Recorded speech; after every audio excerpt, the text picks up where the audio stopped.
your fellow citizens. Emmanuel, thank you very much. Friedrich Merz is at a state funeral today, so he can't be with us, but he's done a short video, which I propose we play, because I think we're still got the media with us just for the time being. So can we set that up, please? Dear Emmanuel, dear Keir, I thank you for convening today's meeting of the Coalition of the Willing. Dear Volodymyr, dear friends, I deeply regret that I cannot join you in person today due to the state funeral honoring our former President of Parliament and a towering figure in German democracy, Rita Süssmuth, so I have to stay in Berlin today. Now, today marks a somber milestone. For 4 long years, the Ukrainian people have defended not only their sovereignty, but the very foundations of the European peace order. We bow our heads in honor of the immense sacrifices made by Ukrainian soldiers and civilians alike. Their courage remains an inspiration to the entire world. Germany's commitment to Ukraine remains ironclad. Today we are Ukraine's strongest supporter. For 2026, my government has increased our military support up to 11.5 billion euro. And we are rapidly deepening our defense industrial cooperation. In the European Union, we are working to operationalize the 90 billion euro loan so that the first disbursements can be made in April. Within this coalition, we are working to provide robust security guarantees to ensure that Ukraine never faces such aggression again. So we must be very clear. This war will only end when Putin realizes that he cannot win. That is why we must increase pressure on Russia. We must dry up Moscow's war funding. The 20th package of sanctions by the European Union has precisely this goal. Moscow is not as strong as it would like the world to think. Russia is not winning. So we will continue to work towards a lasting peace, a peace without forced territorial concessions that would reward aggression and underpinned by strong security guarantees. Security in Ukraine and security in Europe are inseparable. European security cannot be negotiated without Europeans at the table. We stand with Ukraine for freedom, for sovereignty, and for a secure Europe. Thank you to all of you, and have a good meeting today. Looking forward to see you next time. Great, thank you very much. And now we'll go back live, as it were. Mark, can I bring you in just to give us the NATO perspective? Yes, thank you, Keir and Emmanuel.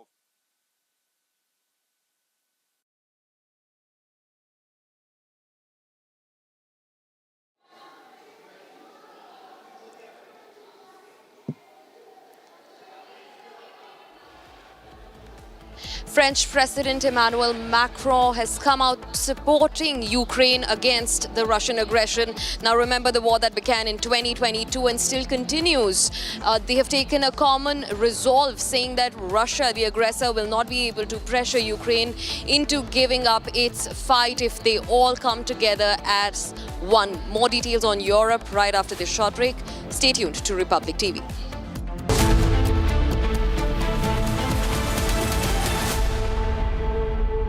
Secret recipe MDH का जीरा SIP जल जीरा मसाला sip sip जीरा sip MDH का जल जीरा sip MDH का जल जीरा सिप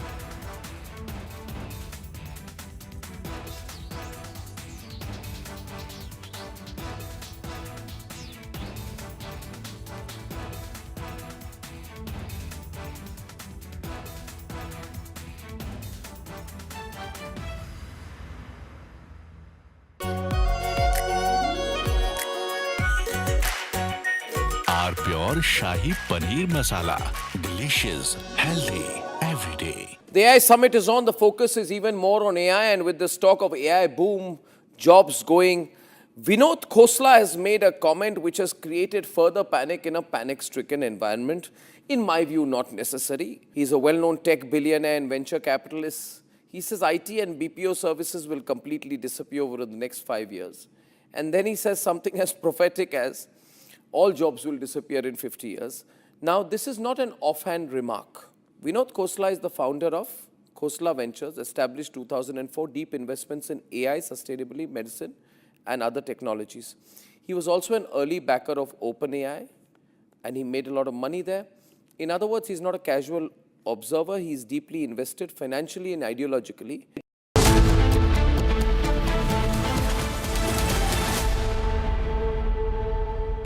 प्योर सूजी पास्ता उबालो मिलाओ और खाओ 8 मिनट में तैयार क्या टेस्ट है सबका राजा hardcore masala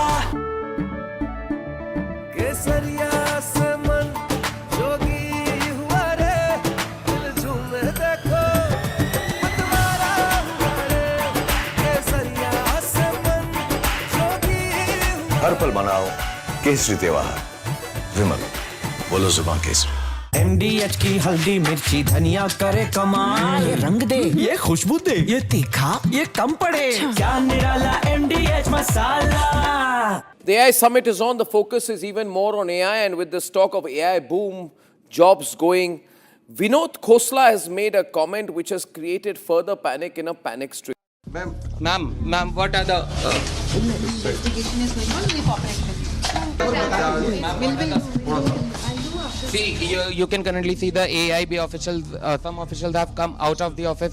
So, what are the angles you are probing, sir? Ma'am, what are the angles that you are probing in the incident? We are in process. Sir, can you please tell us something about the incident? I will come back, surely. Sir, we are reaching outside. Can you please tell us? I will come back. I am giving you guarantee I will come back.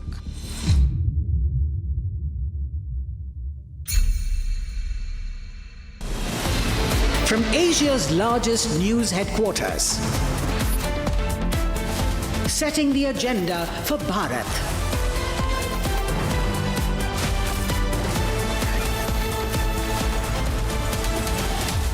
You're watching Republic.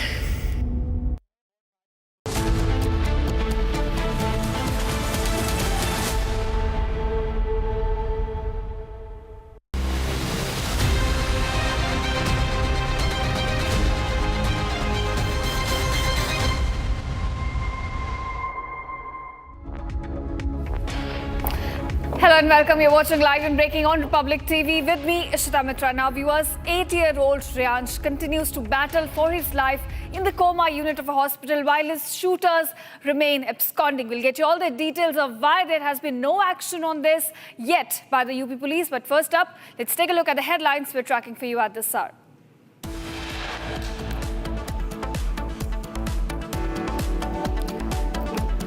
Eight-year-old Reyansh in coma after wedding gunfire rips through his jaw. Shooter father on the run. 6-year-old boy dies after falling into open drain in Delhi NCR. Police claim there is no negligence.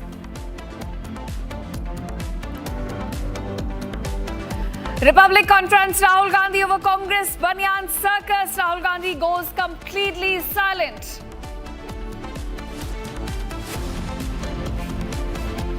Five days after Naravne interview, Rahul rakes up Naravne controversy exposed by General Naravne. Rahul now shifts the goalpost again. All 7 on board killed in deadly air ambulance crash in Jharkhand. Investigation underway in yet another aviation tragedy.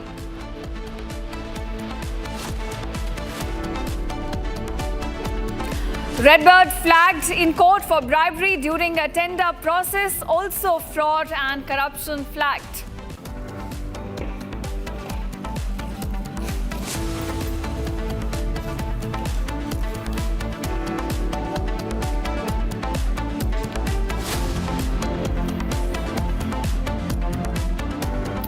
All right, viewers, our top focus at this hour is about Reyansh, who is battling for his life in the coma unit. The 8-year-old is now struggling for his life while his shooters are on the run. Now, Republic TV spoke to the parents of Reyansh.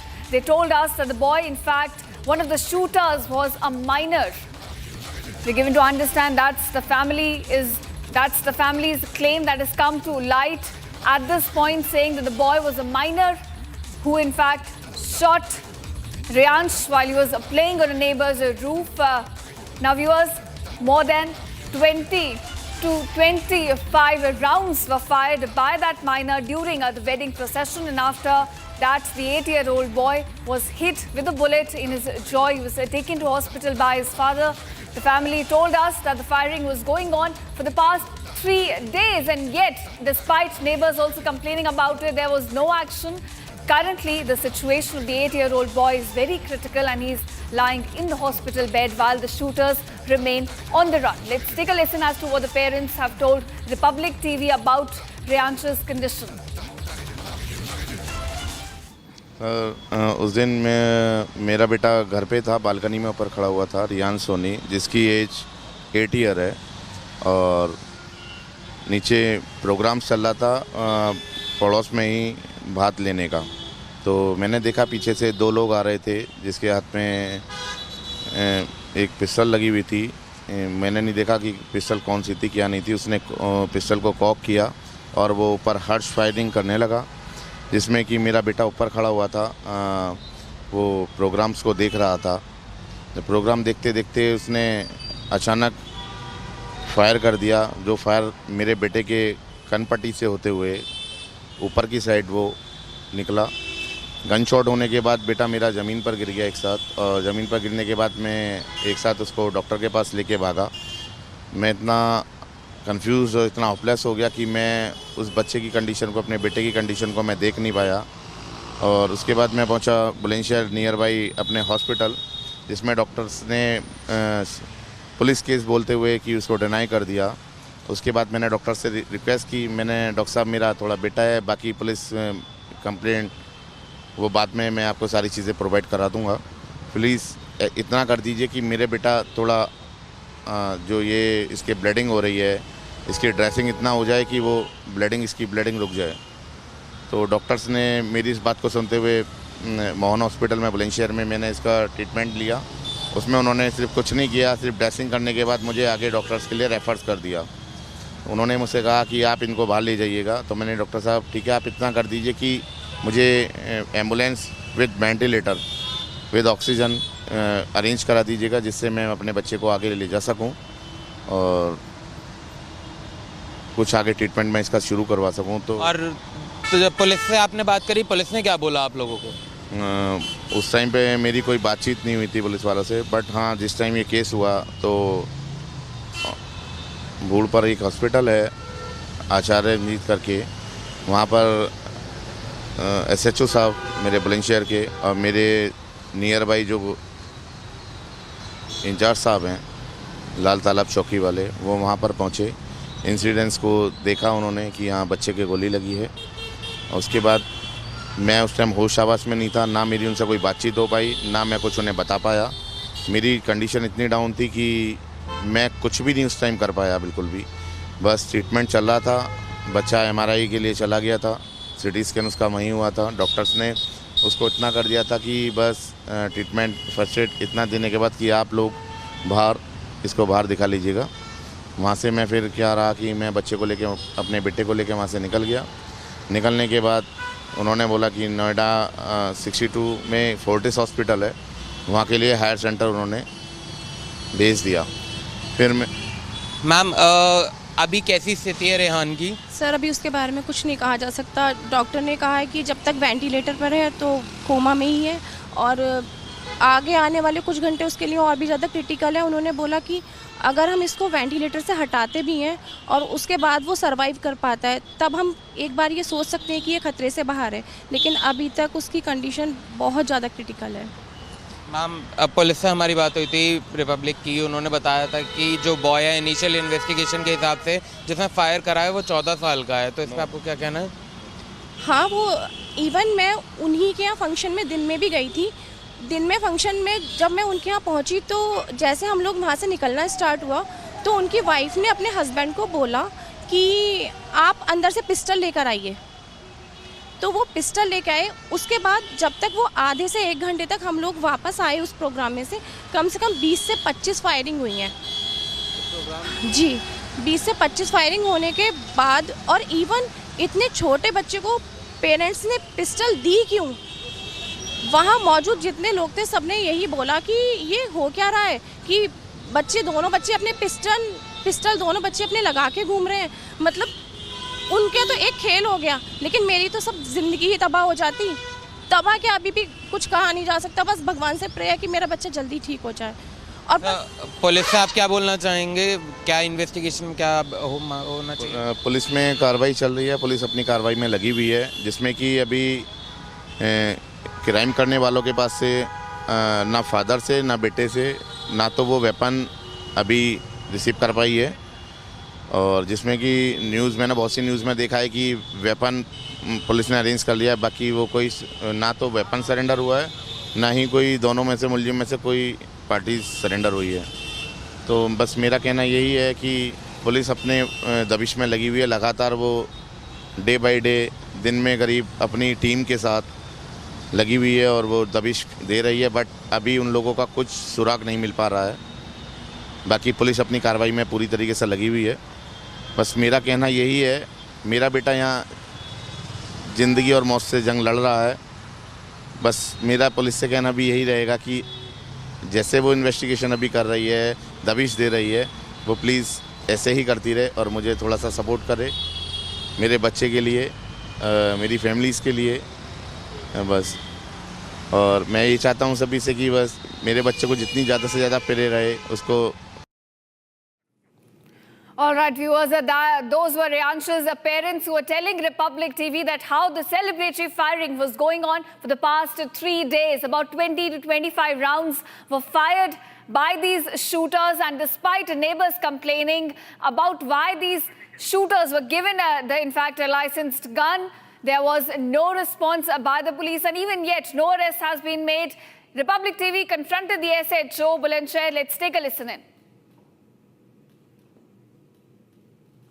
अधिकार नहीं है ना, वो परिवार वाले बोल रहे हैं कि वो बच्चा 18 साल का था भी नहीं, वो बड़ा है, माइनर मुझे नहीं। भाई बोलने का अधिकार, आप वहाँ जाकर जो भी आपके प्रश्न हो वहाँ पे सीओ साहब हैं, आप उनसे जाकर आपका बतौर थाना प्रभारी कुछ तो जिम्मेदारी भाई नहीं बोलने का अधिकार है। आप जाकर के वहाँ जो ऑथेंटिक है वो आप वहाँ जाकर कर सकते हैं। आप मुझ पर दबाव बना रहे हैं। दबाव सर, मैं अपना काम कर रहा हूँ। आप काम नहीं कर रहे सर, जैसे आप अपना काम लीगल बता रहा हूँ, किसी भी इसको रख लीजिए, माइक में हाथ मत लगाइए। नहीं, बिल्कुल मैं आपसे सवाल मैं आपसे सवाल पूछ रहा हूँ, मेरा काम है सवाल पूछना। आप ऑथेंटिक जो भी है जाइए सीओ साहब से मिल लीजिए, पूरी जानकारी आपको मिलेगी। आप थाना प्रभारी हैं, आपको पूरी जानकारी मिलेगी भाई, जो भी आप जानकारी चाह रहे हैं, जिस भी मैटर चाह रहे हैं, आपको सारी जानकारी दी जाएगी। सर आप बस इतना बता दीजिए, क्योंकि आप इन्वेस्टिगेट कर रहे हैं आपके थाने से।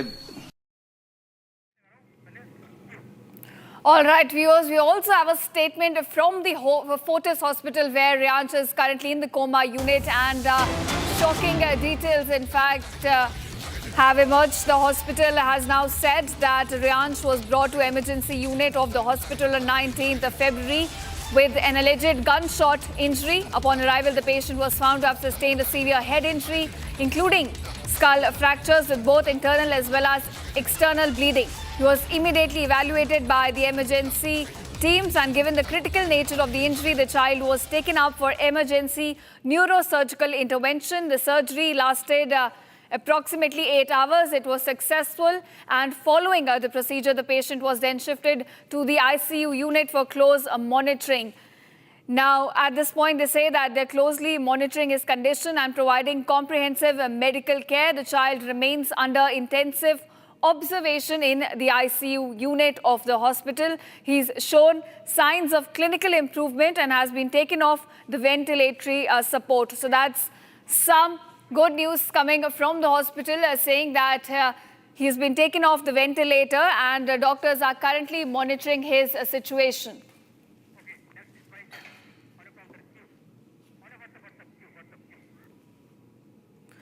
All right, viewers, now shifting focus. So we've got visuals of a SpiceJet fire in the engine. The warning of the fire in the engine was not alarmed in the cockpit, raising questions about the technical errors in the cockpit of the aircraft. Now, these are the visuals coming to light, exclusive visuals on Republic, showing you how there was fire, in fact, in the engine of the SpiceJet. Now, the warning of the fire in engine was not alarmed in the cockpit, again raising questions of technical errors in the cockpit of the engine. Viewers, we have been covering this story about the SpiceJet malfunction, how the flight had to be diverted, and now we've got exclusive visuals about this, showing the fire in the engine on your screen, in fact. Now, we're given to understand that the warning of the fire in engine was not alarmed in the cockpit. My colleague Harsha has been closely tracking this story, now joins me with more details. Harsha, we've got exclusive visuals showing the fire, in fact, in the engine of the SpiceJet aircraft. Give us more details, help our viewers understand how exactly and what these visuals show and why was the warning ignored. So, Ishita, there was no warning signal only in the cockpit of the aircraft. Usually, when there's a fire in the engine or fire in any of the system of the aircraft, in that particular situation, there's an alarm in the cockpit, and the alarm only, alarm only is like a warning signal to the pilot in command, after which he informs the ATC. But in this particular case of today's SpiceJet, why the Mayday call was made to the ATC was because there was no fire alarm in the cockpit. There was a fire in the engine. There was an engine failure in the SpiceJet SG-121 aircraft, but there was no warning signal in the cockpit, and that also SpiceJet has mentioned in its statement that there was no fire alarm or warning in the cockpit, because of which it was not known largely that whether the fire has been caught in the engine or not. But yes, the pilot in command eventually got to know that there's an engine failure issue, after which he made a Mayday call to the ATC, and there was an emergency declared at Delhi airport, and the flight was made to land at Delhi immediately, seconds after taking off from Delhi for Leh. And that's the visual, fresh visuals update, which is on the Republic TV. The visuals of the fire could be seen at one of the engines of the SpiceJet aircraft. The engine, exactly one of the engines which caught the fire, which might have led to the engine failure, which is being told as a reason for the Mayday call. But the further investigation and probe in this entire matter will reveal exactly the technical errors in the cockpit of the SpiceJet aircraft. Back to you. So, Harsha, do we know anything about the technical error as to why there was no warning about this fire in the cockpit? That is what will be investigated, Ishita, because the technical error in the cockpit clearly means that there was some issue with the mechanical and technical system of the cockpit, and that's the reason why in first go the pilot couldn't understand. There was no fire alarm in the cockpit giving a warning signal to the pilot in command of the SpiceJet aircraft, and that's the technical error is being looked into, and that's the reason why this particular SpiceJet aircraft has been grounded now at Delhi airport. It will not be allowed to make or take any operations until further, until all the investigations are completed and the aircraft is properly checked. The particular aircraft has been grounded at the Delhi airport. This particular aircraft, Boeing 737 SpiceJet 121, will not be taking any further operations en route till the time all the maintenance and repair work have not been completed, and the technical issues in the cockpit will not be fixed. The investigations will further tell us what was the exact technical error. The aircraft had the maintenance issue, the technical issue, why it was not fixed, any MEL was not properly fixed since months. These all details will be coming from the DGCA after the further investigation and probe. Right, of course. Harsha, continue to stay with me on this, but let's get our viewers the visuals, in fact, of the SpiceJet aircraft, how the fire, in fact, was visible in the engine. The warning of the fire was not alarmed in the cockpit, which is why the action could not be taken in time. But we understand there were some technical errors. Investigation will only reveal what exactly was the technical error. But those are the visuals on your screen, viewers, showing you the fire in the engine of the SpiceJet flight, which was diverted after the Mayday call.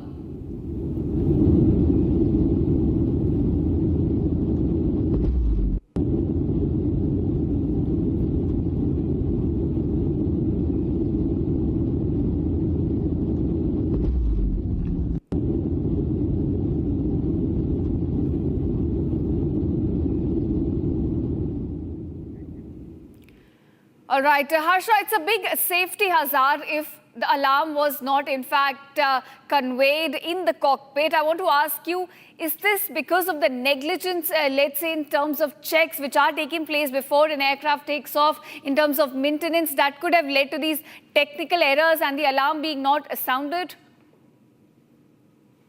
Yes, Ishita, there's a negligence on the part of the SpiceJet and the agency also, which looks after the ground maintenance and the maintenance inside the aircraft before it takes off for any location, whether it be domestic or international. We have seen whether the flight takes off. In fact, when there are the bigger aircrafts like Boeing aircraft, the maintenance checks happen for almost half an hour to 40 minutes. The maintenance checks is done by the agency before it takes off. In this case also, there would have been a maintenance check, but whether they were lacking any technical system, technical error they were lacking, and it was not mentioned in the MEL logbook, or the maintenance agency didn't apprise the pilot in command of the signal issue, of the technical issue, and whether the heads up was given by the authorities to the pilot in command that there's no issue, the flight can be taken off for this particular destination of Leh. Such things could be there, in the maintenance issue could be there, and that was the reason why there was no warning alarm in the cockpit, and it is a grave issue. This is a matter of utmost seriousness, Ishita, because any untoward incident would have taken place today if the pilot wouldn't have used his wit and his, and the right time, the right call would not have been made by the pilot, then any untoward incident would have been taken place. But the pilot immediately made a mayday call, and seconds after takeoff, takeoff from the Delhi airport, immediately the turnaround was made and the emergency landing was done. At 6:45 a.m. Ishita, the reason the entire Delhi airport was emergency declared because of this issue, because of engine failures, because the ATC was of the opinion that when the landing would happen, because there was already fire in the engine, anything untoward should not have happened. Therefore, all these services, emergency services, were there at runway 28 to take care of the issue there which had occurred in the SpiceJet aircraft. But there's a very grave issue. The seriousness is of utmost importance, and therefore entire investigation has been ordered by the regulatory body, and SpiceJet has to submit the full report to the authorities on what led to this technical error in the cockpit. Right. Of course, Harsha, it's a big safety hazard here. Although a bigger crisis has been averted, but the negligence here cannot, in fact, be ignored here. There was no warning of the fire in the cockpit, and had the right action not been taken by the pilot at the right time, we could have been facing a bigger crisis here. But Harsha, I want to ask you, the questions about negligence have to be answered. Questions about technical error have to be answered by the airline. Do we have any statement from the SpiceJet yet on this big fiasco, on this big technical error that was there in their flight? Ishita, we broke the statement in the morning only when this particular incident came to light. In the morning only, SpiceJet shared the statement with us at Republic TV. SpiceJet had a very templated response to the media, a very templated response where they only had stated that there was no warning signal in the cockpit of the aircraft. The passengers are safe. Accommodation is being arranged for all the passengers, for the flight will be departing tomorrow. That means tomorrow the flight will depart from Leh. That was a templated response which came from SpiceJet, that no passengers were harmed. Yes, the passengers were not harmed, but anything could have happened. What we have seen in past in AI 171 crash, one thing is for sure, that any matter regarding fuel or engine could not be taken lightly when the aircraft maintenance and technical issues are concerned. Ishita, what happened with AI 171 was because of the fuel switch control, which is directly linked to the engine, and in this case also there was an engine failure. There was a fire in one of the engine of the SpiceJet Boeing. Boeing is also in question. The SpiceJet airline is also in question. That's the reason why only with prelim report this matter will not be sorted. They will have to give the entire investigation report, the probe exactly why there was technical error, why the maintenance was not done, why the cockpit warning signals were not fixed if there were issues. Back to you. Right, of course, Harsha. So that's the big question that Boeing, in fact, and SpiceJet both have to answer at this point, why there was no warning of the fire in the engine about this SpiceJet flight. I'm also being joined by Vipul Saxena, aviation expert on this. Thank you, Mr. Saxena, for joining us on Republic. I want to ask you about this SpiceJet incident. The latest details that we have is that there was no warning of the fire in the cockpit. How big of a safety hazard is this? I think it's a quite serious matter. That this kind of alarm, if it doesn't come, if it fails, then it can be really catastrophic. But I'm sure the fire extinguishers of engine must have fired automatically. That is why it didn't turn out to be a big accident. But nevertheless, the alarm has to come. There is no compromise on that. Right, of course. Sir, do you think this could have taken place because there was a somewhere there was a gap in the maintenance checks before the takeoff? Like, why do you think this could have occurred? Absolutely. There are checks and procedures which are there by the manufacturer and also schedule maintenance. Under that, they are supposed to be checked. There are certain items which are supposed to be changed after a periodicity. So I'm sure if there is no lapse in that, then this thing should not have happened, because it's a very critical, warning for the safety of the aircraft. How it has failed, it's really very, very big alarm.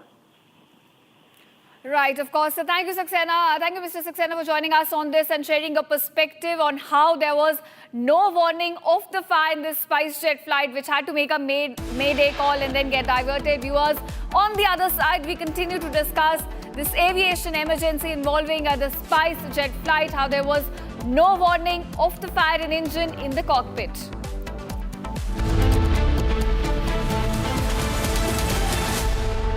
थोड़े में ज्यादा स्वाद यही तो है इसकी खास बात। वाओ मामा, क्या स्वाद है? अरे मेरे राजा, राजा और प्योर मसाला।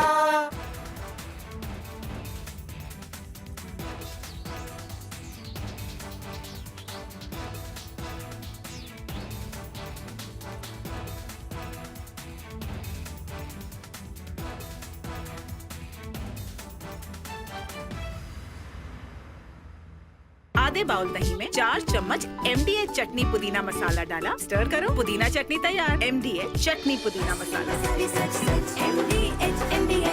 The AI summit is on. The focus is even more on AI, and with this talk of AI boom, jobs going, Vinod Khosla has made a comment which has created further panic in a panic-stricken environment. In my view, not necessary. He's a well-known tech billionaire and venture capitalist. He says IT and BPO services will completely disappear over the next 5 years. And then he says something as prophetic as all jobs will disappear in 50 years. Now, this is not an offhand remark. Vinod Khosla is the founder of Khosla Ventures, established 2004, deep investments in AI, sustainability, medicine, and other technologies. He was also an early backer of OpenAI, and he made a lot of money there. In other words, he's not a casual observer. He's deeply invested financially and ideologically in an AI-driven future. So it is possible that he's used overstatement to make a point that also suits his overall business interests. But you see, the atmosphere is already volatile. Just 5 days ago, TCS shares fell to 5.5-year low. TCS just collapsed. And across India's IT corridors, there is a growing paranoia. Will automation hollow out all services? Will AI wipe out all jobs? Are entry-level jobs all at risk? So when a prominent AI investor like Khosla says that IT and BPO sector will disappear, it amplifies that panic.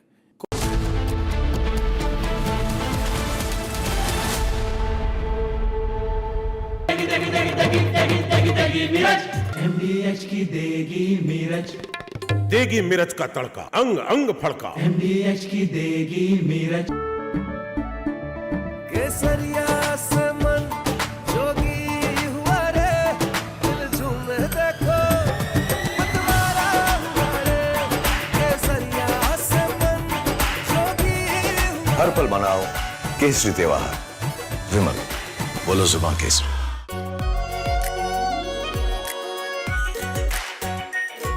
Pure Shahi Paneer Masala. Delicious, healthy, every day. The AI summit is on. The focus is even more on AI, and with this talk of AI boom, jobs going, Vinod Khosla has made a comment which has created further panic in a panic-stricken environment. In my view, not necessary. He's a well-known tech billionaire and venture capitalist. He says IT and BPO services will completely disappear over the next 5 years. And then he says something as prophetic as all jobs will disappear in 50 years. Now, this is not an offhand remark.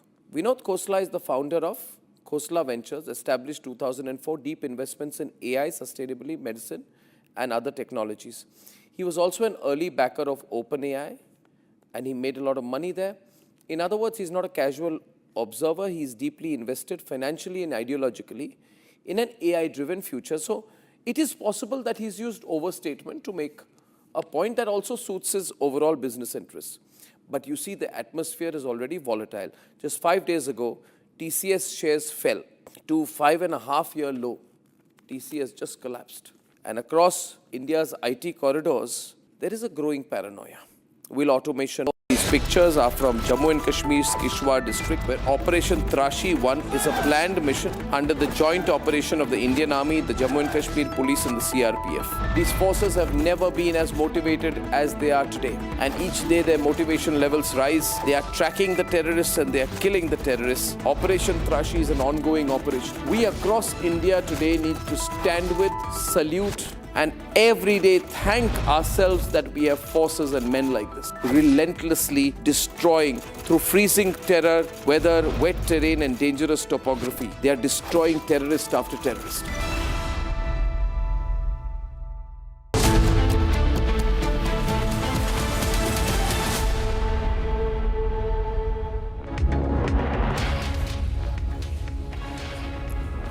Welcome back, friends. Justice for Reyansh is a Republic campaign now. The 8-year-old fighting for his life at a hospital in Delhi after being shot in a celebratory firing in Greater Noida. That's our focus. Let's begin with the headlines.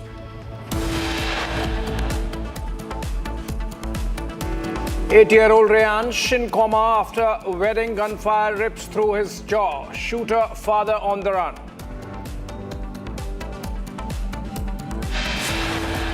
Six-year-old boy dies after falling into open drain in Delhi. NCR police claim there is no negligence. Republic conference, Rahul Gandhi over Congress Banyan circus. Gandhi goes completely silent. 5 days after Naravane interview, Rahul rakes up Naravane controversy. Exposed by the general, Rahul shifts the goalposts again.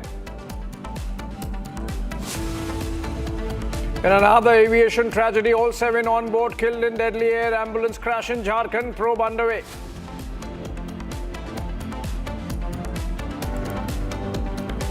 A Redbird was flagged in court for bribery during tender process, fraud and corruption.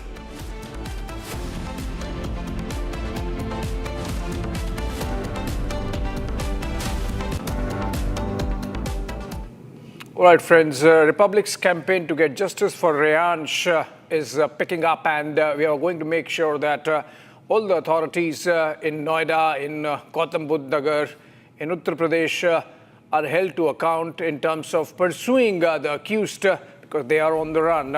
Meanwhile, there is a statement coming in from Fortis Hospital where the 8-year-old Reyansh is under treatment. And the statement says that Reyansh was brought to the emergency unit of Fortis Hospital, Noida on 19th of February 2026 with an alleged gunshot injury. Upon arrival, the patient was found to have sustained a severe head injury, including skull fractures with both internal and external bleeding. He was immediately evaluated by the emergency and neurosurgery teams.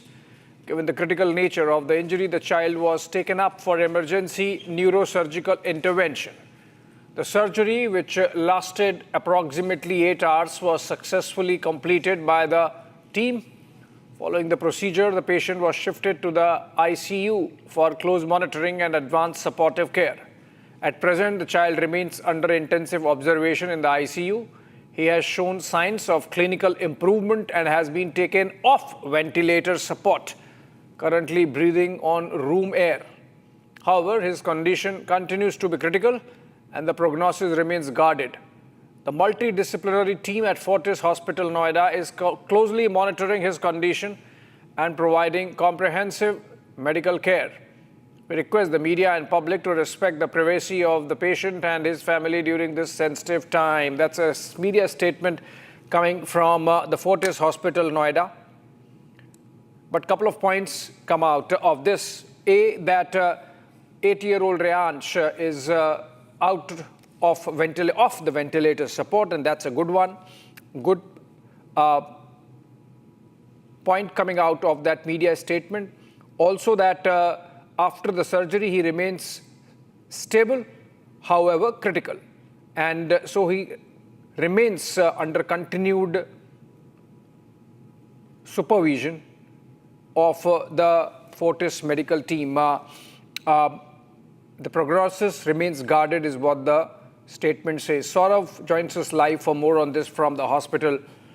All right, Saurav, you've been there, you've been interacting with the family, you've been on this story for more than a day, and the statement clearly showing that there is a sign of improvement, that Reyansh is on room air, off the ventilator support. Have you spoken to the family members? What are they telling you about the medical care being given to Reyansh? Yeah, they told Republic exclusively that the Fortis is giving them a very good medical care, following which our surgery was done on the immediate basis by the neurosurgery team of the Fortis Hospital. Now, the 8-year-old Reyansh is out of danger. He's off the ventilator and he's breathing on room air. However, the doctors have claimed that the victim will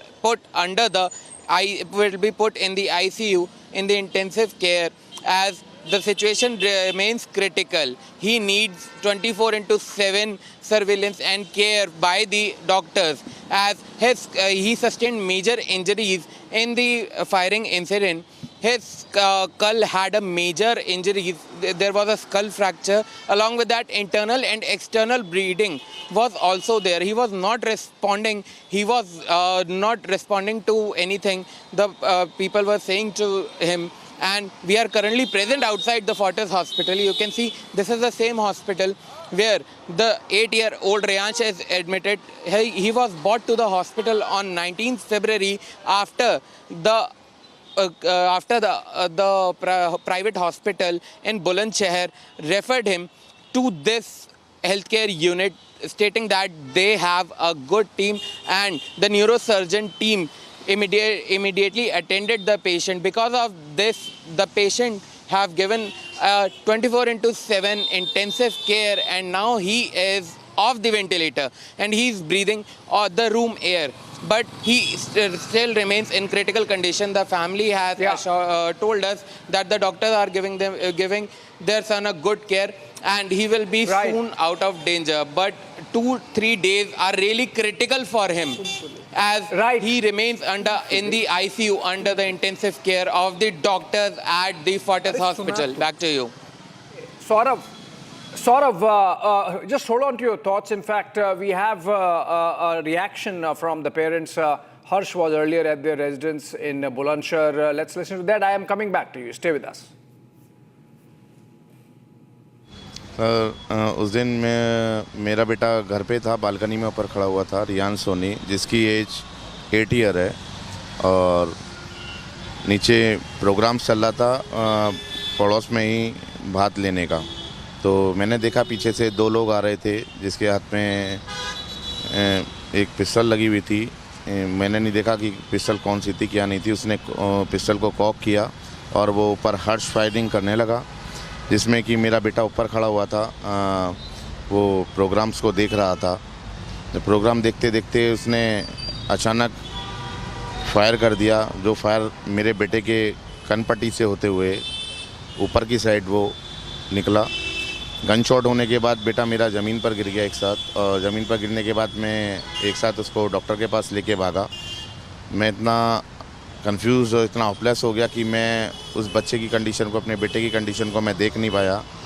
और उसके बाद मैं पहुंचा Bulandshahr near by अपने hospital, जिसमें doctors ने police case बोलते हुए कि उसको डिनाई कर दिया। उसके बाद मैंने डॉक्टर से रिक्वेस्ट की, मैंने डॉक्टर साहब मेरा थोड़ा बेटा है, बाकी पुलिस कंप्लेंट वो बाद में मैं आपको सारी चीज़ें प्रोवाइड करा दूंगा, प्लीज़ इतना कर दीजिए कि मेरे बेटा थोड़ा जो ये इसके ब्लीडिंग हो रही है, इसकी ड्रेसिंग इतना हो जाए कि वो इसकी ब्लीडिंग रुक जाए।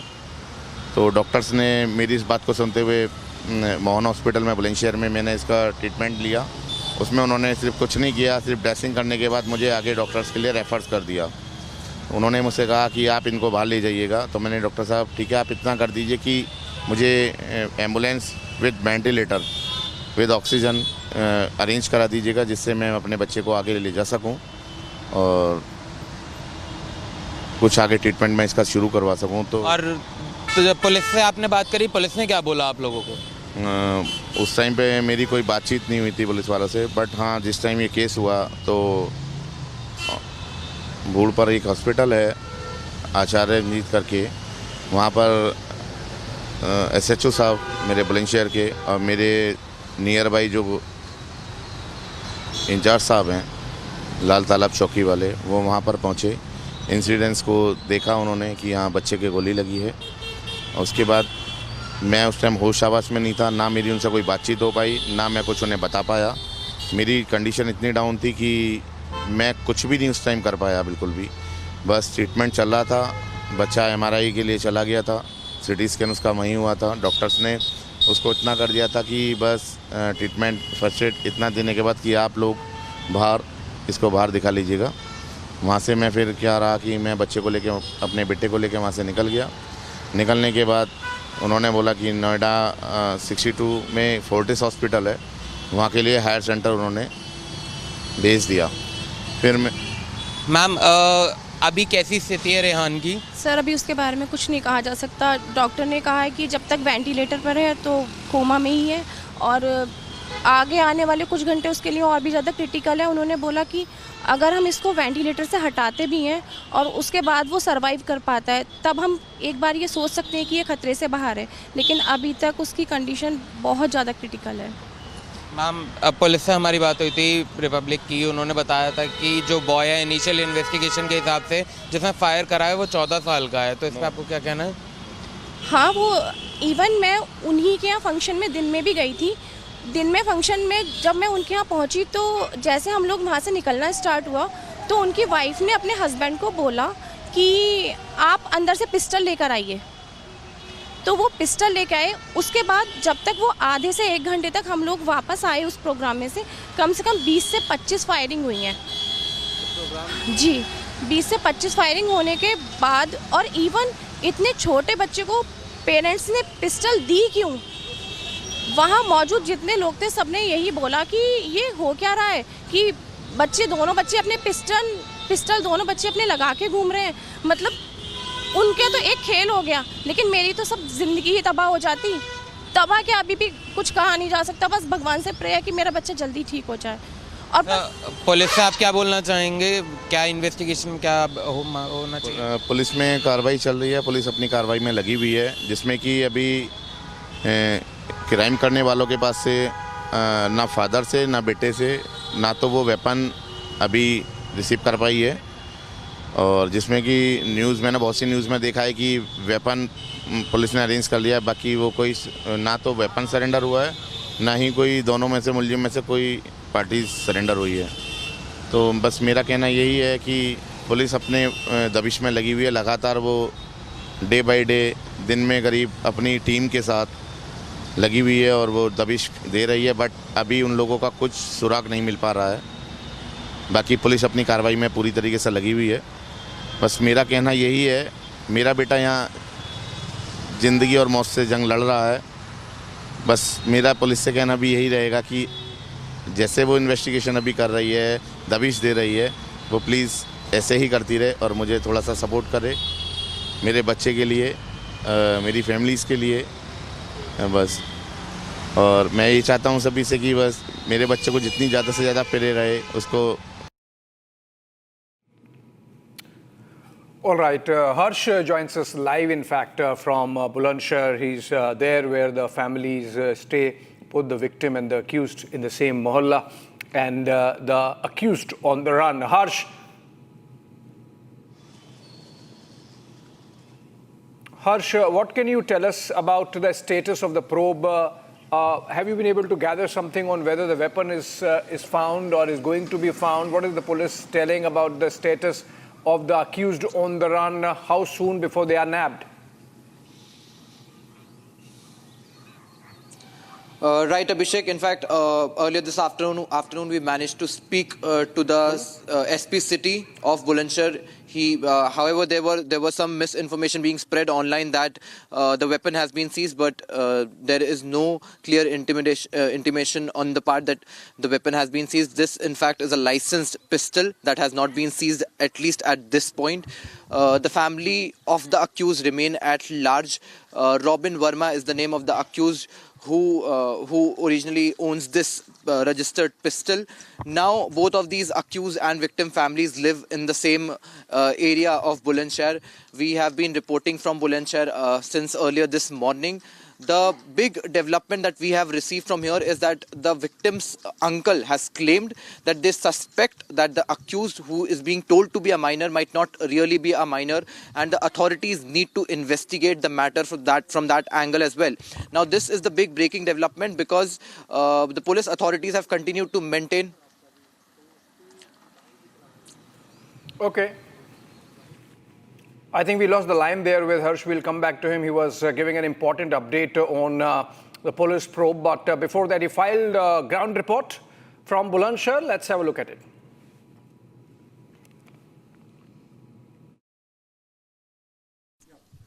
Now, this, viewers, is the very balcony where 8-year-old Reyansh was standing on the day of the tragedy. Now, this, viewers, is the very balcony where 8-year-old Reyansh was standing on the day of the tragedy. This is in fact exactly the place where he was standing. He was peeping outside the balcony, and shots were fired from underneath this balcony, and that one of these celebratory shots struck Reyansh, and now his condition remains to be critical. We in fact have the CCTV footage of the incident where these guys can be seen firing celebratory shots on the very day, and Reyansh's father rushing him to the hospital. It can all be seen in a CCTV footage that we have with us. Now, this is the balcony where Reyansh was standing. His condition remains to be critical. He is now undergoing treatment for his critical injuries. He remains in coma. He remains on ventilator. He is on life support system. But the tragedy continues because the cops from the Uttar Pradesh police have failed to trace down the culprits, and they in fact have failed to seize the weapon that was used in these celebratory shots that were fired that later struck Reyansh, and now his condition remains critical as he undergoes treatment for the same. Now, this, viewers, is the very balcony where 8-year-old Reyansh was standing on the day of the tragedy. This is in fact exactly the place where he was standing. He was peeping outside the balcony, and shots were fired from underneath this balcony, and that one of these celebratory shots struck Reyansh, and now his condition remains to be critical. We in fact have the CCTV footage of the incident where these guys can be seen firing celebratory shots on the very day, and Reyansh's father rushing him to the hospital. It can all be seen in a CCTV footage that we have with us. Now, this is the balcony where Reyansh was standing. His condition remains to be critical. He is now undergoing treatment for his critical injuries. He remains in coma. He remains on ventilator. He is on life support system. But the tragedy continues because the cops from the Uttar Pradesh police have failed to trace down the culprits, and they in fact have failed to seize the weapon that was used in these celebratory shots that were fired that later struck Reyansh, and now his condition remains critical as he undergoes treatment for the same. All right, that's a Republic campaign, Justice for Reyansh, and we are going to come back to this story as and when we have updates, both on the health front for Reyansh in the ICU, and then, of course, the police probe. Moving on for now, a team of DGCA, or the Aircraft Accidents Investigation Bureau, is investigating this spot where the air ambulance crashed last night in Jharkhand, killing all 7 people on board. The team is collecting all evidence from the wreckage to carry out further investigation. These are pictures from the spot in Jharkhand between Latehar and Palamau, and where the air ambulance crashed last evening after hitting an air pocket, weather turbulence. There seems to be a case of mechanical failure also, given the condition in which the debris have been found, with the engine rotor almost 200 meters away, found 200 meters away from the fuselage, which is now being investigated in the pictures that are on air. The DGCA team, or the AAIB team actually, not the DGCA team, the Aircraft Accidents Investigation Bureau team, if that DV can be corrected, yes, is there on the spot collecting forensic evidence. We'll get Shambhavi live. Remember, there is an element of corporate corruption emerging insofar as the service provider, Redbird Airways, is concerned. And that's also a matter of parallel investigation at Republic, with conflict of interest emerging insofar as the management of the company is concerned, including some deep inroads that the company might have made into the official establishment of the DGCA and the Civil Aviation Ministry. That's a matter of investigation. But as of now, in the pictures, we have the AAIB officials collecting forensic evidence. In fact, the Redbird also saw the AAIB team visiting their premises in Delhi, in Dwarka, and Shambhavi is joining us. Okay. We dropped the line there, I believe, with the Shambhavi. We'll try and connect again. Shambhavi has been covering this story from the ground at Dwarka, where the Redbird Aviation Office is located, and which has had a search operation going on parallelly by the AAIB, or the Aircraft's Accidents Investigation Bureau, which works under the DGCA, of course. And while we have pictures from the ground in Jharkhand, we have pictures also from Dwarka office of the Redbird Aviation. Shambhavi is back with us on phone for more. All right, Shambhavi, she's live in fact. Shambhavi, please tell us what's the update on the probe that is being carried out by the AAIB. I believe they have collected a lot of data and circumstantial material from the Redbird Aviation Office in Dwarka. Well, yes, AAIB team has been here at the office since morning, and they left just a couple of hours ago with around 5 to 7 boxes full of documents. It had all the documents ranging from the services logs of engine and other parts, includes details about the pilot and the co-pilot's details, their certificates, their medical test. It also included technical logs and other important detail that the agency, that the authorities will need for processing and investigating further this entire unfortunate incident where 7 people lost their lives. So this has been the activity since morning. And we've also spoken to the Chief of Security there, Mohinder Kaur, and when asked by Republic that there has been severe allegations of corruption and operational lapses, there is a history that Redbird Airways have where there has been a series of operational lapses, and also after the High Court said, alerted the airport authority that they should not be allowed to fly. How did they receive the tender? How did the Redbird Airways receive the tender? So we asked about the operational lapses, to which she said that we don't know yet enough, but there were no operational or technical difficulties. That is what is coming from their end, from Redbird Airways end.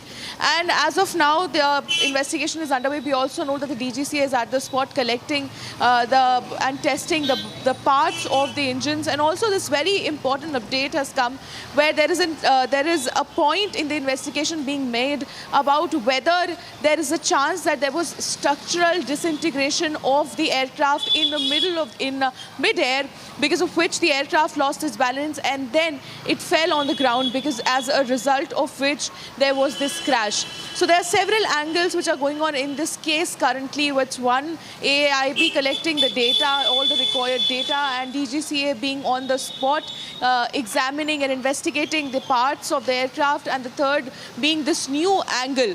We will know what happened to the aircraft for sure once the black box data is out and the technical audit has been done. Back to you.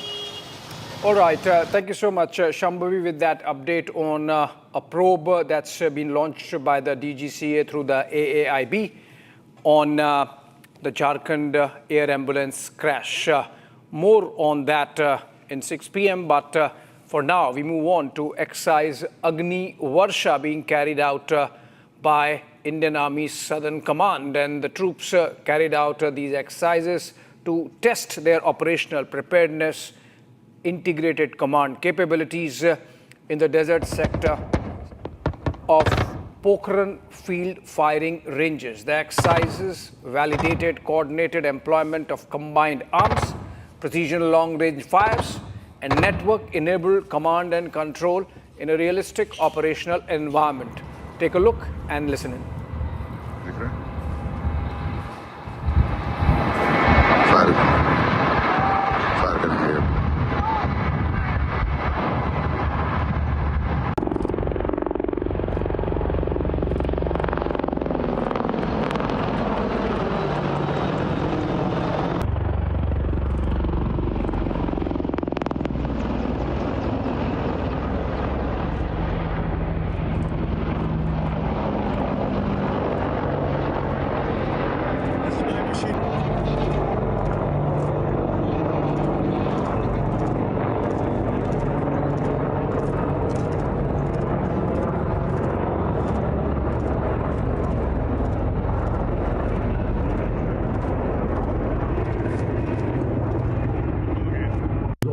munitions back hostile hideouts.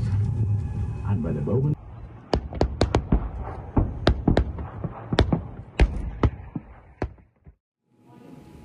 all right, those were Apaches and Prachandas, and on the ground, we missed, you might have missed, the main battle tanks, T-90s there.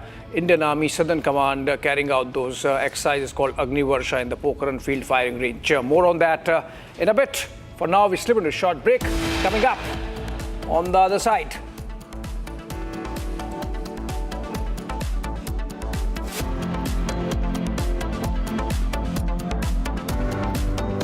Old boy slipped into a pond, lost his life, fished out like this. Is this human? Is this what people deserve? That's our focus this evening. R pure सूजी पास्ता उबालो मिलाओ और खाओ 8 minute में तैयार क्या taste है सबका राजा R pure masala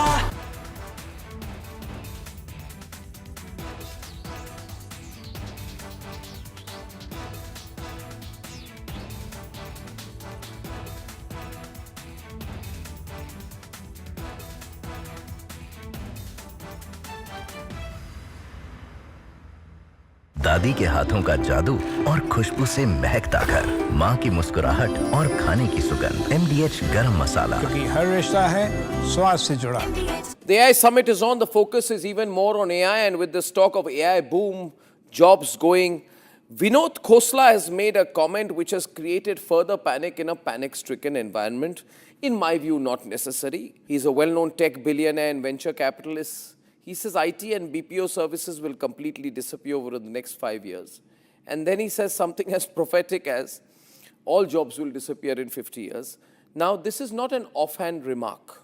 Vinod Khosla is the founder of Justice for Reyansh, a Republic campaign.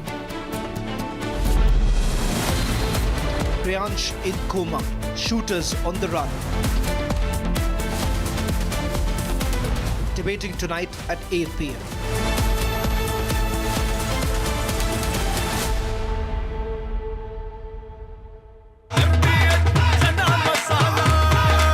अब छोलिया हो या लोबिया, सफेद चने या काले चने, सब कुछ मजेदार बने। केसरिया से मन जोगी हुआ रे, दिल झूमे देखो, मतवारा हुआ रे, हर पल बनाओ केसरी त्योहार। विमल, बोलो जुबान केसरी। थोड़े में ज्यादा स्वाद, यही तो है इसकी खास बात। वाओ मामा, क्या स्वाद है? अरे मेरे राजा। The AI summit is on. The focus is even more on AI, and with this talk of AI boom, jobs going, Khosla has made a comment which has created further panic in a panic-stricken environment. In my view, not necessary. He's a well-known tech billionaire and venture capitalist. He says IT and BPO services will completely disappear over the next 5 years. And then he says something as prophetic as all jobs will disappear in 50 years. Now, this is not an offhand remark. Khosla is the founder of Khosla Ventures, established 2004, deep investments in AI, sustainability, medicine, and other technologies. He was also an early backer of OpenAI, and he made a lot of money there. In other words, he's not a casual observer. He's deeply invested financially and ideologically in an AI-driven future. So it is possible that he's used overstatement to make a point that also suits his overall business interests. But you see, the atmosphere is already volatile. Just 5 days ago, TCS shares fell to 5.5-year low. TCS just collapsed. And across India's IT corridors, there is a growing paranoia. Will automation hollow out all services? Will AI wipe out all jobs? Are entry-level jobs all at risk? So when a prominent AI investor like Khosla says that IT and BPO sector will disappear, it amplifies that panic. Khosla is a futurist. He's an attempted futurist. His job is to think in exponential curves. From his vantage point, radical transformation is profitable also. And that perspective naturally skews towards very aggressive forecasts. But to extrapolate that all IT BPO will vanish, all jobs will vanish eventually, is a maximalist Khosla kind of claim. Now, I believe in a little bit more of an Indian approach, a balanced approach. And earlier today, I spoke to the remarkable tech genius Sridhar Vembu, founder of Zoho Corporation, who we are very proud of. From Asia's largest news headquarters, setting the agenda for Bharat.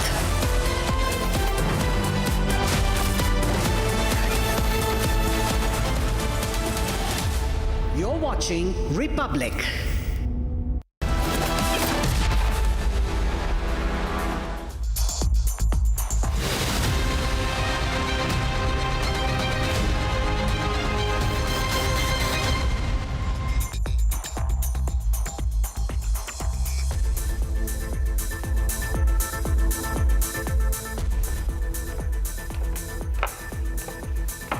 Hello and a very warm welcome. This is 6 Stories at 6. I'm Gesu Bharadwaj and here are the 6 biggest stories of the day. Starting first. Now, the Congress Youth Wing's president has been arrested by the police over his confession of leading the shirtless protests at the AI Impact Summit.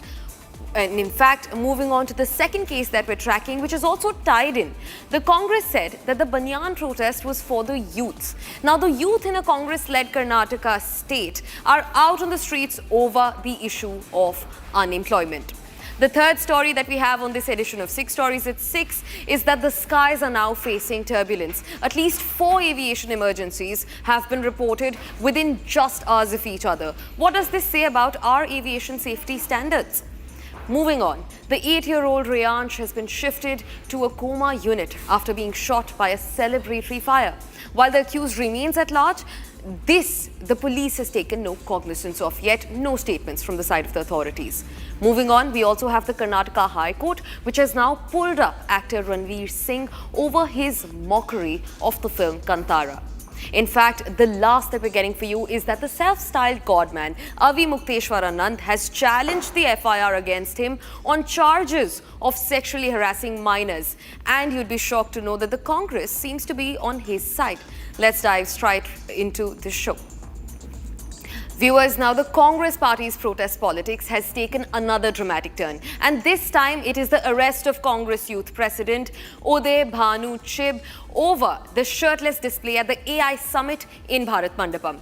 And the irony, you ask, he admitted to leading the protest to Republic TV. Meanwhile, this has now snowballed into a flashpoint for the Congress party, with Rahul Gandhi quickly jumping to Uday Bhanu's rescue. Take a look at this. देवान कुछ कहना चाहेंगे अपनी गिरफ्तारी पर कुछ कहेंगे? High drama played out as Congress Youth President Uday Bhanu Chib was detained by the Delhi police earlier today. This comes after he led the Congress Youth Wing into a shirtless protest at the AI Impact Summit in the national capital.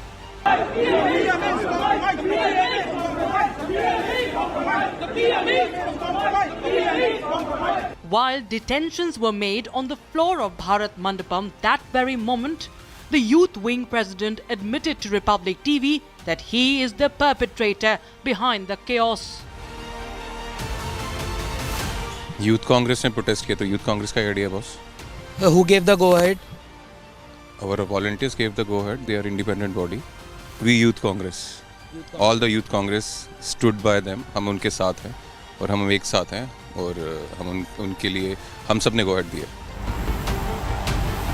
Youth Congress President Uday Bhanu Chib has been arrested under multiple BNS sections, including Section 196 for prompting enmity between different groups on grounds of religion and race, which is a non-bailable offence. Rahul Gandhi reacted to the arrest, taking to his X handle. But there is dissent within the Congress since their shameless public stunt at the global summit. Maybe there is some reservation on the way it was done. But protesting is not illegal, no? Maybe they could have done it better, maybe they could have expressed it much better. But this is what BJP also has been doing. Earlier, the police had arrested 7 Indian Youth Congress workers, including 3 from Gwalior in Madhya Pradesh, for the protest staged at the Bharat Mandapam. While the chaos and the detentions continue, the Congress's political mess has not stopped. They also launched a protest outside the Patiala High Court.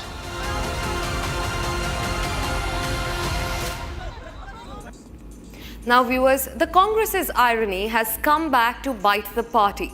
The protest politics has backfired as hundreds of angry protesters stormed the streets of Dharwad in Karnataka. And what are their demands? To fill the vacant posts across government departments in the state. Viewers, where on one hand the Congress has said it staged protests outside the AI summit to rake up issues of the youth of a Congress-led state have brought the city to a standstill, and the Congress leaders are mum over it. Take a look. A massive protest erupted in Dharwad in Karnataka over government jobs. Hundreds of government job aspirants took to the streets in anger and fury, demanding for the state government to fill up all vacant seats. The protest gained momentum when opposition party leaders joined the youth of Karnataka, sinking their demands to fill up the empty government seats. In fact, the situation escalated when the police tried to regain order with efforts to pacify the aggression.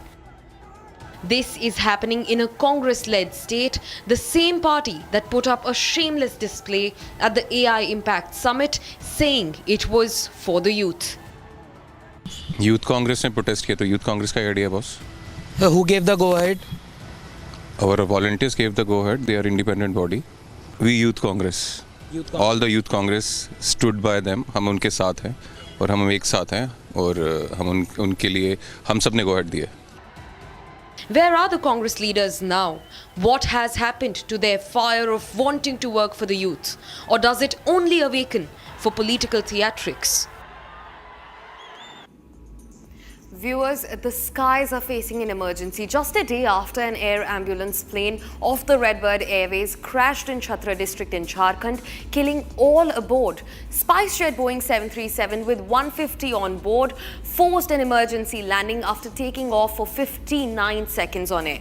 Now, and soon after this, a Pavan Hans chopper also made an emergency landing in Andaman and Nicobar Islands. Is this a coincidence or a serious aviation issue? And what is at the root of this? Take a look at the next report to find out.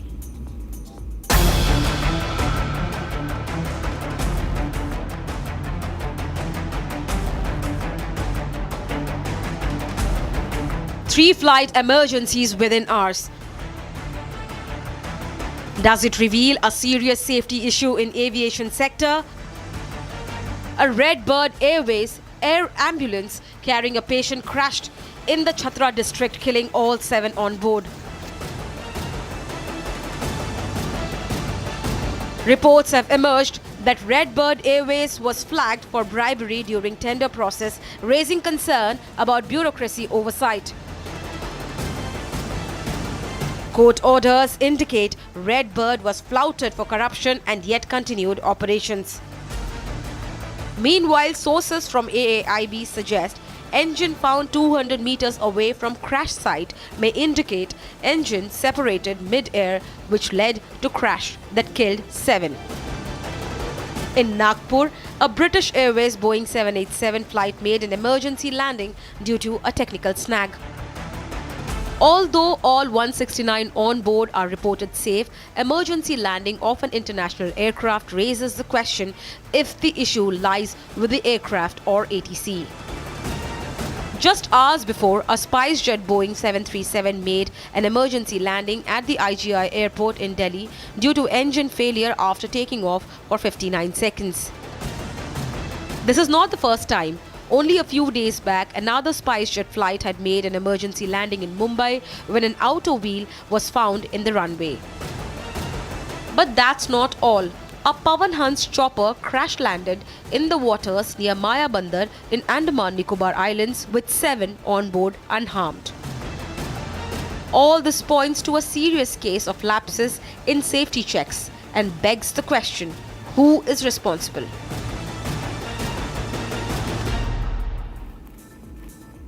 Viewers, let's talk about what unfolded in Bulandshahr. Now, the 8-year-old child, still battling for life, has now been shifted to a coma unit. Reyansh, who should have been worrying about homework and cricket, is instead fighting to breathe after bullets tore through what was meant to be a normal afternoon, and 5 days later, the shooters are still at large. His parents are hoping for him to get better. But the bigger question is, where is the justice? Has law and order collapsed to the point where children are caught in crossfire and the accused walk free? And who is going to take responsibility when the UP authorities remain mum on the matter? Take a look at this. This is 8-year-old Reyansh, battling for life in the coma unit. He is struggling to breathe. He went from playing on the roof of a neighbor's house to lying on a hospital bed, while his shooters who brought him in this state remain absconding. अधिकार नहीं है ना, वो परिवार वाले बोल रहे हैं कि वो बच्चा 18 साल का था भी नहीं, वो बड़ा है माइनर में। भाई बोलने का अधिकार, आप वहाँ जाकर जो भी आपके प्रश्न हो वहाँ पे सीओ साहब हैं, आप उनसे जाकर आपका बतौर थाना प्रभारी कुछ तो जिम्मेदारी भाई नहीं बोलने का अधिकार है। आप जाकर वहाँ जो ऑथेंटिक है वो आप वहाँ जाकर कर सकते हैं। आप मुझ पर दबाव बना रहे हैं। दबाव सर, मैं अपना काम करूँ। आप काम नहीं कर रहे सर, जैसे आप अपना काम बता रहा हूँ। किसी भी इसको रख लीजिए, माइक में हाथ मत लगाइए। मैं आपसे सवाल पूछ रहा हूँ, मेरा काम है सवाल पूछना। 5 days on, Uttar Pradesh police have failed to nab the shooters. Reyansh's parents, who are hoping for the 8-year-old to get better, narrated to Republic how Reyansh landed up in the hospital. They say the shooters fired about 20 to 25 rounds in celebratory gestures.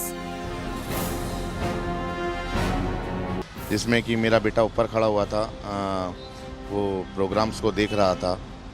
Programme देखते देखते उसने अचानक fire कर दिया, जो fire मेरे बेटे के कनपट्टी से होते हुए ऊपर की साइड वो निकला। गन शॉट होने के बाद बेटा मेरा ज़मीन पर गिर गया एक साथ, और ज़मीन पर गिरने के बाद मैं एक साथ उसको डॉक्टर के पास लेके भागा। मैं इतना कंफ्यूज, इतना ऑफलेस हो गया कि मैं उस बच्चे की कंडीशन को, अपने बेटे की कंडीशन को मैं देख नहीं पाया। 20 से 25 फायरिंग होने के बाद और इवन इतने छोटे बच्चे को पेरेंट्स ने पिस्टल दी क्यों? वहाँ मौजूद जितने लोग थे सबने यही बोला कि ये हो क्या रहा है कि दोनों बच्चे अपने पिस्टल दोनों बच्चे अपने लगा के घूम रहे हैं। मतलब उनके तो एक खेल हो गया, लेकिन मेरी तो सब जिंदगी ही तबाह हो जाती। तबाह क्या, अभी भी कुछ कहा नहीं जा सकता। बस भगवान से प्रे है कि मेरा बच्चा जल्दी ठीक हो जाए। The question now, how many more lives will be lost to this gunfire epidemic? How long before we wake up? Viewers, now the Karnataka High Court has pulled up Bollywood actor Ranveer Singh during the hearing of a case where the actor challenged an FIR filed against him for mimicking Kantara actor Rishabh Shetty. The Karnataka High Court said you may mimic, you may do anything, but you have no right to hurt anyone's religious sentiments. Take a look at exactly what unfolded. Bollywood actor Ranveer Singh had challenged an FIR filed against him for mimicking Kantara actor Rishabh Shetty. Anybody here want to see me in Kantara 3? Tell this guy. Karnataka High Court heard the case today and came down heavily on the actor. Ranveer Singh had apologized on social media platforms for his actions earlier, but court said internet does not forget anything. The court said the actor must be responsible in his statements. He may be Ranveer Singh, he may be anybody. Anybody here want to see me in Kantara 3? Tell this guy. The court went on to say that despite apology, the internet never forgets, and that the actor has no right whatsoever to hurt anyone's religious sentiments. The court also questioned Ranveer Singh, will his apology take back the words? Ranveer's counsel admitted that the mimicry was completely insensitive. The court said actor's statement was deliberate and a gross ignorance. The state's counsel cited actor's marriage to Deepika Padukone, who hails from Bengaluru, referred to Ranveer Singh as Karnataka's son-in-law. When Ranveer Singh's lawyer argued that it was a careless statement, the state's counsel said that since Ranveer Singh continued to mimic despite being told to stop, it was not reckless. Next hearing is on Monday, 2nd of March. The court also asked the state to not take any coercive steps till the matter is heard on Monday. Anybody here want to see me in Kantara 3? Tell this guy. That one. Viewers, a self-styled godman accused of sexual abuse of minors is being supported by politicians of the soil. Congress's Uttar Pradesh chief Ajay Rai landed up at Avimukteshwaranand's ashram in Varanasi and came out strongly in his support. This even after a POCSO special court ordered for an FIR to be filed against Avimukteshwaranand over sexual assault of minors. Take a look at this. Political tug-of-war over self-styled Shankaracharya Swami Avimukteshwaranand escalated today with Congress joining in on one side of the godman. Congress Uttar Pradesh chief Ajay Rai landed up at Avimukteshwaranand's ashram in Varanasi and came out strongly in his support. इनके खिलाफ जो कार्रवाई की गई है वो Bharatiya Janata party के लोगों ने करवाया। भाजपा का मंत्री क्यों नहीं आ रहा? डिप्टी सीएम लखनऊ में बटकों का सम्मान कर रहे हैं। अगर सम्मान करना है तो विद्या मठ आइए, शंकराचार्य जी से माफी मांगिए। Avimukteshwaranand also found backing from former CBI director N. Nageshwar Rao, who paid a visit to his ashram after Rai. In the godman's battle with the Uttar Pradesh government, the Congress made a late entry. Samajwadi Party chief Akhilesh Yadav has been firing a daily salvo at the Yogi government, ironically projecting himself as a champion of a Sanatan cause. दुख की बात है कि हमारे सनातनी धर्म के पूजनीय शंकराचार्य जी के साथ व्यवहार तब हो रहा है जब भगवाधारी हमारे मुख्यमंत्री हैं. Ironic also because when Akhilesh was in power, he had his own run-ins with Avimukteshwaranand. हर व्यक्ति शंकराचार्य नहीं लिख सकता. हर व्यक्ति हर पीठ के आचार्य के रूप में जाकर के जहां तहां वातावरण खराब नहीं कर सकता. उन मर्यादाओं का पालन सबको करना होगा.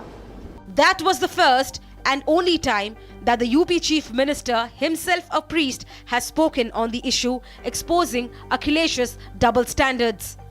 The godman is known to wear his politics on his sleeves, a political jacket over his saffron robes. He has been confronting the Yogi government on the issue of cow slaughter, on which he finds the BJP going soft. अब बहुत सारे महात्मा है जो कह रहे हैं कि हम सत्ता के साथ हैं. अरे भाई, सत्ता के साथ रहो, कौन मना करता है? लेकिन जो गौ हत्या को समर्थन देने वाली सत्ता है, जिस सत्ता के समय में गौ हत्या बढ़ रही है, जिस समय गायों की संख्या घट रही है, जिस समय बीफ का निर्यात बढ़ रहा है, उस समय तो उनसे सवाल पूछो. On earlier occasions, he has called Rahul Gandhi a non-Hindu, prohibiting his entry into the Ayodhya Ram temple. Reason perhaps why the Congress made a late entry in his defense. His internecine battles with the priest of the Sanatan establishment over the office of Shankaracharya of Jyoti Mat Peeth might have contributed to his present legal troubles. वे शंकराचार्य ही नहीं है. The priest status as Shankaracharya is sub judice, the matter pending before the Supreme Court. On Tuesday, he approached the Allahabad High Court seeking anticipatory bail in an alleged sexual harassment case of 2 minor disciples. यह पूरा मामला राजनीतिक प्रतिद्वंद्विता से, mala fide रूप से, द्वेष भावना के साथ दर्ज कराया गया और एक बड़ी कॉन्स्पिरेंसी है.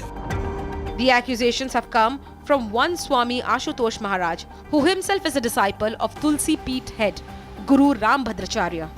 Amid all this, a divided Hindu priestdom presents a sorry picture, and the battle might not yet be over.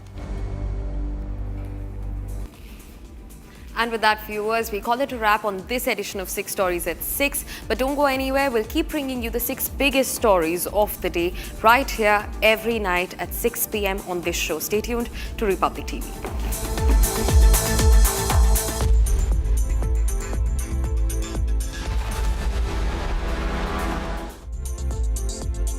MDH की हल्दी मिर्ची धनिया करे कमाल, ये रंग दे, ये खुशबू दे, ये तीखा, ये कम पड़े, क्या निराला MDH मसाला.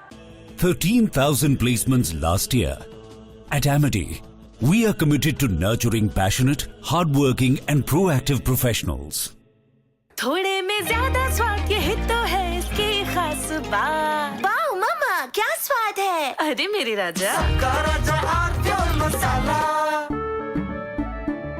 केसरिया से मन जोगी हुआ रे, दिल झूमे देखो मतवारा हुआ रे, केसरिया से मन जोगी हुआ. हर पल मनाओ केसरी त्योहार. विमल, बोलो जुबान केसरी. ये है सीक्रेट रेसिपी MDH का जीरा सिप जल जीरा मसाला. सिप सिप जीरा सिप जीरा सिप MDH का जल जीरा सिप MDH का जल जीरा SIP.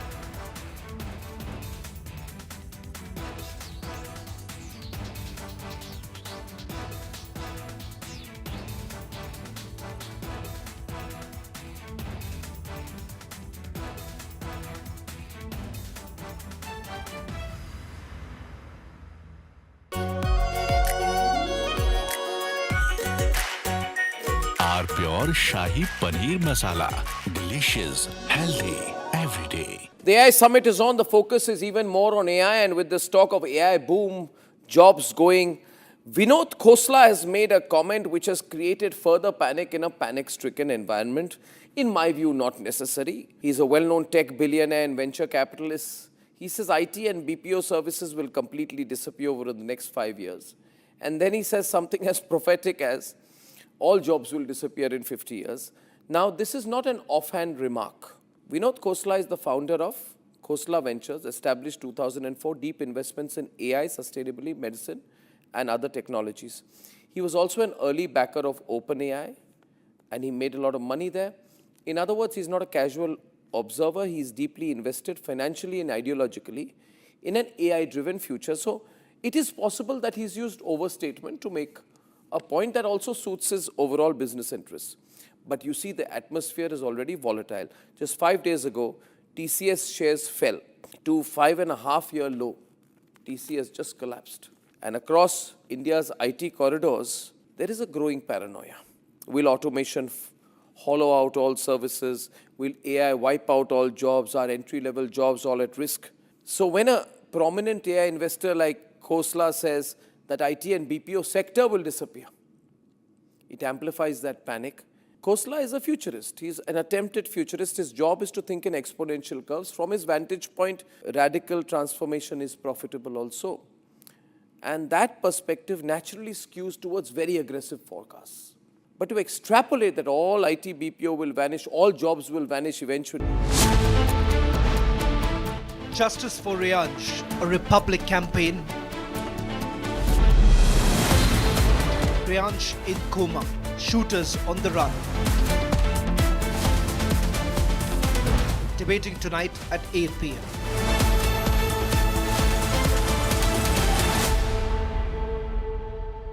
These pictures are from Jammu and Kashmir's Kishtwar district, where Operation Trashi 1 is a planned mission under the joint operation of the Indian Army, the Jammu and Kashmir Police and the CRPF. These forces have never been as motivated as they are today, and each day their motivation levels rise. They are tracking the terrorists and they are killing the terrorists. Operation Trashi is an ongoing operation. We across India today need to stand with, salute, and every day thank ourselves that we have forces and men like this, relentlessly destroying through freezing terror, weather, wet terrain and dangerous topography. They are destroying terrorist after terrorist. Pure सूजी पास्ता उबालो मिलाओ और खाओ 8 minute में तैयार क्या taste है सबका राजा आर्नब मसाला रानी इस घर में कुछ है जो टूटता नहीं ये पिलर कभी नहीं टूटेगा रुंगटा स्टील टीएमटी से बना रुंगटा नहीं तो घर स्ट्रॉन्ग नहीं रुंगटा स्टील टीएमटी बार एकदम solid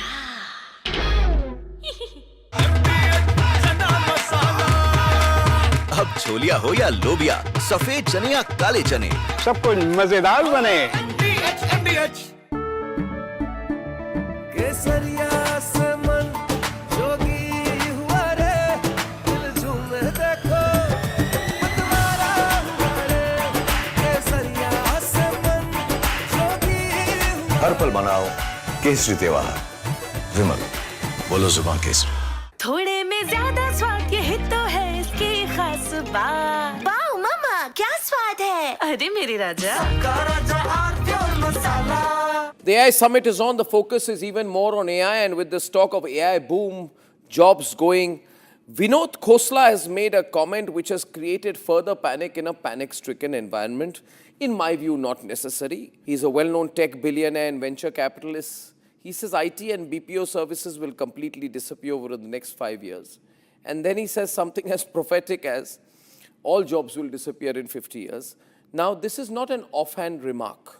Vinod Khosla is the founder of Khosla Ventures, established 2004, deep investments in AI, sustainability, medicine, and other technologies. He was also an early backer of OpenAI, and he made a lot of money there. In other words, he's not a casual observer. He's deeply invested financially and ideologically in an AI-driven future. So it is possible that he's used overstatement to make a point that also suits his overall business interests. But you see, the atmosphere is already volatile. Just 5 days ago, TCS shares fell to 5.5-year low. TCS just collapsed. And across India's IT corridors, there is a growing paranoia. Will automation hollow out all services? Will AI wipe out all jobs? Are entry-level jobs all at risk? So when a prominent AI investor like Khosla says that IT and BPO sector will disappear, it amplifies that panic. Khosla is a futurist. He's an attempted futurist. His job is to think in exponential curves. From his vantage point, radical transformation is profitable also. And that perspective naturally skews towards very aggressive form.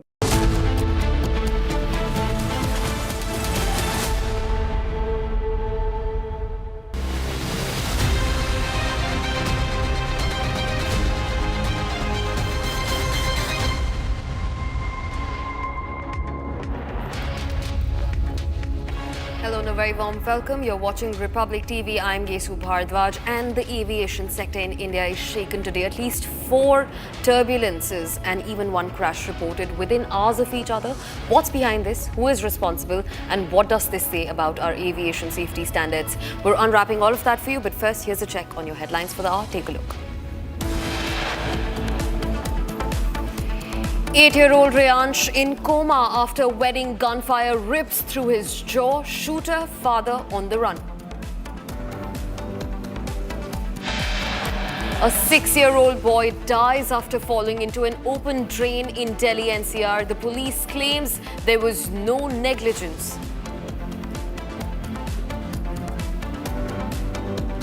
In another aviation tragedy, all 7 on board killed in deadly air ambush. Ambulance crash in Jharkhand. The probe remains underway.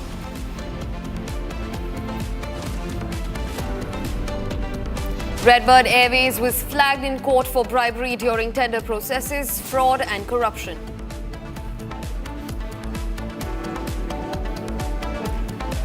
SpiceJet engine bursts into flames mid-air. Passenger video captures terrifying moment.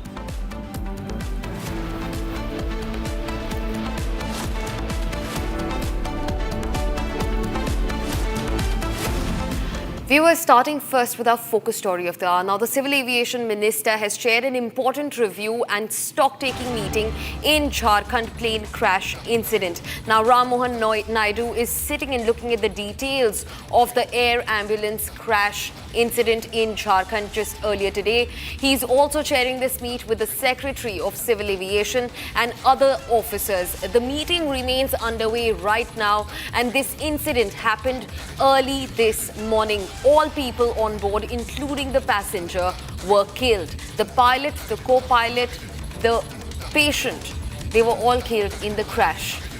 Now, this is also related to the contentious aviation company, Redbird Airways. We're also being joined by my colleague Harsha to get us all details into the matter. Harsha, speak to us about the meeting that's underway. This seems like the authorities have now finally taken some cognizance. You know, we had a statement from the DGCA, the AAIB, but nothing from the ministers yet. Harsha.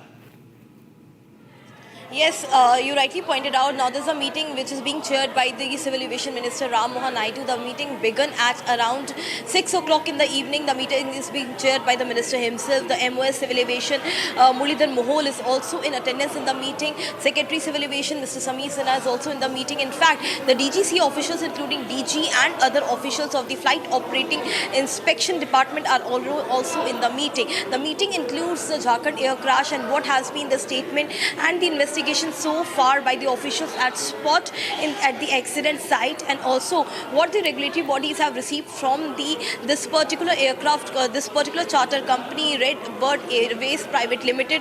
What they have given any statement, and what has been found till now. Any loopholes has been found by the regulatory body in the sanctioning of license by the authorities to this particular charter company, Redbird Airways Private Limited, or not. The meeting, it's almost half an hour since the meeting began. The meeting is already underway, and Minister is taking the review that till now what has been done in this particular incident, how far the investigation has reached, and what all are the reasons behind this tragic plane crash. So right now we can say that the meeting is underway, and all the details since morning to till now, whatever the developments, the regulatory body, which is the aviation watchdog, and the investigating agency AAIB has found till now, all the reports in detail will be shared with the Minister. He will be getting the update and the follow-ups, which will also give us a light on what will be the future of the investigation and how so far the investigation has gone, and whether the Minister himself will be visiting to meet the families of the deceased in this tragic plane crash. Till right now the meeting is underway. We'll get to know more about the details of the meeting once the meeting concludes, but it's been almost half an hour since the meeting started by the MOCA Civil Aviation Minister Ram Mohan Naidu. Back to you. Right, Harsha, thanks very much for getting us those details. In fact, viewers, quickly shifting focus to another breaking development that we're tracking at this hour. Now, the members of the ABVP have launched a protest against the Azim Premji University in Sarjapur. Now, this happens after ABVP members have alleged that an event held on the university campus was derogatory to the Indian Army. The protesters have accused the university of organizing a program that allegedly attempted to separate Kashmir from India. These are the visuals on your screens. They're live as the protest is happening. You can see a bunch of students holding the tricolor and posters over the derogatory remarks that were made against the Indian Army. These are the representatives of the ABVP who have stood against the Azim Premji University in Sarjapur. In fact, they have alleged that the university organized an event which was derogatory to the Indian Army. In fact, it also spoke about secessionist feelings between India and its beloved Kashmir. In fact, slogans were raised that Jammu and Kashmir is an integral part of India during the protest that is on your screens. The agitators also expressed strong outrage over the event. In fact, Republic Kannada is in constant communication with the youth of the ABVP that is out and about on the protest over the notorious event. In fact, during the demonstration, the protesters smeared black paint on the university's name board and also reportedly entered the campus premises. They also wrote "Ban Spark" inside the university premises as part of the protest. In fact, the escalations were so quick that police were deployed at the spot to prevent any mishap and maintain the law and order. The ABVP has now also demanded strict action against the organizers of the program and has called for accountability from the university administration. These are the visuals of protest against Azim Premji University in Sarjapur on your screens.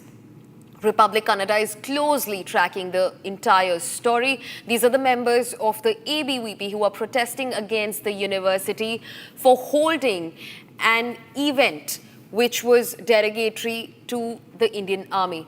In fact, viewers, we're also being joined by my colleague Abhishek straight from Bengaluru from the Kannada newsroom to get us more details.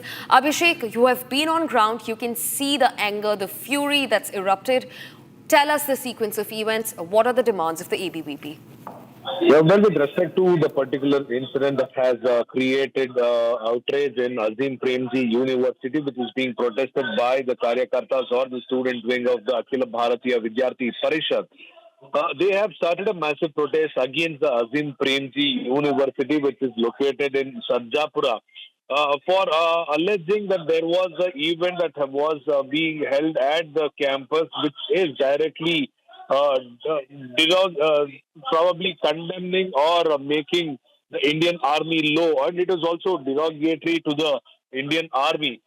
And also, we shouldn't forget the fact that the protesters have accused the university of organizing a program that attempted to separate Kashmir and Jammu from the Indian map. And also, the ABVP students who were protesting in front of the Azim Premji University have continued to have continued their protest and also raised slogans stating that Jammu and Kashmir is still an integral part of India and will remain the integral part of India. And they've also expressed a strong and clear outrage on the organization of any particular event which shows that the Kashmir is not the part of India. The police have been deployed at the Azim Premji University's location to make sure that the situation doesn't go out of control, and a lot of police have been deployed as of now, and we are expecting that this might be increased in the next couple of minutes if at all the situation doesn't come under control. Yeah. Abhishek, in fact, continue being with us, viewers, just to give you a quick recap of what's been happening on your screens. Now, these are the visuals that come straight from outside the Azim Premji University in Sarjapur in Karnataka. These are the members of the ABVP who are launching a protest against the university for holding a notorious event and for hosting that event in a manner that was derogatory to the Indian Army. In fact, viewers, these are the visuals from Bengaluru. You can also see that they're using black spray paint to not just cover the name of the university, but also they are writing things that say "Ban Spark." Now, remember, viewers, this was not it. The event also gained skirmished momentum when secessionist slogans were raised, saying that Kashmir should be seceded from India. Now, coming back to our reporter Abhishek, who joins us on the phone line. Abhishek, speak to us about how this has unfolded. And is there anything that we've heard from the authorities, the university authorities, or otherwise? In fact, we're also told that the police tried to step in these visuals. We can also see some people standing in their khaki uniforms. But tell us about how this entire skirmish unfolded and what are the steps that we're eyeing next. With respect to the management's version, Gesu, this might have come as a shocker to the management because they never expected the Karyakartas or the workers of the Akhila Bharatiya Vidyarthi Parishad to show the outrage in the form of a protest that too in front of the university's gate. And also the visuals, what is being shown on the Kannada and the English channels very clearly show that the Karyakartas of the ABVP have clearly used the black ink on the board of the Azim Premji University, and they've also used their slippers, which has been slapped on the walls of the Azim Premji University, indirectly showing the outrage on the act that had been conducted by the students of the Azim Premji University. On the other hand, we are awaiting the response of the university. We are awaiting the response of the Deputy Commissioner of Police of that particular area, because a suo motu case had to be organized. A suo motu case had to be filed against the students who played in a scenario where they mentioned the fact that Jammu and Kashmir were not the part of India. If the intention of the students was to spread fake and the false message in the country, there should have been a suo motu case registered by the police of the local jurisdiction. However, no such work has been done by the police. Azim Premji university ಒಳಗಡೆ ದೇಶ ವಿರೋಧಿ ಅಂದ್ರೆ ಕಬೀರ ಅನ್ನುವಂತ ಒಂದು ಒಳಗಡೆ ಏನು ವೇದಿಕೆ ಇದೆ ಅದರಲ್ಲಿ ದೇಶ ವಿರೋಧಿ ಆಗಿರುವಂತ ಕಾರ್ಯಕ್ರಮಗಳನ್ನು ಮಾಡ್ತಾರೆ. Viewers, these are the visuals on your screens. Now let me give you a quick recap. This is right outside Azim Premji University in Bengaluru, where the members of ABVP have launched a protest against a notorious event which had derogatory remarks made against the Indian Army. In fact, there were secessionist comments also raised during the event regarding India and Kashmir.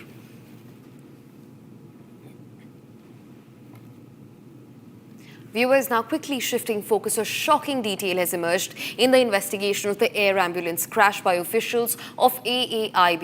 The aircraft engine was recovered nearly 200 meters away from the main crash site.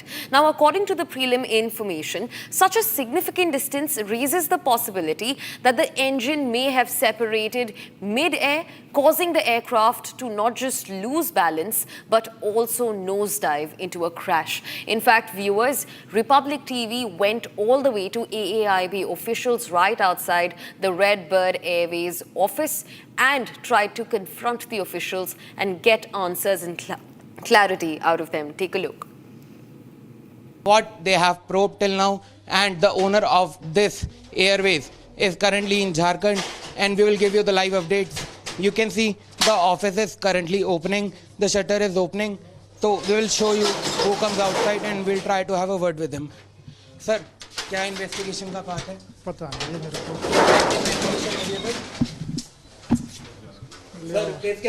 अरे मेरे को नहीं पता, चाय पीनी है तो बताओ, मैं चाय पिलाने वाला हूँ ऑफिस में, मेरे को नहीं मालूम।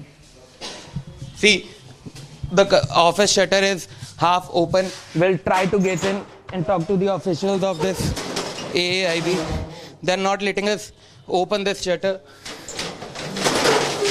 Sir, क्या क्या इन्वेस्टिगेशन का पार्ट है सर? सर प्लीज, अभी चल रही है इन्वेस्टिगेशन AAIB अंदर, please sir give us time. Sir it's the breach of security sir, please. I can't say anything right now. I can't say anything, sir. I can't say anything right now. Investigation is in progress. What are the possible angles which you are probing? So why are you running away from our answers? They are calling me, sir. They are asking for the documents. Please, Sir, please. can you please tell us what are the... I will tell you everything. Give me 5 minutes. I will tell you everything. Give me 5 minutes only. Please. Sir, any update? I will update you. Give me 5 to 10. I am here only. Okay. Sir, आपको क्या पता investigation के बारे में? हमें कुछ नहीं पता भैया, मुझे कुछ नहीं पता। सर, क्या ऑफिशियल्स किस चीज को भैया कुछ नहीं पता हमें इस चीज़ के बारे में, मुझे नहीं पता सर। कुछ एंगल आपको पता है कि कैसे हुआ इंसिडेंट? नहीं मुझे कुछ नहीं पता भैया। क्या एयरक्राफ्ट फिट था फ्लाई करने के लिए? पता नहीं भैया इस बारे में, कोई मैं ऑथराइज पर्सन वही देंगे जो भी होंगे, हमें नहीं पता। सर बट आप यहाँ के ऑफिशियल है, आपको पता नहीं होगा मैं ऑफिशियल नहीं हूँ, मैं ऑफिशियल नहीं हूँ, I am not official. Sir आप ऑफिस में आप काम कर रहे हैं, आपको तो पता ही होगा। मैं भैया वो काम नहीं करता ना, मेरा कुछ और काम है, होटल में काम करता हूँ मैं नीचे। Actually, currently the AAIB officials are coming outside the office. Ma'am, what are the... Investigation is going on, we cooperate with you. Yes, sir.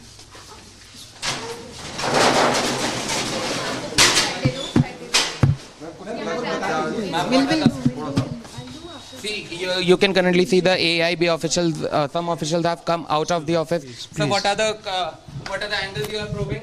Sir, ma'am, what are the angles that you are probing in the accident? We are in process. Sir, can you please tell us something about the incident? I will come back. Surely. Sir, abhi aap agent outside, can you please tell us? I will come back. I am giving you guarantee. I will come back. Sir मैं chief of flight safety हूँ, captain Mohinder Kaur.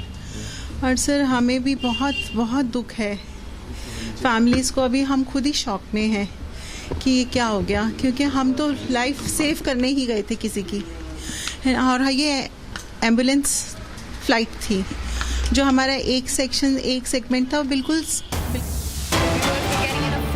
Breaking development now, the ABVP members have launched a protest against the Azim Premji University over hosting an event which was derogatory to the Indian Army. In fact, we can just see that the members of the ABVP have also entered what looks like the premises of the university campus. In fact, viewers remember, this anger, this aggression comes after secessionist slogans were raised at this notorious event seeking Kashmir to be excluded from the borders of India. In fact, Republic Kannada is closely following this story with our reporters on ground continuously.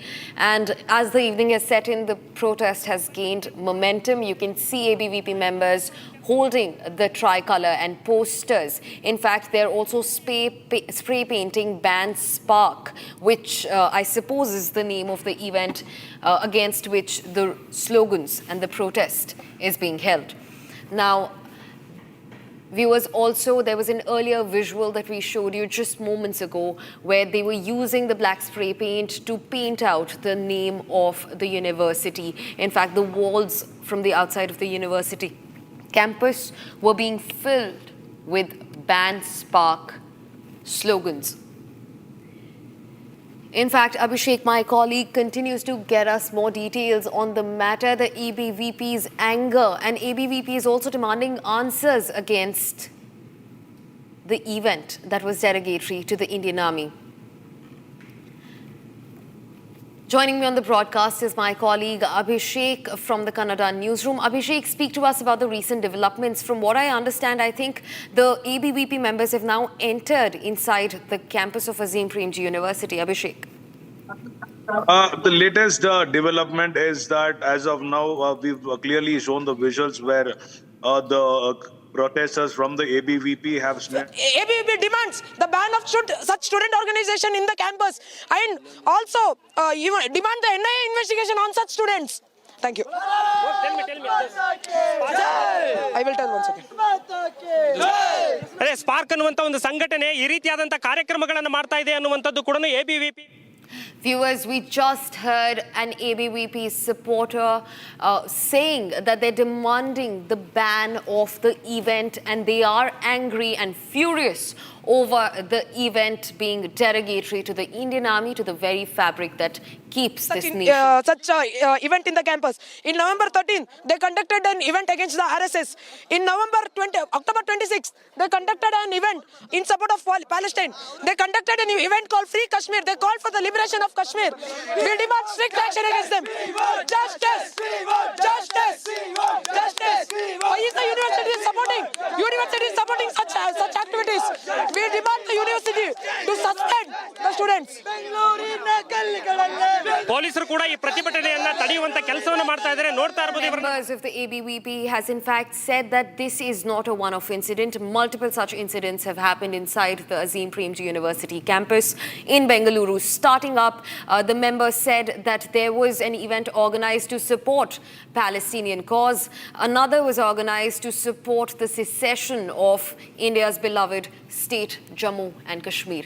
In fact, we're being rejoined by my colleague Abhishek, who continues to be with us on the broadcast. Abhishek, talk to us about what's happening. The skirmish is getting bigger and Azim Premji University is now under scanner. Abhishek.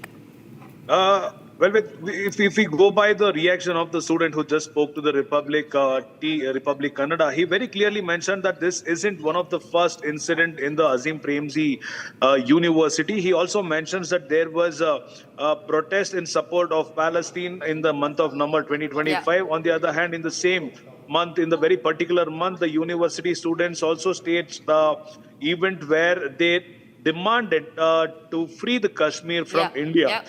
So is the university going against the India, or is it going anti-national? Is a point which had to be answered by the university as of now, and after which the repeated event once again where they have showed up or portrayed a verse or a sentence stating that Jammu and Kashmir doesn't belong to India. Right, Abhishek. The outrage of the ABVP students has been witnessed by the Azim Premji University, and we are awaiting Yeah, Abhishek. Thanks very much for getting us that detail on the story. Viewers, now quickly shifting focus and coming back to the national capital. Now, a family of 8-year-old Reyansh Verma exclusively spoke to Republic TV and recounted the horrific ordeal, the celebratory firing at a wedding procession in which their innocent child was left hurt and is now fighting for his life in coma in Uttar Pradesh. My colleague Rakshita Mishra is right outside the Fortis Hospital in Greater Noida, where this 8-year-old child has been admitted to coma. Rakshita, what is it the latest that you're picking up? This is unfortunate to say the least, and I can see the parents of the child are also with you. Talk to us about what's happening, what's their mood like. Right, they have been running from pillar to post, of course, in the hospital and to check up on the status, on the condition of their child. We will just, in fact, take an update from the parents themselves. I'm right now with the parents, from both the father and mother. Sir, अभी situation कुछ देर पहले एक statement आई थी कि ventilator support से हटा लिया गया है रियांश को. आपने चेकअप किया है, कैसे अभी तक क्या अपडेट है? अपडेट ये है कि डॉक्टर ने मुझे बोला था कि हम एक बार बेटे की तरफ से वेंटिलेटर हटा के देखेंगे कि क्या कंडीशंस हमें क्या रिएक्ट मिल रहा है.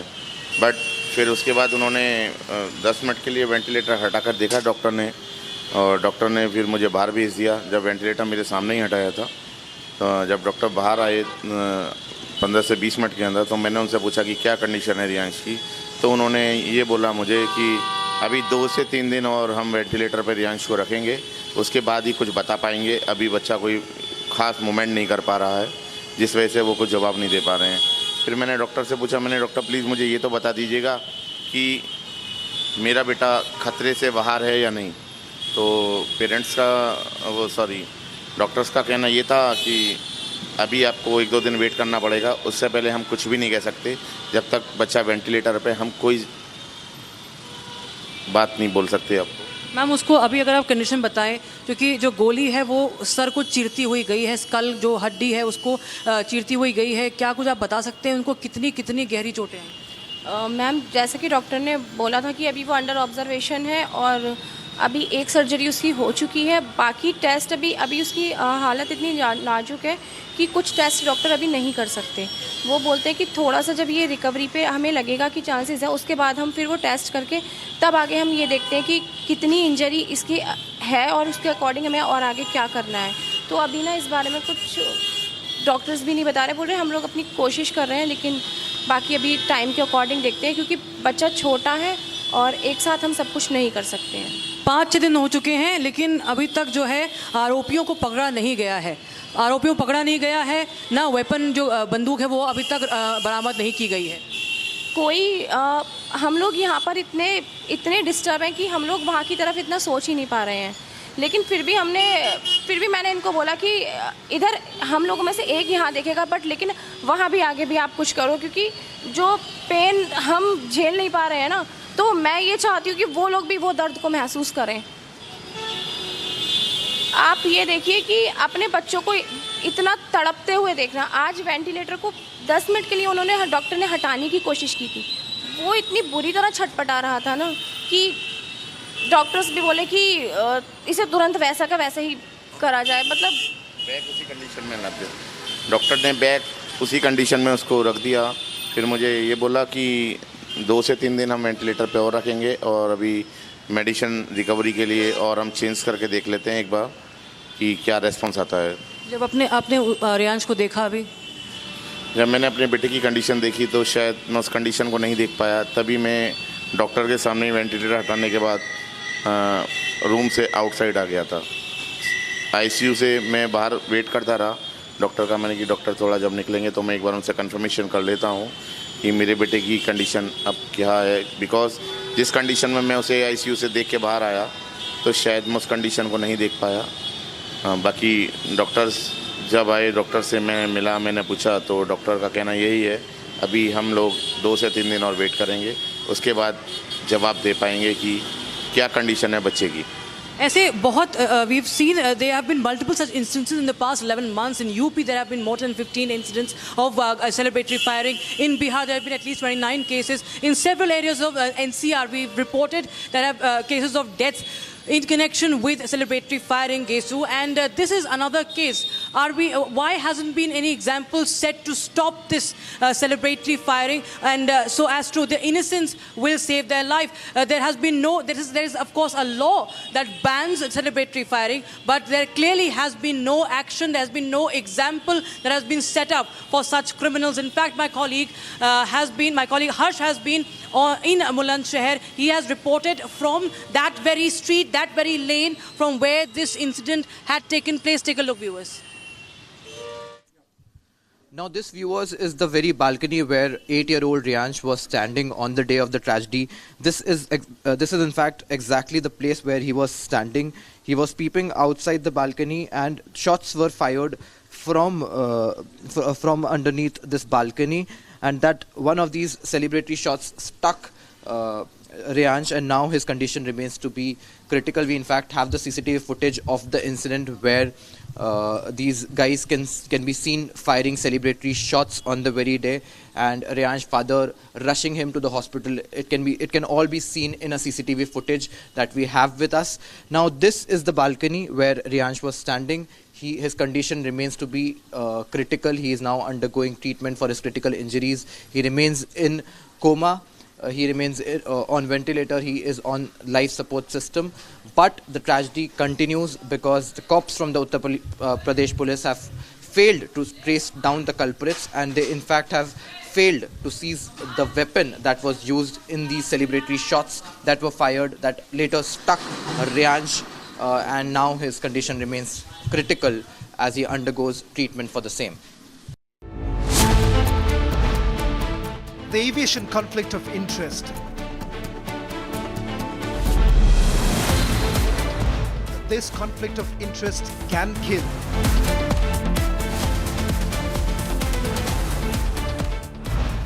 Debating tonight at 9 p.m.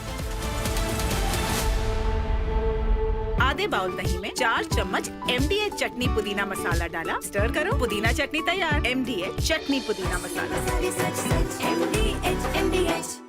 13,000 placements last year. At Amity, we are committed to nurturing passionate, hardworking and proactive professionals.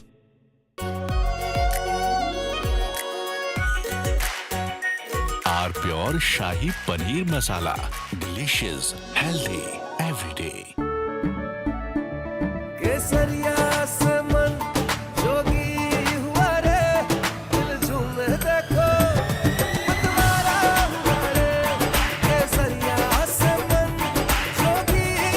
हर पल मनाओ केसरी त्योहार। विमल, बोलो जुबान केसरी। MDH की देगी मिर्च, देगी मिर्च का तड़का, अंग अंग फड़का। MDH की देगी मिर्च।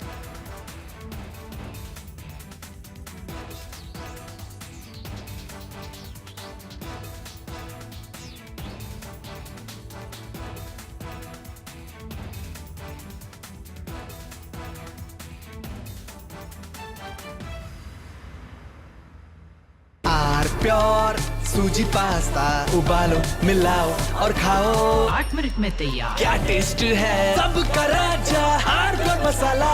The AI summit is on. The focus is even more on AI, and with this talk of AI boom, jobs going, Vinod Khosla has made a comment which has created further panic in a panic-stricken environment. In my view, not necessary. He's a well-known tech billionaire and venture capitalist. He says IT and BPO services will completely disappear over the next 5 years. And then he says something as prophetic as all jobs will disappear in 50 years. Now, this is not an offhand remark. Vinod Khosla is the founder of Khosla Ventures, established 2004, deep investments in AI, sustainability, medicine, and other technologies. He was also an early backer of OpenAI.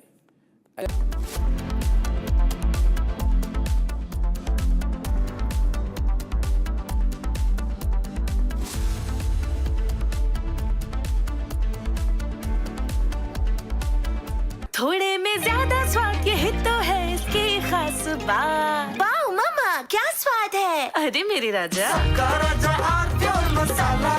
रानी, इस घर में कुछ है जो टूटता नहीं। ये pillar कभी नहीं टूटेगा। रुंगटा स्टील TMT से बना। रुंगटा नहीं तो घर स्ट्रॉन्ग नहीं। रुंगटा स्टील TMT बार एकदम सॉलिड। दादी के हाथों का जादू और खुशबू से महकता घर, माँ की मुस्कुराहट और खाने की सुगंध। MDH गरम मसाला, क्योंकि हर रिश्ता है स्वाद से जुड़ा। केसरिया से मन जोगी हुआ रे, दिल झूमे देखो मतवारा हुआ रे। केसरिया से मन जोगी हुआ। हर पल मनाओ केसरी त्योहार। विमल, बोलो जुबान Kesari.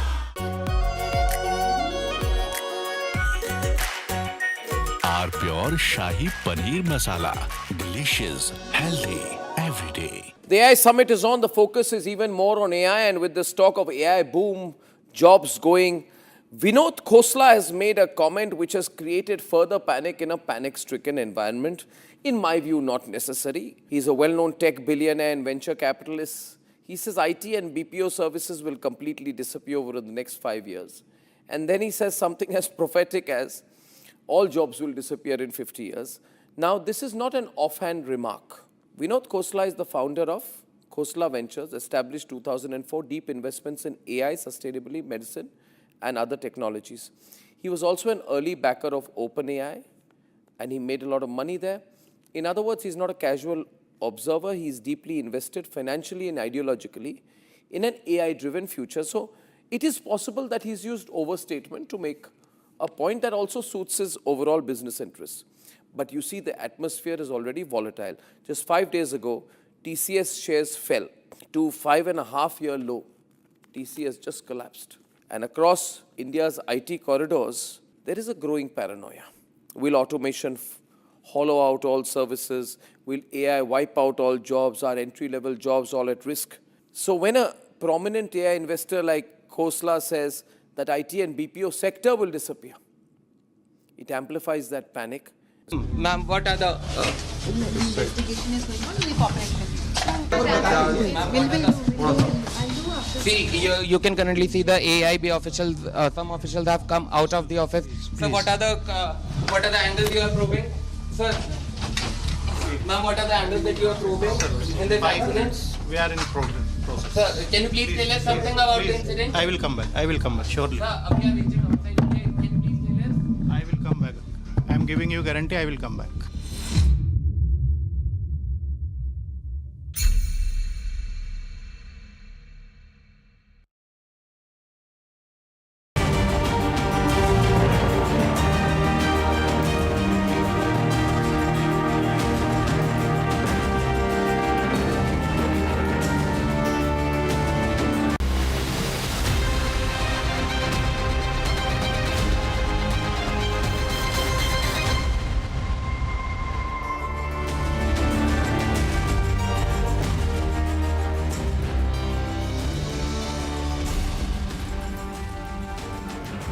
Hello and welcome you watching This Is Exclusive with me, Shavinson. Tonight on This Is Exclusive, we put the focus on an aviation mess that we are witnessing unfolding before us. Not just that, a 6-year-old boy who's battling for his life in Noida. All this and much more in this edition, but first let me take you to the headlines we're tracking at this hour.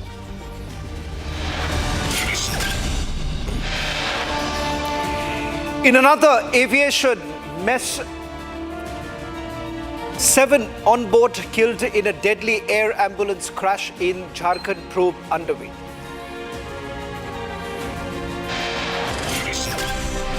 Redbird was flagged in court for bribery during tender process, fraud and corruption.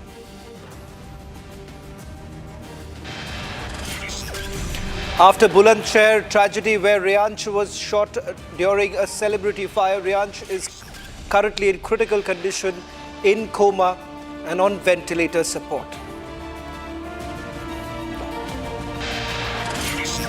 After wedding gunfire tragedy, shooter and his father on the run.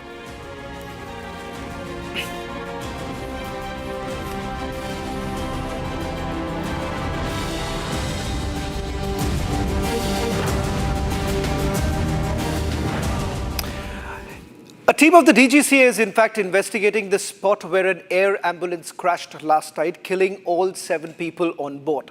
In fact, the team is collecting all evidence from the wreckage to carry out further investigation. 7 people have died, and once again another aviation firm has now come under the scanner. The company operating the air ambulance was flagged for corruption and fraud. From the preliminary investigation that has been carried out, it appears that the engine of this particular chartered aircraft was recovered 200 meters away from the crash site, an indication that perhaps the engine had separated mid-air. In fact, it also raises questions about the maintenance, is what we are given to understand. We are also going to take our viewers through the details that is basically emerging with regards to this particular company that was operating the air ambulance, empaneled by the Jharkhand government. In fact, Redbird was in fact flagged. There is a Delhi High Court notice that was basically issued. The court had flagged off misrepresentation and misconduct as far as on part of the officials who were basically running this particular company. In fact, Delhi High Court had basically raised concerns about a conflict of interest. It seems that despite that, there was no action that was taken by the DGCA. The air ambulance crash that has taken place, and from the information that we do have in our possession, is that questions are being raised as far as the maintenance of the aircraft is concerned. It turns out that the engine perhaps would have separated mid-air, resulting in the situation that you see unfolding before our eyes. That's the wreckage of the aircraft. On board were 7 people, including 1 patient. In fact, if we can just take our viewers through that image that we had accessed of the patient being brought inside the aircraft. This was the last picture, hoping that he would be able to leave from Ranchi and land in Delhi for further medical attention. In fact, some questions were actually asked by our reporters on the ground when the AAIB officials reached the office of Redbird in the national capital. They refused to face the camera and denied to answer the questions. I just want to show you this particular picture. This picture that we got to our newsroom just late last night, moments after the crash. This was just moments before that when he was taken inside the aircraft. The patient here who had burn injuries and had paid almost 8 lakhs for this particular air ambulance and was hoping that for further medical treatment he would be taken to the national capital. The flight took off around 7 o'clock in the evening, and around 7:37 is when the crash had taken place. Take a look when these pertinent questions were actually asked by my colleague earlier today to the AAIB officials, who refused to face the camera and denied to answer any of our questions. What they have probed till now, and the owner of this Airways is currently in Jharkhand, and we will give you the live updates. You can see the office is currently opening, the shutter is opening, so we will show you who comes outside and we'll try to have a word with him. Sir, क्या investigation का part है? पता नहीं मेरे को।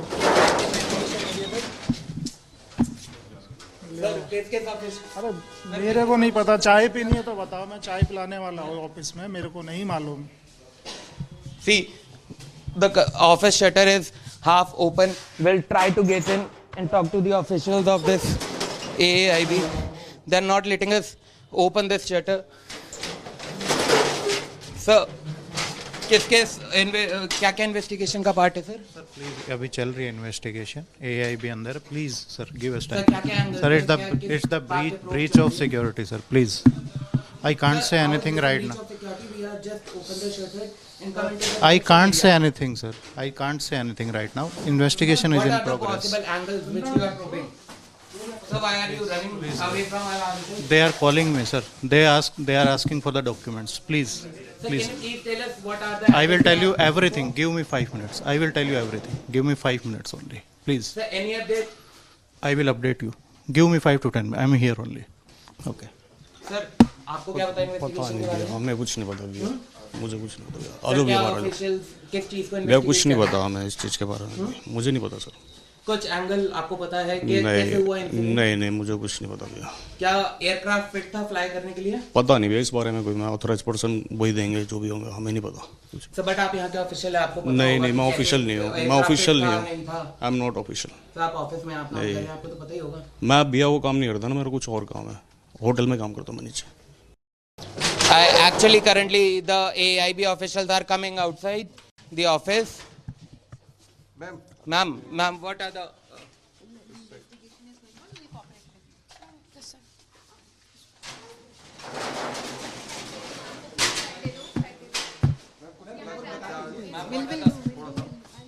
See, you can currently see the AAIB officials, some officials have come out of the office. So what are the angles you are probing? Sir, ma'am, what are the angles that you are probing in the incident? We are in process. Sir, can you please tell us something about the incident? I will come back, surely. Sir, abhi aap agent outside hoonge. Can you please tell us? I will come back. I am giving you guarantee, I will come back. Sir मैं chief of flight safety हूँ, captain Mohinder Kaur. और sir हमें भी बहुत बहुत दुख है, families को। अभी हम खुद ही शॉक में हैं कि ये क्या हो गया, क्योंकि हम तो लाइफ सेव करने ही गए थे किसी की। और ये एम्बुलेंस फ्लाइट थी, जो हमारा एक सेगमेंट था, बिल्कुल ठीक गया है, फ्लाइट बिल्कुल सही गई है। और वापस आते समय भी कोई एयरक्राफ्ट में डिफेक्ट्स नहीं थे। पायलट्स दोनों ही कैपेबल पायलट्स थे और एक्सपीरियंस पायलट्स थे। जो फैमिलीज़ हैं और जो पैसेंजर्स जिनकी डेथ हो गई है, उनके लिए रेडबर्ड की तरफ से कंडोलेंसेस हैं हम दे रहे हैं उनको। And we are really shocked. और इन्वेस्टिगेशन अभी हो रही है, हमें भी नहीं पता कि क्या हुआ है। इन्वेस्टिगेशन चल रही है। इन्वेस्टिगेशन एजेंसीज आई थी, उन्होंने अपना सामान जो सीज करना था करके वो चले गए हैं। My colleague Harsha, who's been investigating this entire matter, is joining us from the Kolkata newsroom. Harsha, you've gone through the papers of this particular company. It turns out that the Delhi High Court had issued a notice against the owners of the company, saying that there is a conflict of interest and there were charges of bribery. What's the current status of that very case? So, Shravan, they tried to take a tender of the Airport Authority of India, by bribing the aircraft carrier. And there's a rule and norm in the tender taking in the Airport Authority of India tenders. You can't be directly or indirectly linked with any aircraft carriers who are directly the part of the entities and are the bidders in that particular tender. Now, they did hide the shareholders and directors which had common interest in buying the tender of the Airport Authority of India, and it came to the light of Airport Authority of India that how they gave the bribe and they were involved in the malpractice to get these tenders of Airport Authority of India. And on 8 December 2025, there was a Delhi High Court order which clearly stated that there was a conflict of interest, there was a misrepresentation, and therefore why they should not be barred. They were barred from taking the tenders of the Airport Authority of India. And with the history of the company, doesn't have a very good history of taking tenders of the government bodies, and therefore they were barred from all the tender takings of the Airport Authority of India, not only for that tender but in the future tendering as well. So the malpractice was found in this Redbird Airways Private Limited company, and the history doesn't seem to be very good, and therefore a lot of questions, Shravan, are also rising that how did they get their license of the DGCA for the medical service. Right now this company doesn't have an long experience of a medical service company. As a medical service company, the owner is an aircraft engineer. The company came into inception in 2018, and 2 years after launching their company, 2022, they got the license from the DGCA of carrying helicopters for domestic uses, and also for the medical service charter license they also got from DGCA. How they got this license? Was there any manipulation? Did they get it through some other means? Was there a reference involved in it? By what source or means they have received these licenses? This is also being investigated and will be investigated, because a high-level meeting today is being chaired by Ram Mohan Naidu, Civil Aviation Minister. All these loopholes are, investigating agency AAIB is trying to find out. That's the reason 3 stack of boxes have been collected today from the Redbird Airways Private Limited offices, and also Akshay Kumar is nowhere to be found. He has not been grilled by the investigating agencies till now.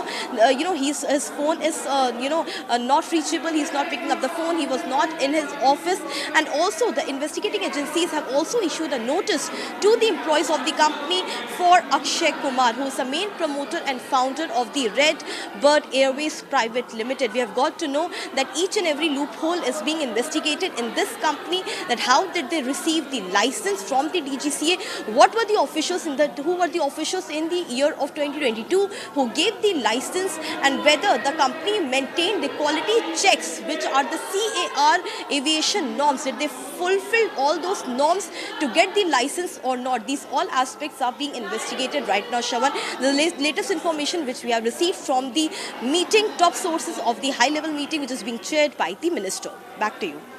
Thank you very much, Harsha, for getting us the latest details. A story that we'll be tracking very closely as the investigation is still being carried out. Questions being raised about the maintenance of the aircraft tolls. An 8-year-old child battling for life, Reyansh, who should have been worrying about perhaps his homework and cricket, is instead fighting to breathe after bullets tore through what was meant to be a normal afternoon. And 5 days later, the shooters are still on the run. Republic not only spoke to Reyansh's parents, who narrated their horrific ordeal while hoping for him to get better. We also questioned the police over their lack of sense of emergency in the situation. A statement has also been issued by the hospital where Reyansh is currently admitted and is under ICU observation. The hospital has said that Reyansh has shown signs of clinical improvement, but the bigger question is, where is the justice? Has law and order completely collapsed to the point where children are caught in these celebrity fires and the accused basically walking free?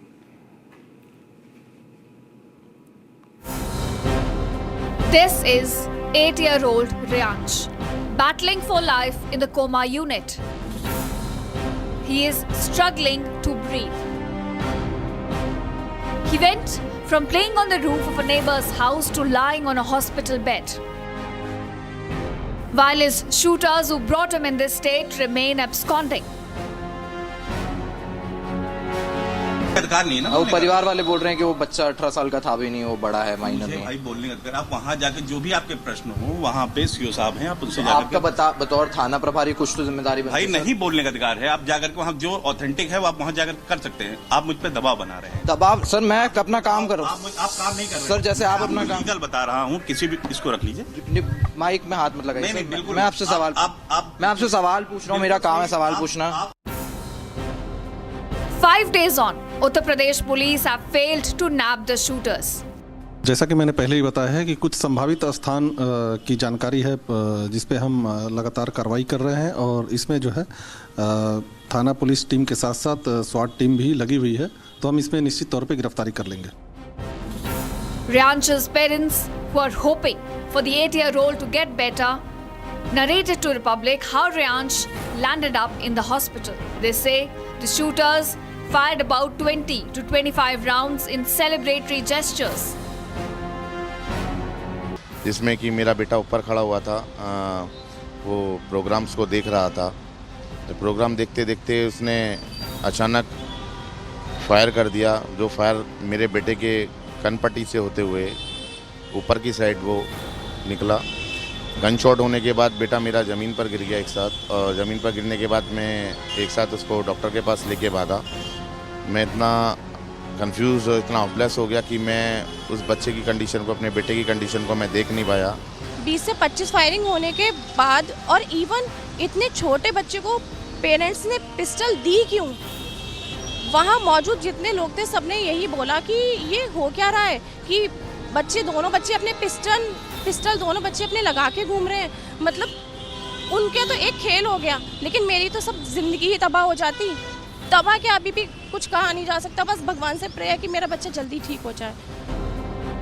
The question now, how many more lives will be lost to this gunfire epidemic? How long before we wake up?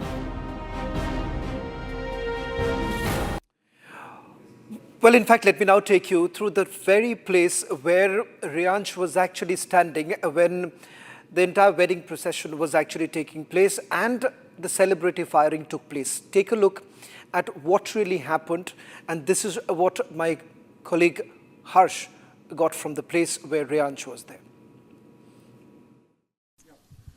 Now this, viewers, is the very balcony where 8-year-old Reyansh was standing on the day of the tragedy.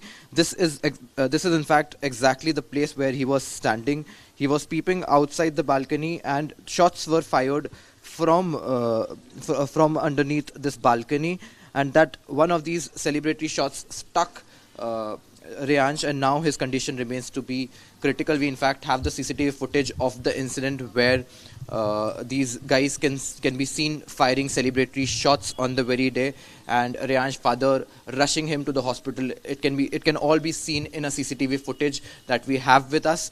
Now this is the balcony where Reyansh was standing. His condition remains to be critical. He is now undergoing treatment for his critical injuries. He remains in coma. He remains on ventilator. He is on life support system.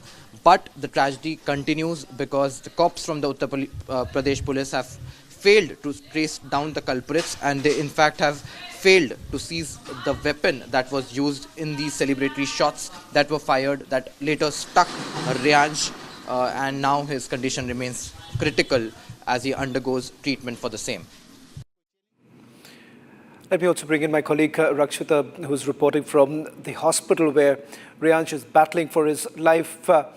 Rakshita, did you manage to speak to the hospital authorities, and what's the last medical bulletin? Well, we spoke to the parents just a while back. I think an hour ago.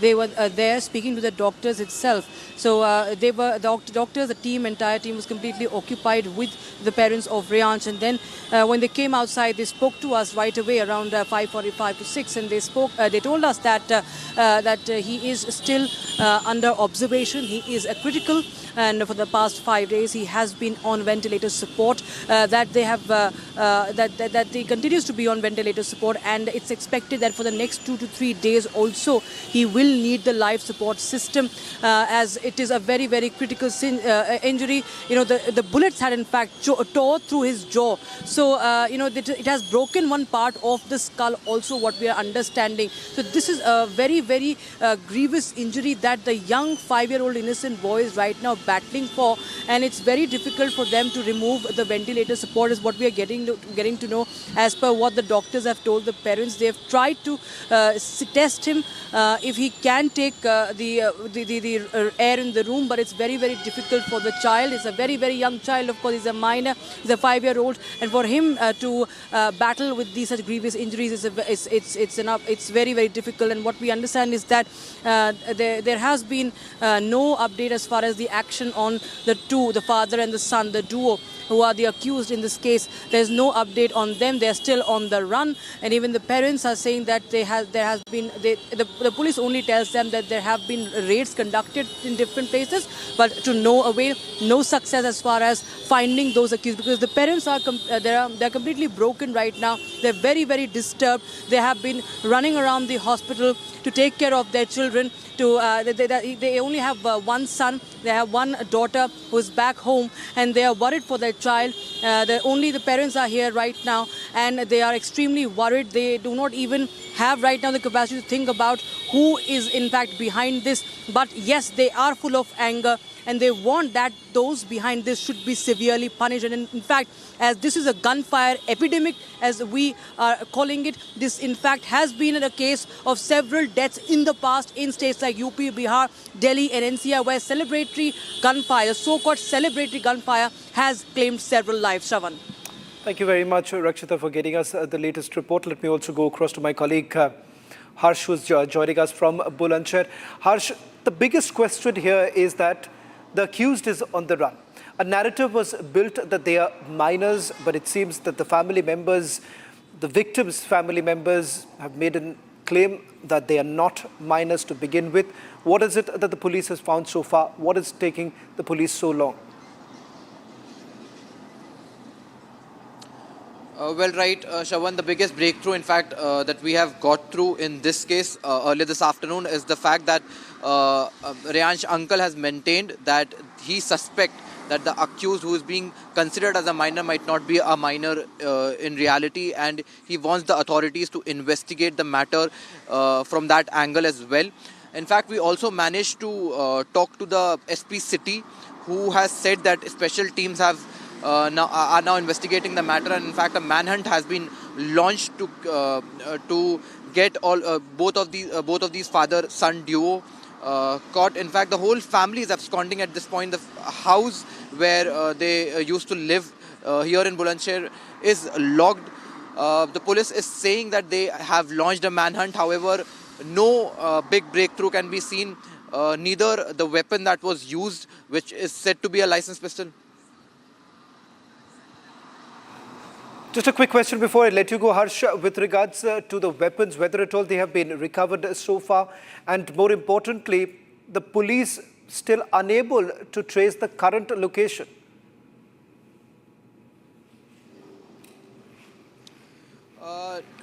Well, right, Shaban, they have not yet managed to recover the weapon. Now, remember, this is a licensed pistol that has not been recovered at this point. Police has clearly said that this weapon has not been recovered, at least at this point, and they have continued to maintain that they have launched a manhunt for the father-son duo.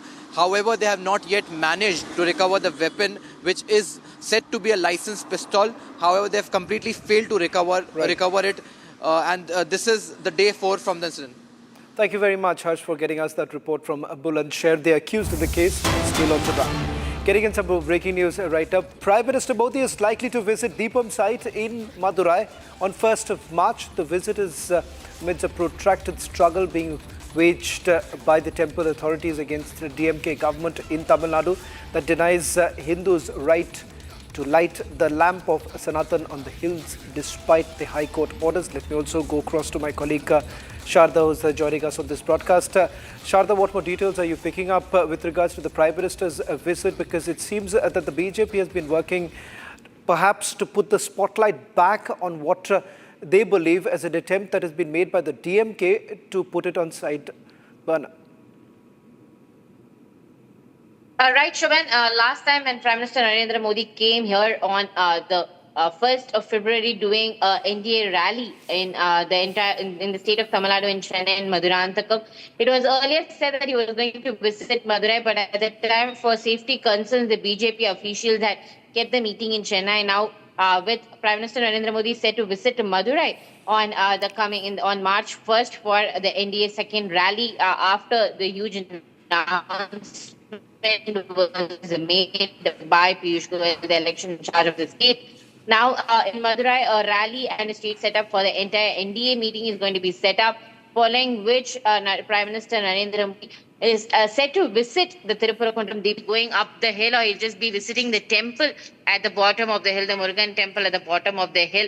And also, Prime Minister Narendra Modi often visits Madurai Meenakshi Amman temple, so it's expected that he'll be reaching Chennai on February 28th, following which on the 1st he'll be taking a chopper to Madurai, visiting both the temples, the two famous temples from the south of India, following which Narendra Modi also has multiple visits planned throughout the month, in the month of March, for the NDA rallies to happen in the state of Tamil Nadu. At least 5 times Prime Minister Narendra Modi would be here leading the NDA rally and the meetings before the elections are into place. We know that the elections are just 2 months away, and the BJP is trying to make sure that whatever the DMK is leaving out, especially for the Hindus that they cover.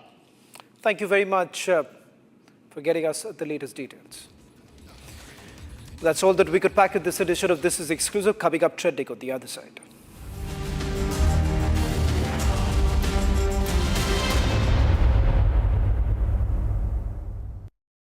Co-powered by Century Ply Club Prime. Raho befikar. R pure सूजी पास्ता उबालो मिलाओ और खाओ 8 minute में तैयार क्या taste है सबका राजा आर प्योर मसाला 13,000 placements last year. At Amity, we are committed to nurturing passionate, hardworking and proactive professionals. अब छोलिया हो या लोबिया, सफेद चने या काले चने, सब कुछ मजेदार बने। मुस्कुराए लड़खड़ाए जिंदगी चाहे जो भी हो। सर, पेशेंट के लिए कौन सा रूम प्रेफर करेंगे आप? जिंदगी भर के प्यार का कोई रेट कार्ड नहीं होता। Tata AIG health insurance, with you like family. with you always. थोड़े में ज्यादा स्वाद यही तो है इसकी खास बात। वाओ मम्मा क्या स्वाद है। अरे मेरे राजा मसाला।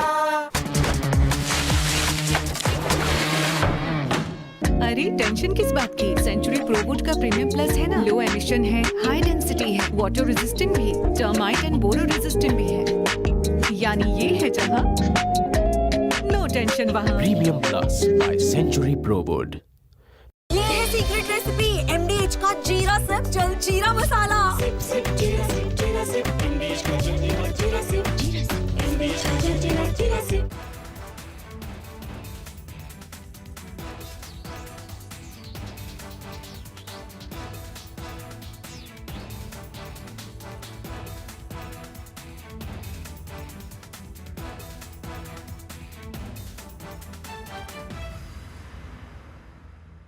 The AI summit is on. The focus is even more on AI, and with this talk of AI boom, jobs going, Vinod Khosla has made a comment which has created further panic in a panic-stricken environment. In my view, not necessary. He's a well-known tech billionaire and venture capitalist. He says IT and BPO services will completely disappear over the next 5 years. And then he says something as prophetic as all jobs will disappear in 50 years. Now, this is not an offhand remark. Vinod Khosla is the founder of Khosla Ventures, established 2004, deep investments in AI, sustainability, medicine, and other technologies. He was also an early backer of OpenAI, and he made a lot of money there. In other words, he's not a casual observer. He's deeply invested financially and ideologically in an AI-driven future. So it is possible that he's used overstatement to make a point that also suits his overall business interests. But you see, the atmosphere is already volatile. Just 5 days ago, TCS shares fell to 5.5 years. Justice for Reyansh, a Republic campaign. Reyansh in coma, shooters on the run. Debating tonight at 8 p.m.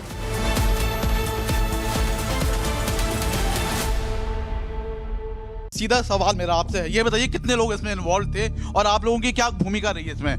क्या सवाल sir ये नहीं, ये बताइए 3 लोग जो आपने suspend किए गए लोग, उन लोगों के नाम बताइए आपने, कौन वो लोग थे जिनको सस्पेंड किया गया? ऑथराइज नहीं हो बोलने के लिए। अच्छा, उसके साथ बताइए क्या थर्ड पार्टी भी इन्वॉल्व है इसमें? थर्ड पार्टी भी इन्वॉल्व है इसमें क्या? क्योंकि पैसा इसमें गया है 590 करोड़। क्या पैसा सर आपको चोट लग जाएगी? पैसा इन्वॉल्व है क्या इसमें? आप बताइए third party.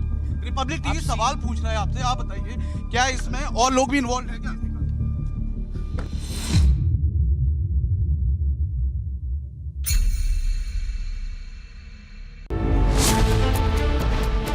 Can't tackle killer death traps. The crane of death returns. Debating tonight at 8:30.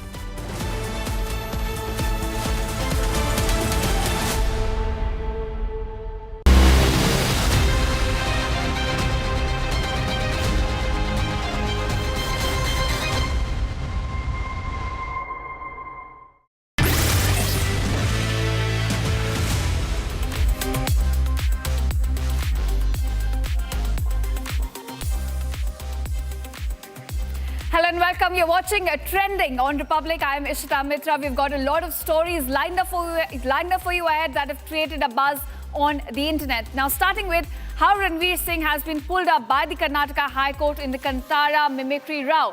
The court said one is not above law, one cannot hurt the public sentiments, at the same time directing the Bengaluru police to not take coercive action against the actor. Now, we also discuss how the fate of Kerala's Story 2 remains uncertain. The court has now asked for a screening to be scheduled before the release of the movie, but the makers here remain adamant. And at the last, we also discuss how one can never make their critics happy. And joining us on the list is Donald Trump. He says even if he finds a cure for cancer, his critics will never be happy. All that and more lined up for you ahead in the show Trending.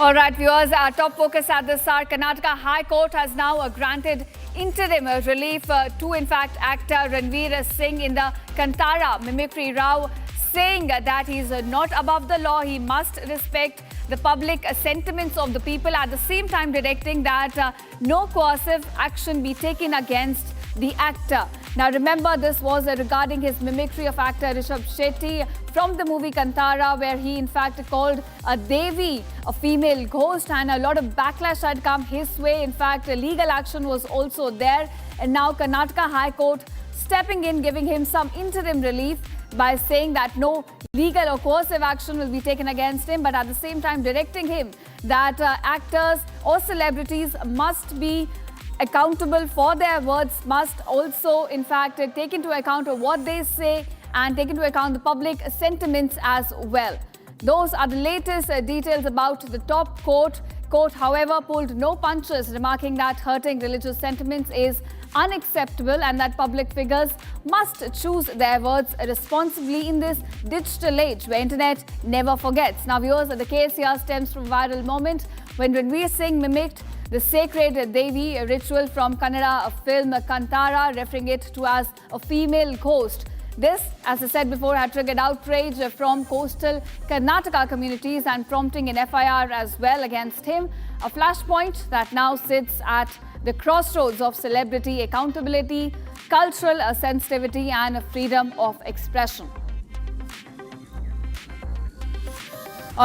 All right, joining us live is now Advocate Prashant Methal, live from Bengaluru. Thank you, Mr. Methal, for joining us on Republic TV. I want to ask you, the High Court today said that Ranveer Singh, as an actor, must be accountable for his words, must have been mindful of the sentiments of the people, but at the same time directing police to not take coercive action against him. What is your reaction to this verdict?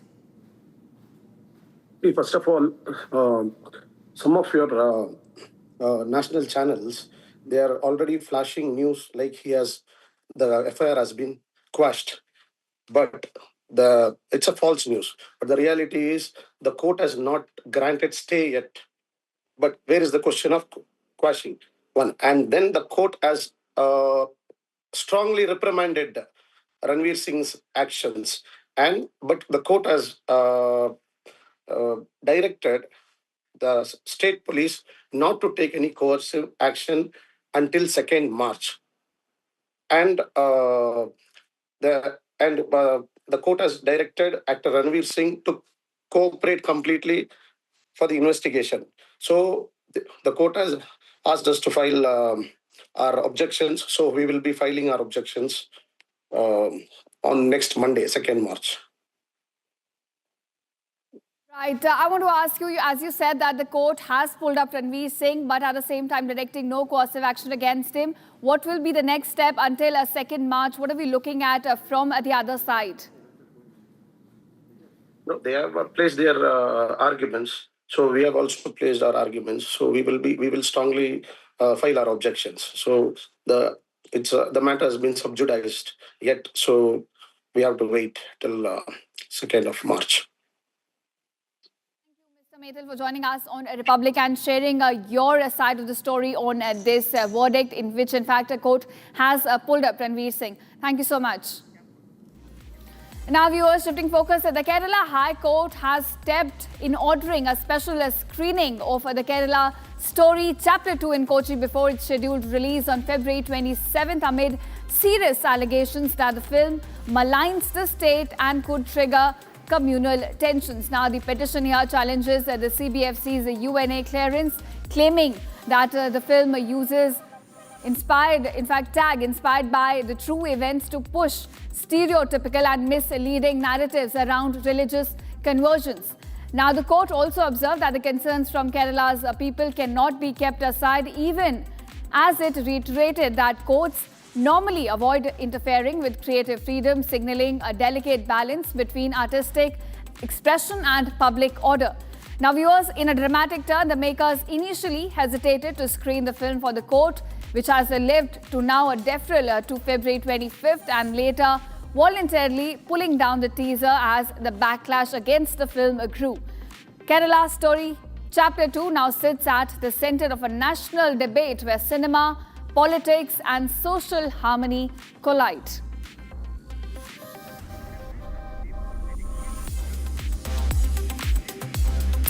Now viewers, Donald Trump is back with a classic, declaring that there's not a thing he could do to win over his critics. Not even, he says, if he discovers a cure for cancer. Now speaking at a public event, the US president claimed that even if he discovered a cure for cancer, critics would still downplay it, saying it should have been done earlier. Now the remark, part grievance, part political theatre, plays straight into Trump's long-running narrative, a leader perpetually wronged by media, opponents and apparently impossible expectations. Love him or loathe him, Trump once again turns criticism into campaign fuel, and the internet, as always, is watching closely. They're coming way down, and I'll get them down further, but, Christ, no matter. By the way, if I came up with a cure for cancer, they would say, he should have done it years ago.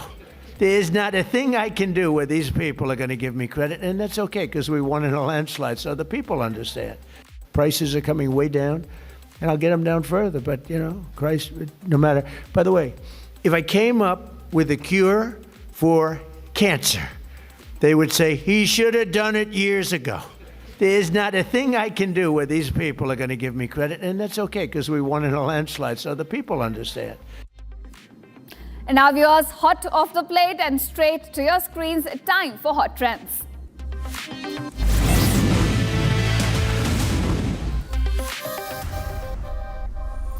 Now viewers, actors Rashmika Mandanna and Vijay have begun their wedding festivities in Udaipur and are set to marry on February 26th. The couple, fondly called as Virosh by fans, arrived with a small guest list of around 100 people. Couple has also shared glimpses of their celebrations, including a pool, a volleyball, elegant floral decor and a curated Japanese dining experience reflecting an intimate and globally inspired celebration. Now, Sky Air Mobility has launched AI-powered drone doorstep deliveries in Gurugram using autonomous drones, ground robots and OTP-based access for secure drop-offs. Now, the rollout marks a major step in last-mile logistics with Gurugram as the first city and plans for an expansion as well, signaling a shift towards faster, tech-driven deliveries in India.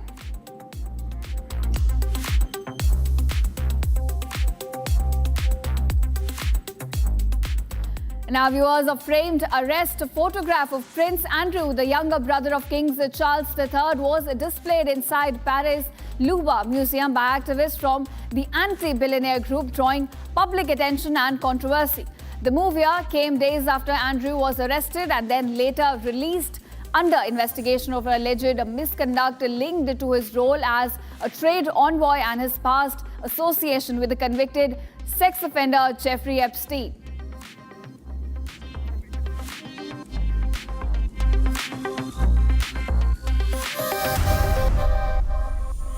Now shifting focus, a jailed former Pakistan Prime Minister Imran Khan was taken from Adiala jail to Islamabad's PIMS hospital in a heavily guarded 15-vehicle convoy, and this is for urgent retinal treatment.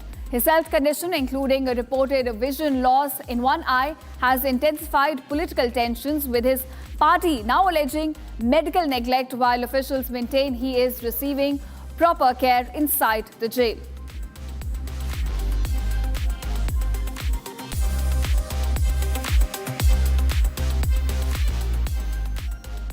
And now viewers, Kriti Sanon made a strong global fashion statement as she attended the Burberry Winter 2026-27 show at London Fashion Week. Sitting front row alongside international stars like Kate Moss and Simon Ashley, she wore a brown Burberry trench coat dress paired with a teal scarf, boots and luxury accessories, drawing praise for fans and fashion watchers.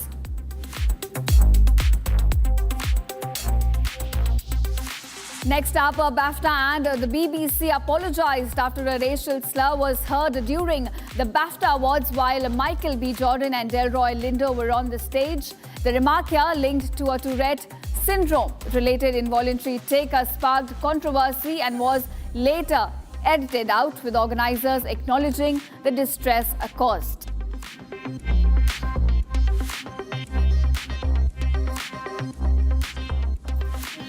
And now Rohit Sharma shared a cheerful glimpse of his summer mood on Instagram, posting relaxed photos, soaking in the sunshine and laid-back moments. Captioned, "Summer is here." The post reflected his easy-going off-field time, giving fans a light and a personal update as he enjoys the start of the season.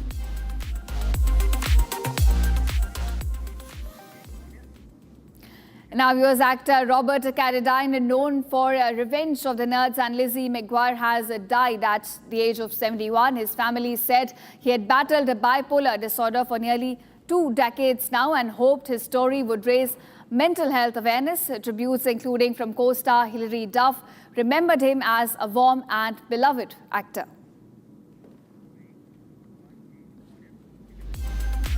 Now, viewers, a video of a grandmother accidentally turning her grandson's wedding into a chaotic yet hilarious moment has gone viral on social media. Now, during the ceremony, she fired a pyro gun on stage, sending sparks flying and prompting the bride, groom and the guests to scramble for safety. The unexpected incident quickly turned into a comic highlight, with viewers online amused by the grandma's enthusiasm and the unforgettable wedding scene.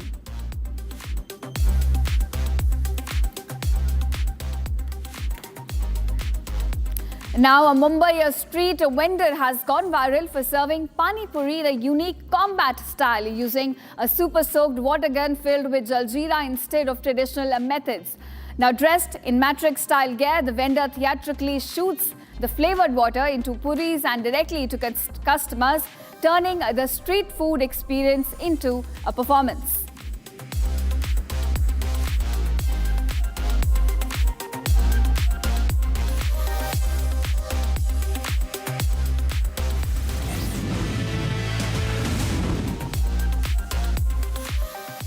And now, viewers, the Netherlands has a new history-making leader. A 38-year-old Rob Jetten has been sworn in as the country's youngest ever Prime Minister, signalling a generational shift in Dutch politics. Now, sworn in at Bosch Palace by King Willem-Alexander, Jetten also becomes Netherlands' first openly gay Prime Minister, a symbolic milestone globally, even as Dutch society treats it as business as usual. But the celebrations come with caveats, tough talks ahead on migration, healthcare cuts and a 19 billion defense boost, and all under the shadow of a fragile minority government and a fiercely opposition-led parliament.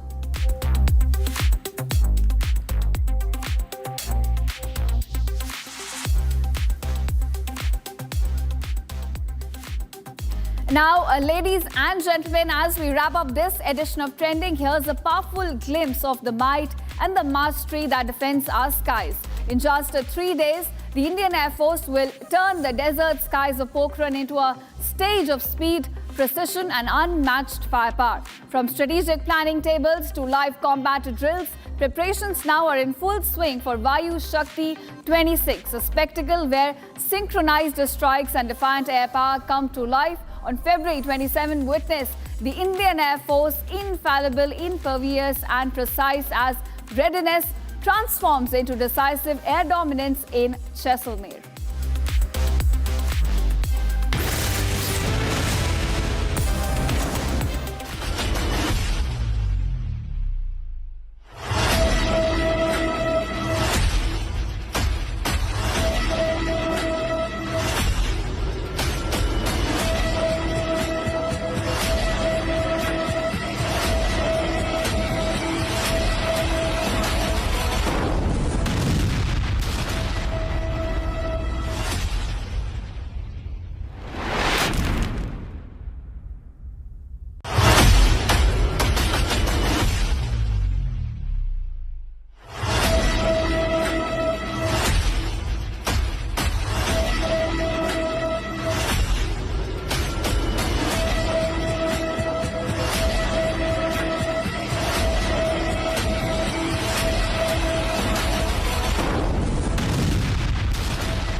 सीधा सवाल मेरा आपसे है, ये बताइए कितने लोग इसमें इन्वॉल्व थे और आप लोगों की क्या भूमिका रही है इसमें? क्या सवाल सर ये नहीं ये बताइए 3 लोग जो आपने सस्पेंड किए गए लोग, उन लोगों के नाम बताइए आपने, कौन वो लोग थे जिनको सस्पेंड किया गया? ऑथराइज नहीं हो बोलने के लिए। अच्छा, उसके साथ बताइए क्या थर्ड पार्टी भी इन्वॉल्व है इसमें?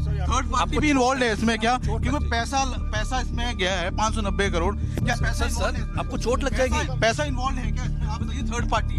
रिपब्लिक टीवी सवाल पूछ रहा है आपसे, आप बताइए क्या इसमें और लोग भी इन्वॉल्व है क्या?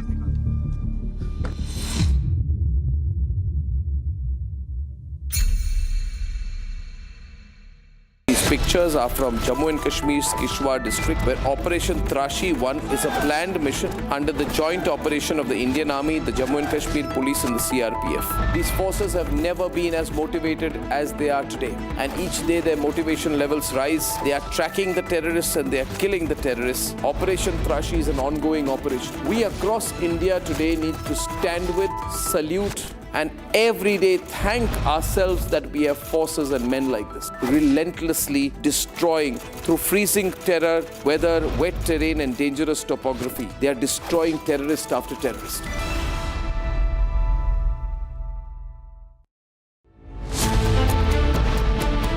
The aviation conflict of interest.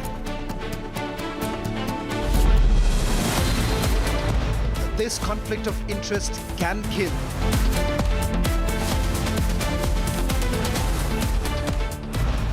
Debating tonight at 9 p.m.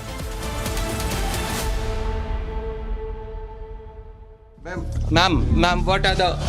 Investigation is going on, we cooperate with you. See, you can currently see the AAIB officials, some officials have come out of the office. So what are the angles you are probing? Sir, ma'am, what are the angles that you are probing in this accident? We are in process. Sir, can you please tell us something about the incident? I will come back, surely. Sir, अब क्या reaching outside? Can you please tell us? I will come back. I am giving you guarantee I will come back.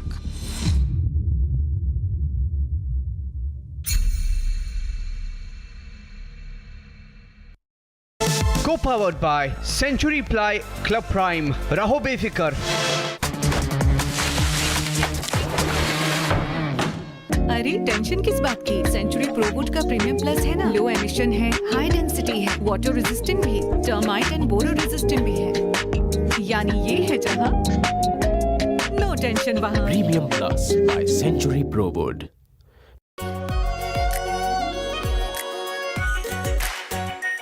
Are pure shahi paneer masala, delicious, healthy everyday. मुस्कुराए लड़खड़ाए जिंदगी, चाहे जो भी हो। Sir, patient के लिए कौन सा रूम प्रेफर करेंगे आप? जिंदगी भर के प्यार का कोई रेट कार्ड नहीं होता। Tata AIG health insurance, with you like family, with you always. MDH की हल्दी मिर्ची धनिया करे कमाल, ये रंग दे, ये खुशबू दे, ये तीखा, ये कम पड़े, क्या निराला MDH मसाला। रानी, इस घर में कुछ है जो टूटता नहीं। ये पिलर कभी नहीं टूटेगा। रुंगटा स्टील TMT से बना। रुंगटा नहीं तो घर स्ट्रॉन्ग नहीं। रुंगटा स्टील TMT बार एकदम सॉलिड। आर प्योर सूजी पास्ता, उबालो मिलाओ और खाओ, 8 मिनट में तैयार। क्या टेस्ट है सबका राजा, R pure masala.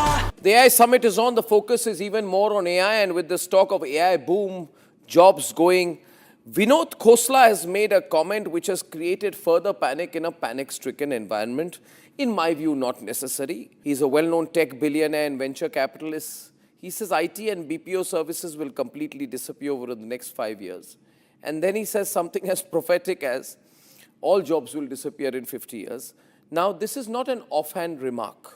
Vinod Khosla is the founder of Khosla Ventures, established 2004, deep investments in AI, sustainability, medicine, and other technologies. He was also an early backer of OpenAI, and he made a lot of money there. In other words, he's not a casual observer. He's deeply invested financially and ideologically in an AI-driven future. So it is possible that he's used overstatement to make a point that also suits his overall business interests. These pictures are from Jammu and Kashmir's Kishtwar district, where Operation Trashi 1 is a planned mission under the joint operation of the Indian Army, the Jammu and Kashmir Police and the CRPF. These forces have never been as motivated as they are today, and each day their motivation levels rise. They are tracking the terrorists and they are killing the terrorists. Operation Trashi is an ongoing operation. We across India today need to stand with, salute, and every day thank ourselves that we have forces and men like this, relentlessly destroying through freezing terror, weather, wet terrain and dangerous topography. They are destroying terrorist after terrorist. Co-powered by Century Ply Club Prime. रहो बेफिक्र. आधे bowl दही में 4 चम्मच MDH चटनी पुदीना मसाला डाला, stir करो, पुदीना चटनी तैयार. MDH चटनी पुदीना मसाला. 13,000 placements last year. At Amity, we are committed to nurturing passionate, hardworking and proactive professionals. थोड़े में ज्यादा स्वाद ये ही तो है इसकी खास बात. वाओ मामा, क्या स्वाद है? अरे मेरे राजा. राजा और मसाला. मुस्कुराए लड़खड़ाए जिंदगी चाहे जो भी हो. सर, पेशेंट के लिए कौन सा रूम प्रेफर करेंगे आप? जिंदगी भर के प्यार का कोई रेट कार्ड नहीं होता. Tata AIG health insurance. With you like family. With you always. दादी के हाथों का जादू और खुशबू से महकता घर, माँ की मुस्कुराहट और खाने की सुगंध. MDH गरम मसाला, क्योंकि हर रिश्ता है स्वाद से जुड़ा. अरे टेंशन किस बात की? सेंचुरी प्रोवुड का प्रीमियम प्लस है ना. लो एमिशन है, हाई डेंसिटी है, वाटर रेजिस्टेंट भी, टर्माइट एंड बोरो रेजिस्टेंट भी है. यानी ये है जहाँ नो टेंशन वहाँ. Premium plus by century प्रोवुड.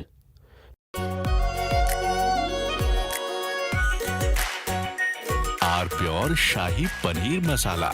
Delicious, healthy, everyday.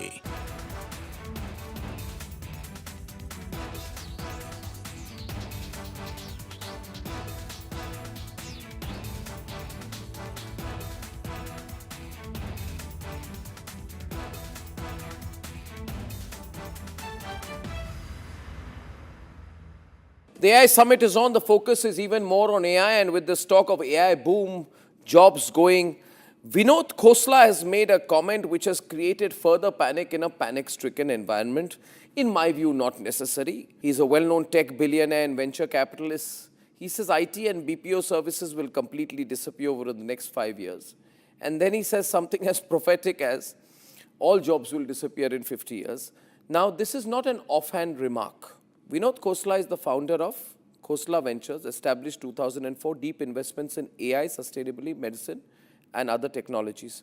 He was also an early backer of OpenAI, and he made a lot of money there. In other words, he's not a casual observer. He's deeply invested financially and ideologically in an AI-driven future. So it is possible that he's used overstatement to make a point that also suits his overall business interests.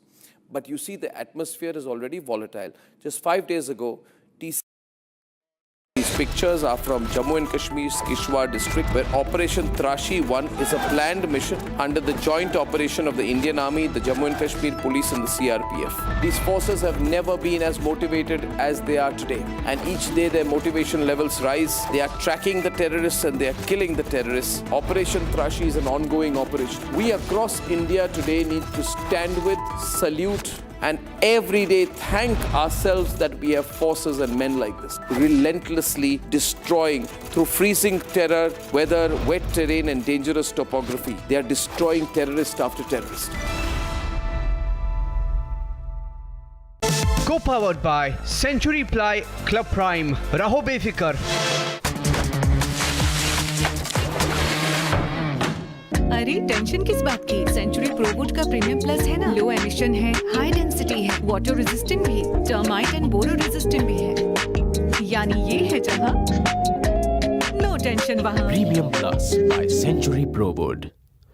MDH की हल्दी मिर्ची धनिया करे कमाल. ये रंग दे, ये खुशबू दे, ये तीखा, ये कम पड़े. क्या निराला MDH मसाला. मुस्कुराए लड़खड़ाए जिंदगी चाहे जो पेशेंट के लिए कौन सा रूम प्रेफर करेंगे आप? जिंदगी भर के प्यार का कोई रेट कार्ड नहीं होता।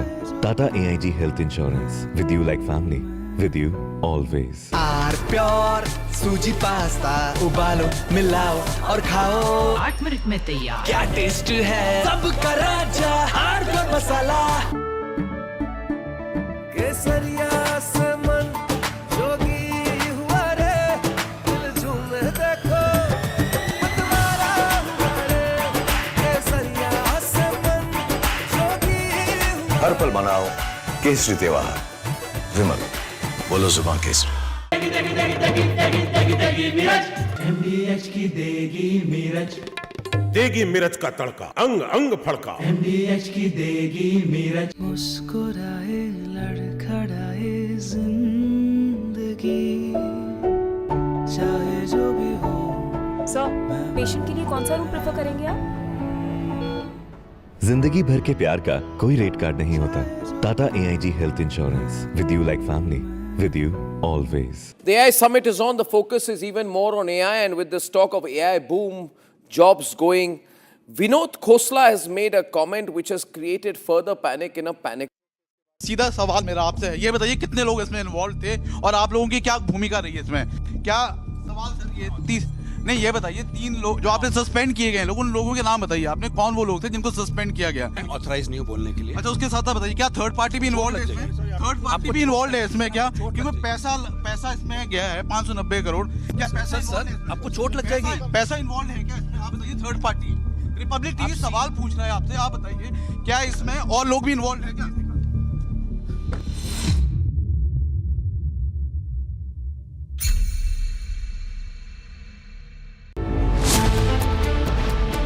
Can't tackle killer death traps. The crane of death returns. Debating tonight at 8:30.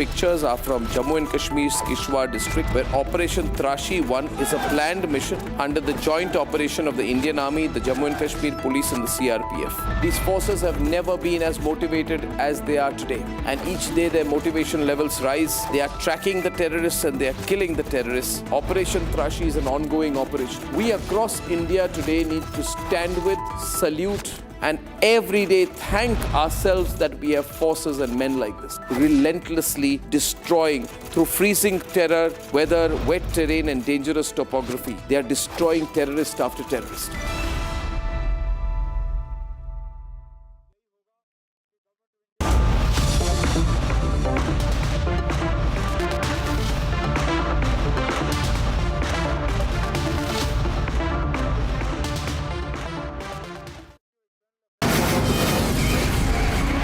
From the Republic Media Network headquarters, it's time for Arnab Goswami on the debate.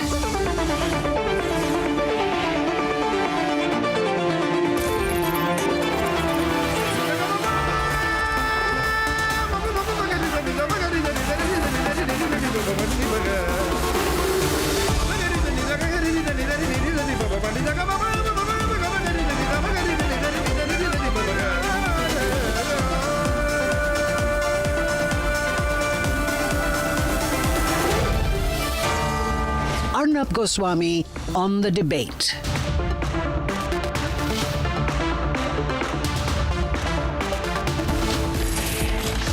On the show tonight, political parties don't care, but the country is asking for justice for Reyansh. At 8:30 p.m. tonight, another life lost in another ditch. This is what human life is reduced to in a country aiming to be Viksit Bharat. And at 9 p.m., the ugly, dirty rot and conflict of interest in the aviation industry of the country that the civil aviation minister seems to care little about.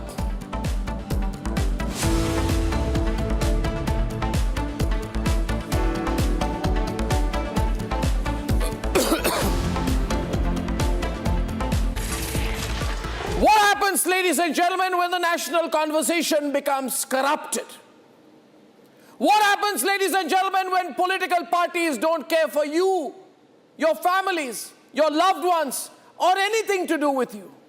What happens, ladies and gentlemen, when all that bureaucrats and policemen and people in power do is endless navel-gazing into what matters for them? Today, the political parties of our country are having a huge debate on some middle-aged men who took over their vests and carried out a stupid protest. I wouldn't call it one. Carried out this act of utter idiocy, stupidity, and juvenile behavior. And all our political parties,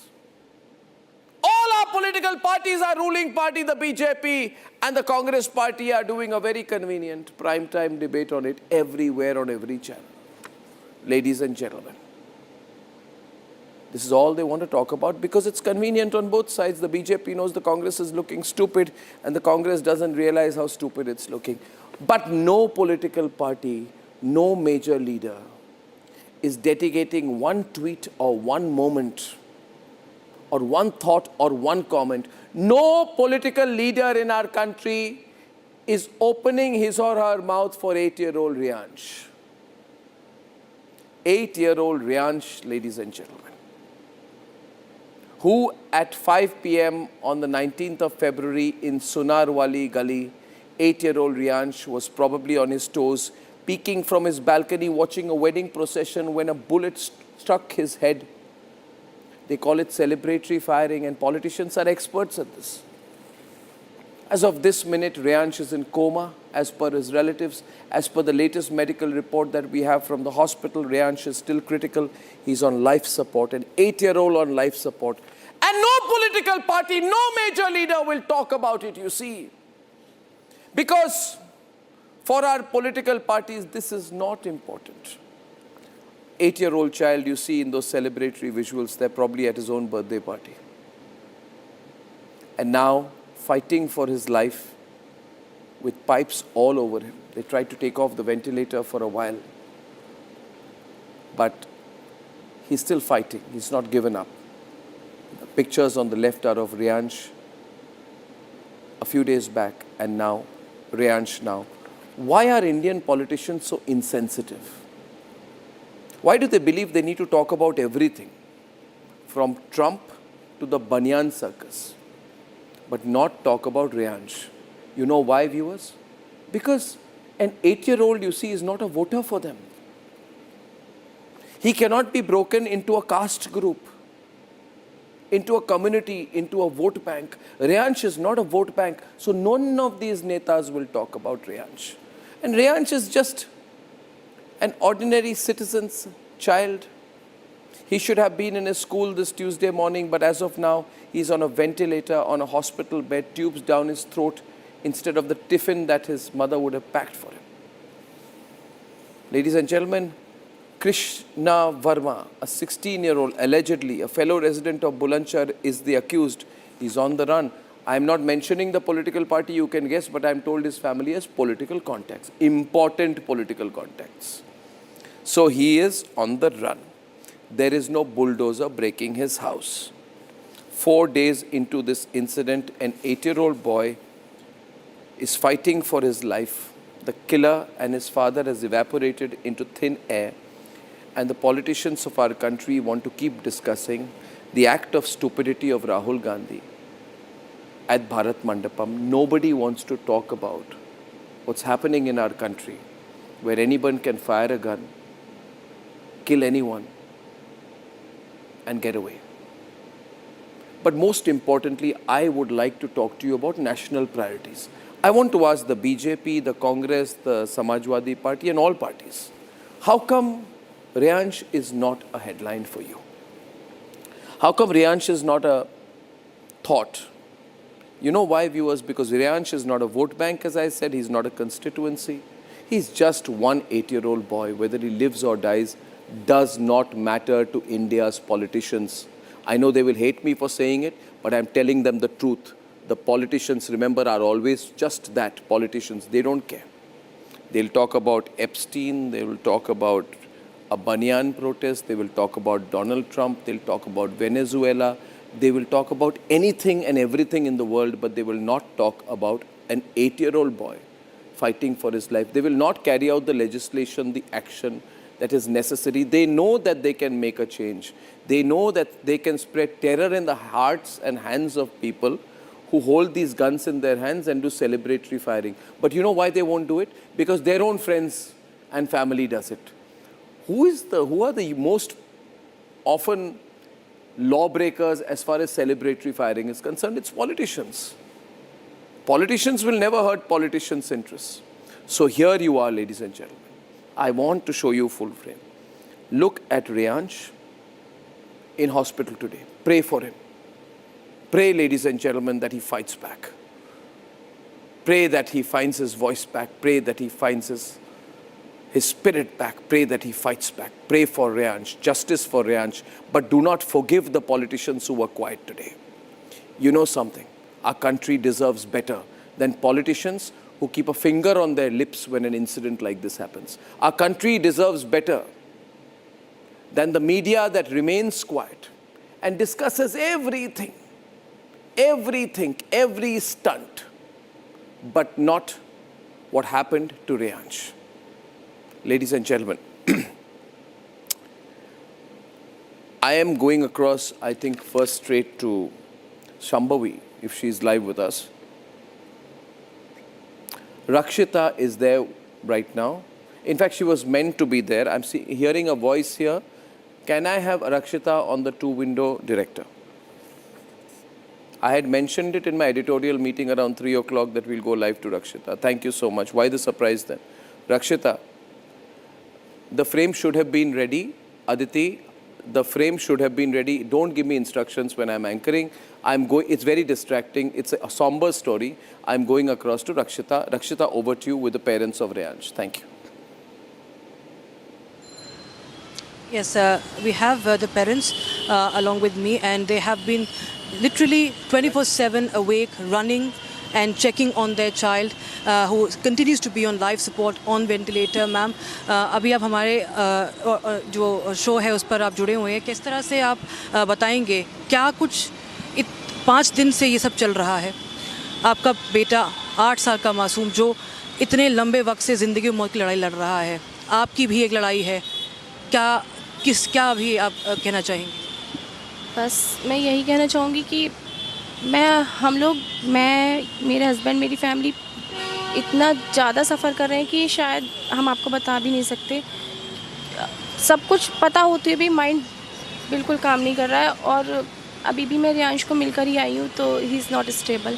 और मतलब मैंने doctor से बोला कि doctor कितना time और लगेगा, कभी आँखें खोलेगा. पर डॉक्टर्स का कहना है कि अभी हम लोग सिर्फ कोशिश कर रहे हैं. मैंने कहा डॉक्टर मुझे आपकी कोशिश नहीं चाहिए, मुझे सिर्फ आप ये बता दीजिए कि आंखें कब तक खोलेगा. बस मैं से एक बार बस देखना चाहती हूँ कि एक बार बस ये हमको देख ले. तो वो बोल रहे कि हम लोग अपनी पूरी कोशिश कर रहे हैं, लेकिन उसके साथ इंजरी इतनी बड़ी है कि हम कह नहीं सकते कि अभी कितना टाइम लगेगा. और अपने बच्चे को इस हाल में देख कर ना कुछ समझ में नहीं आ रहा कि अभी कंडीशन उसकी इतनी क्रिटिकल है कि ये नहीं पता. बस डॉक्टर्स ने बोला है कि बस आप प्रे कीजिए, बाकी हम कर रहे हैं. अभी 48 घंटे 72 घंटे कितने घंटे उसे वेंटिलेटर पर और रखा जाए. आज उन्होंने कोशिश की थी कि उसको वेंटिलेटर से हटाया जाए, तो बट वो नहीं रह पाया. तो उन्होंने फिर से वो किया. बोले कि सबसे बड़ी बात ये है कि जिस दिन ये आंखें खोलेगा या फिर हम इसको वेंटिलेटर से हटाएंगे और ये कुछ घंटे भी ठीक से सर्वाइव कर लेगा, तो हम आपको तब बोलेंगे कि he is out of danger. लेकिन अभी कुछ कहा नहीं जा सकता. Sir, we also have the father of 8-year-old Reyansh. Sir, आपने जब ये वाक़या हुआ था उस वक्त पहला क्या रिस्पॉन्स था? अगर आप देखें, अब अपनी आंखों देखी ज़रा बयां कर सकें, जो कि उस वक्त हम उस फुटेज में देख सकते हैं किस तरह से बहुत ही सकरी गली है, उस सकरी गली में एक इंसान जो है वो दिख रहा है, एक शख्स दिख रहा है गोली चलाते हुए, और जहाँ तक आपने मुझे बताया कि उसको रोका गया था कुछ लोगों ने, लेकिन उसके जो पिताजी है वो कहते हैं कि तू चला, मैं देख लूँगा। क्या देख लेंगे? क्या उनको कॉन्फिडेंस कहाँ से आया कि वो देख लेंगे? अब ये तो मुझे नहीं पता कि वो क्या किस उससे वो बेटे को अपनी शह दे रहे थे कि बेटा तो गोली चला, बाकी जो कुछ होगा उसके बाद मैं सब देख लूँगा। ये मैंने नहीं देखा, बट बेटा जैसे ही बाप कहता रहा कि बेटे अपने बेटे से कि तू गोली चला और हम इस आगे की जो भी कोई प्रक्रिया होगी वो सब हम देख लेंगे, बेटा बराबर गोली चलाता रहा और बाप पीछे से खड़े होकर बेटे को गोली चलाते हुए देखता रहा, जिसमें कि उसमें से वन शॉट मेरे बेटे रियांश सोनी के कनपट्टी से होते हुए ऊपर सिर से वो पार हो गया। और उसके बाद मैं बेटे की कंडीशन को बिल्कुल भी नहीं देख पाया। मैं उस टाइम जिस टाइम ये मेरे बेटे के साथ इंसिडेंस हुआ था मैं वहीं पर था और मैं तुरंत डॉक्टर के पास उसको लेकर गया। तो डॉक्टर से सिर्फ मैंने एक ही रिक्वेस्ट की, डॉक्टर साहब प्लीज़ मेरे बेटे को सिर्फ इतना तो कर दीजिएगा कि मैं कुछ आगे कुछ इसमें बेटे को किसी डॉक्टर के पास मैं हायर सेंटर इसको ले जा सकूँ। तो डॉक्टर ने कहा कि आप इसको यहाँ से हायर सेंटर ले जाइएगा, ये पुलिस केस है, इसको हम लोग कुछ नहीं कर सकते हैं। थोड़ी देर बाद ही मैं इसको नेक्स्ट डॉक्टर से मिलता हूँ जो कि हॉस्पिटल मेरे बूढ़ चौराहे पर पड़ता है, आचार्य। तो उनसे मैं इसकी ड्रेसिंग वगैरह करा के वो बोलते हैं कि आप इसको हायर सेंटर में भेज रहा हूँ, आप इसका ट्रीटमेंट वहाँ शुरू करा लीजिएगा। और तभी मैं डॉक्टर से कहता हूँ कि आप मेरे लिए एम्बुलेंस विद वेंटिलेटर आप अरेंज करा दीजिएगा, जो कि मैं इसको फोर्टिस नोएडा सेक्टर 62 ले जा सकूं और बेटे का ट्रीटमेंट शुरू करा सकूं। मैं बहुत घबराया हुआ था, जिस कंडीशन को मैंने अपने बेटे की कंडीशन को देखा है, मैं अभी भी अपने को नहीं संभाल पा रहा हूँ। बट एक पिता होने की वजह से मैं कुछ बयान नहीं कर पा रहा हूँ, मगर मैं उस सीन को कभी शायद जीवन में कभी नहीं भूल पाऊँगा जिस कंडीशन को मैंने अपने बेटे को देखा है। मामले की तफ्तीश जारी, लेकिन अभी तक जो आरोपी हैं उनको पकड़ा नहीं? अभी तक कुछ नहीं हुआ है, लेकिन हम बराबर कांटेक्ट में, पुलिस दबिश दे रही है। अभी मुझे कंफर्म हुआ है कि पुलिस ने प्रशासन ने, हमारे बुलंदशहर प्रशासन ने कुछ लोगों को जहांगीराबाद से उठाया है। अभी उन प्रशासन का बोलना है कि पूछताछ चल रही है, हम कल शाम तक या परसों तक कुछ अच्छा रेस्पॉन्स दे पाएंगे। बाकी पुलिस अपनी कार्रवाई में लगी हुई है। बट एक बात मैं कहना चाहूँगा कि अभी उन लोगों से वेपन भी शायद बरामद नहीं हो पाया है। जी, 5 दिन हो चुके हैं इस वाक़ये को, 5 दिन से अब हम देख रहे हैं 5 दिन से अभी तक ना इनको पकड़ा गया है। पुलिस का केस तो बोल दिया गया जब बच्चे की ट्रांसपोर्ट करने की बात आई, लेकिन अभी तक आप क्या कहना चाहेंगे एक बार जब इस पूरे सिस्टम की बात करें? और अगर and if Arnab wants to take a question, she is connected to the studio, so she is patched with the studio. If अगर आप क्या कहना चाहेंगे, जिस तरह से बहुत बार ऐसा हो चुका है, तमाम ऐसे वाक़ये हो चुके हैं जहाँ पर सेलिब्रेटरी फायरिंग, जब ये हर्ष फायरिंग होती है, तमाम जगहों पे ऐसा होता है कि लोगों की, मासूमों की मौत होती है, बड़े से लेके बूढ़े तक, छोटे से। अगर आप अर्नब गोस्वामी से जो हमारे एडिटर इन चीफ, उनसे भी कुछ कहना चाहती हैं, हमारे दर्शकों से कुछ कहना चाहती हैं? ये जो भी कुछ हुआ वो उस लड़के से ज़्यादा उसके पेरेंट्स की गलती थी, जिन्होंने अपने दोनों बेटे, जिसमें कि एक बेटा काफ़ी छोटा है उनका 11 साल का, उसके पास भी पिस्टल थी और दूसरे बड़े बेटे के पास भी पिस्टल थी। उस दिन उन लोगों ने दोपहर से ही फायरिंग शुरू की थी और कई फायर किए उन्होंने, जिस पर कि उसके बाद भी सब कुछ नॉर्मल, वो ऑन रोड फायर कर रहे थे जिसमें कि ये सब कुछ बैन है, उसके बाद भी वो खुलेआम फायर कर रहे थे। उसके बाद जब शाम को आए वो लड़का तब तो नहीं था जब वो लोग जा रहे थे, बट वो अचानक पीछे से आया तो इसके रेयांश के डैडी को लगा कि शायद कुछ गलत होने वाला है। होता है कि पेरेंट्स को लग जाता है, तो ये भाग कर आए, तो 2 फायर उसने किए बट वो हो नहीं पाए, तो इन्होंने मुझे तो बचाया, लेकिन जैसे ये रेयांश के पास जाने वाले थे इतने ही उसने फायर कर दिया और बेटे को लगा। बिल्कुल, तो आप कुछ कहना चाहेंगे? क्या किसी ने आपसे संपर्क किया? क्या सांसद, कोई विधायक, कोई भी आया बात करने? नहीं, यहाँ हॉस्पिटल में तो कोई नहीं, लेकिन बाकी घर पर जो चल रहा है वो मुझे नहीं पता। बाहर इसके हमारे फैमिली से जो है बाकी सब उनको पता है। हमारा माइंड खुद इतना डिस्टर्ब है कि हम ना पूरा फोकस अभी अपने बेटे से कहीं और दे नहीं पा रहे हैं।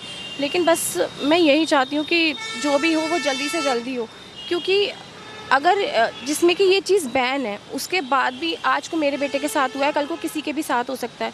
तो इसमें ना मैं चाहती हूँ कि जस्टिस ऐसा हो कि लोगों के दिमाग में दहशत बन जाए और ये चीज़ ख़त्म हो जाए। So you heard that viewers and Arnab, we just was speaking to the parents and we've been speaking to them throughout. They are completely disturbed, understandably. They are just fighting for justice. But first, priority remains the fight against life, fight between life and death for an 8-year-old. And of course, the parents have been 24/7 on their toes, praying very hard and doing everything that they can because the system has not been able to protect the child. Well, the system has not been able to protect the child. The system should not be able to protect the perpetrators of this crime. Tonight I am asking, where is the UP police? The UP police force positions itself as the fiercest in the country, bulldozer rolling over the homes of criminals. These are criminals too. Where is Yogi's bulldozer? I thank you very much for that report, and please thank the parents for speaking to us at a very, very difficult time. इस मुश्किल की घड़ी में उन्होंने हमसे बात की, वही बहुत बड़ी बात है. बहुत बहुत धन्यवाद. I thank you. I will not stretch this part, and I would like to just open up, and I want to say that my lines will be open this evening. What I'm shocked by, actually, Advaita and Lalita and Lokesh Jindal and Mahesh Verma ji, what I'm shocked by the most, Advaita, is that the national media has no time for this case. It has been discussing endlessly about the 12 goons who opened their vests in Bharat Mandapam. And political parties are only reacting to this. Yogi Adityanath is traveling to Singapore and to Japan. And there isn't much concern for Reyansh. It has become a normal matter. And you've seen the visual. It's a normal matter. Tonight, viewers, we need to make what is not a normal matter reach the right people. Advaita. You know, I think it's just completely devastating what has happened to this child. It's unbearable to even listen to his parents recount the horror of it. And yet again, we have an instance wherein there seems to have been a breakdown at every level, right from, the impunity with which these goons are roaming around in public and shooting into the air. I mean, how dare Why do the death of children not matter in other cases? In this case, Reyansh is fighting for his life. But there was another visual, which I will play a little later, I can show it to you now, of a young boy, I think 5-year-old boy, whose body is pulled out of a ditch. Lalita, I don't know if you saw that. His body is pulled out of a ditch. While Reyansh is fighting for his life in hospital, another young boy, his body is pulled out of a ditch that should have been covered. This is what has happened. You see these pictures? This is in Ghaziabad, also in Uttar Pradesh. This is Vikasit Bharat, ladies and gentlemen. This is Vikasit Bharat. And you have to, somewhere I do not understand what has happened to our media, Lalita, but this is the reality. And then I'll be told you're trying to spoil the image for the BJP or the state government or central government. I'm not. But I don't understand why the rest of the media is mute. On this case, Lalita, your thoughts? Yeah, Arnab, I agree with you. It doesn't matter who's in power. It doesn't matter if the chief minister of a state is going abroad, traveling out of the capital of the state. All that is just blah, blah, blah. All of this should not happen. We are told that in Yogi's UP, Jungle Raj nahi hai. But what happened with this little boy, Reyansh, an 8-year-old, just barely out of, tiny tautness, is, according to me, Jungle Raj. The rich and the powerful seem to be able to do whatever they want. To consider the lives of people who are not up to their status, or maybe even those lives, totally dispensable. This is not what, a society should be closing their eyes to. And what are the police doing? Are they totally spineless? Don't they forget that all of us have children in our families? Don't they forget that every child's life is equally important and equally precious?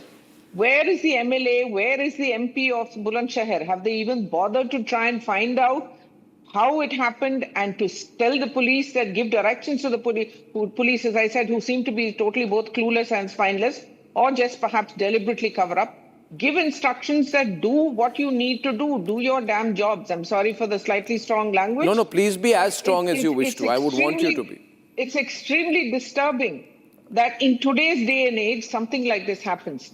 First of all, and I agree with the father and the mother of that poor little boy, that it's the fault of the adult. The father of that boy must be arrested.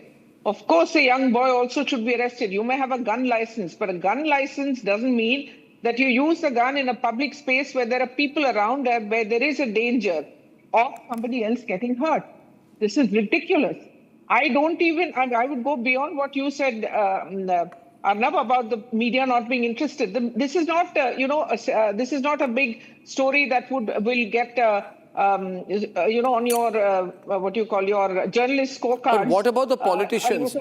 What about the politicians? Absolutely. What has happened to the BJP politicians, the opposition? They all have gone quiet on this. Councillor? Nobody seems bothered just because this is a young boy from probably not a very rich or a very powerful family. Correct. Which is totally unjust, totally wrong. No, we have. I really have no answers. In our country, what's happened is clearly, Lalita, today there are two sets of people. Those who have power and those who don't have power. Exactly. And those who don't have power, their children can die. Their children can fall into a ditch. Their children can hold a torch in the middle of a ditch supposed to be covered by the government. Right? And if they complain too much, the politicians will come and threaten them. So what has changed? Supposed to be the fifth This is the new VVIP culture. This is VVIP culture preparing for Viksit Bharat in our country, Mahesh ji. ये हमारे 2026 की VVIP culture देखिए उसका उदाहरण. आज Congress power में होती है, आपकी डबल इंजन सरकार चल रही है उत्तर प्रदेश में. आपकी कांग्रेस की सरकार होती है, अभी तक आप लोग आंदोलन करते हैं. आप आंदोलन कर रहे हैं आज राहुल गांधी के घटिया बनियान प्रोटेस्ट के ऊपर. देश भर के बीजेपी कार्यकर्ता सड़कों पे आ गए. कोई एक नहीं निकला रेयांश के लिए. देखिए अर्नब जी, ऐसे मौके पे या इस तरह के जो दुर्भाग्यपूर्ण घटना घटी है उसके ऊपर राजनीतिक रुदाली अच्छी नहीं लगती. नहीं, राजनीति कौन कर रहा है? राजनेता कहाँ है? राजनेता कहाँ है? नहीं, मैं वही कह रहा हूँ कि राजनीतिक रुदाली से ऐसे अपराधी और ऐसी सोच और ऐसी परंपरा और ऐसे जश्न को नहीं रोका जा सकता है. इसको रोकने के लिए जो है के लिए जो है आपके पास इच्छा शक्ति होनी चाहिए. आप ऐसे अपराधियों के खिलाफ सख्त से सख्त कार्रवाई होनी चाहिए. मजाक बनाया हुआ है, जश्न के नाम पर एक मासूम बच्चे को मार दिया और आप जिस तरह के विभत्स दृश्य दिखा रहे हैं, बच्चे को निकाल के रोंगटे खड़े हो जा रहे हैं. ये कैसा समाज है, कैसी व्यवस्था है हमारी, जहां पे एक बच्चा जो है डूब के मर जाता है और हम ये कहते हैं कि भाई सारी जिम्मेदारी समाज की, तो सरकार की क्या है? मैं वही कह रहा हूं कि सरकारी व्यवस्था अगर कहां है सरकार? बिल्कुल उसके ऊपर कहां है सरकार? सर ये सरकार उस लीपापोती वाली सरकार नहीं है. ये वो सरकार है जो इसके ऊपर एफआईआर करने के बाद गुनाहगारों को ऐसी सख्त सजा देगी. अच्छा, आने वाले समय में ऐसे अपराध करने वाले अपराधियों की रूह कांप जाए. आने वाले तो ठीक है, आने वाले नहीं, आज की बात कर रहा हूं. आज की कानपुर में जब एक लफंगे रईस ने अपनी गाड़ी चला दी 6 लोगों के ऊपर, तब वहां कहां थी सरकार? क्या आपको लगा कि उसमें किसी तरह से सरकार? नहीं, मैं तो कह रहा हूं सरकार की साजगाज नहीं है. सरकार अपने पैर घसीट रही थी उस समय. रेयान के मामले में क्या बात कर रहे हैं आप? रेयान के मामले में प्रशासन खुद जो है, रेयांश के मामले में कहां है प्रशासन? बिल्कुल खर्चा लोकेश जिंदल खर्च उठा रहा है. उनको I'll open the lines. जो अपराधी हैं उनको उनकी दबिश दे. The citizen is all alone. The citizen is defenseless. The family members of citizens can be killed, can be tortured, can die, fall into a ditch, be their bodies picked up 5 days later. Celebratory firing can kill them. The citizen is there as a showpiece. देखिए अर्नब जी, मैं फिर से कह रहा हूं. I want to make certain points here. I want to make certain points here. ये भारत की नई वीआईपी कल्चर चल रही है देश में. Now this incident highlights the illegal sale of cartridges that takes place. That's the major culprit. The cartridge sellers, they do not maintain a log of registers, and people who get a license done under the Arms Act, they resort to such form of firing in the celebratory events, despite Section 25 Clause 9 making it a punishable offense.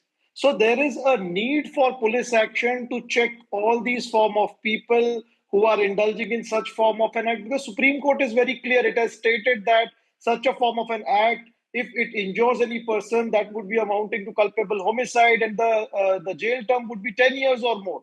What is important is the Arms Act has to be made more stringent. There has to be regular audits after every 5 to 6 months. Cartridges are to be deposited. Where is the MP? Where is the MLA?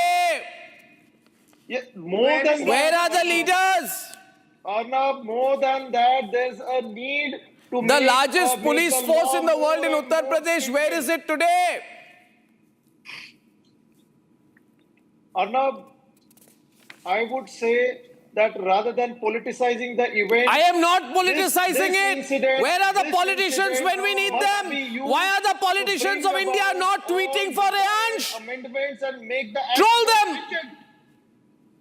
Asha is calling from Mumbai tonight. Asha is calling from Mumbai. Let's hear the people. Asha. Arnab, I'm 83. I call him Victor.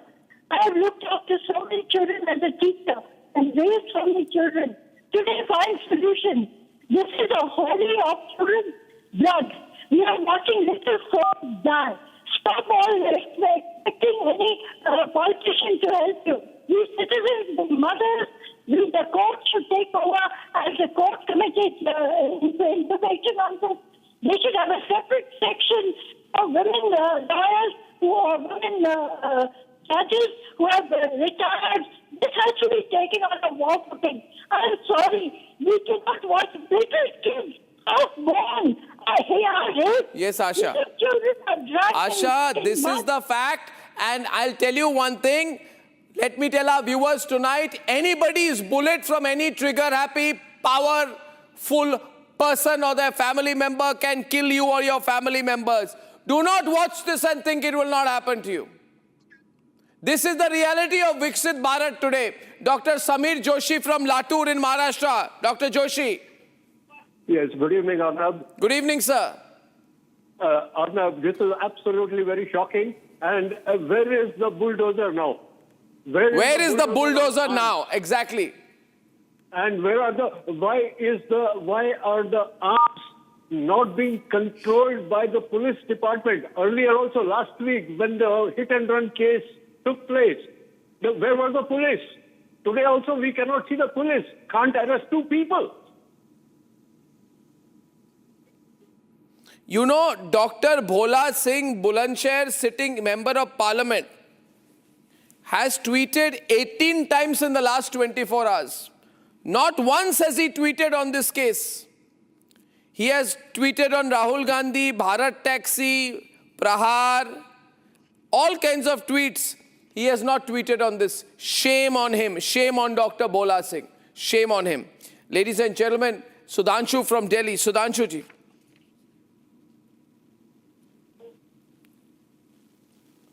Sharad from Bengaluru. Sharad. Arnab. Hi. Hi, how are you? This is very shameful and disgusting that the people who are behind this are roaming freely. I don't know. अभी इनके साथ हो रहा है, कल हमारे साथ भी होगा.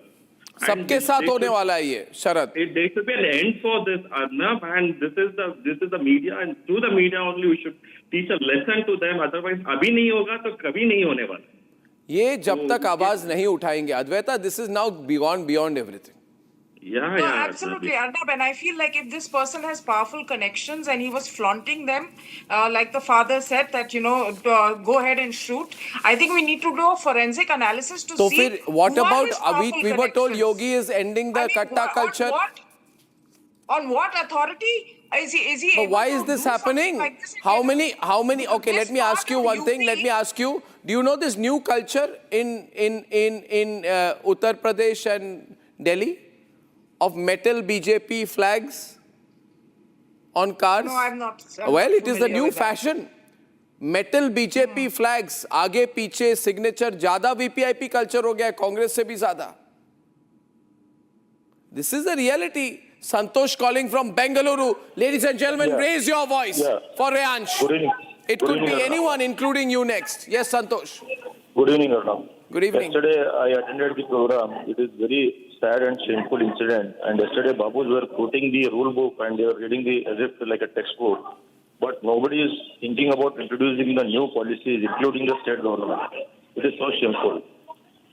And the celebrities are shooting, using these guns, and they're using it anywhere they wanted. And it is happening all over India, let me tell you, Santosh. It is happening in Karnataka, it is happening in Rajasthan, Delhi, everywhere. New culture of this country. Have a gun, shoot it. Fire it. Become the urban Gabbar Singh. No, this is the toxic masculinity, which even accounts for the masculinity, rapes whatever it is. And this kind of display of violence. But where is the Sarkar? Where is the Sarkar? There is no Sarkar for Reyansh. Reyansh has no Sarkar. Reyansh is fighting for his life alone. Ladies and gentlemen, there is another case which I want to report on now, which is something that happened in Ghaziabad. If your life mattered, if the lives of Aam Aadmi mattered, there would be a tsunami of reactions and corrective action after the death of Indians in open drains and death traps. But every day we have one case. Every day someone in the national capital region dies in an open ditch. And then nobody likes to talk about these things. You see, we like to talk about AI Summit. We like to talk about foundational artificial intelligence. We want to talk about how we will compete with OpenAI, though we are nowhere close. The fact of the matter is, a 5-year-old boy drowned in an open drain again 48 hours after he went missing. His body was fished out. His body was fished out from the drain by a JCB. I just want to ask you, ladies and gentlemen, imagine what that boy's family goes through when they see these visuals.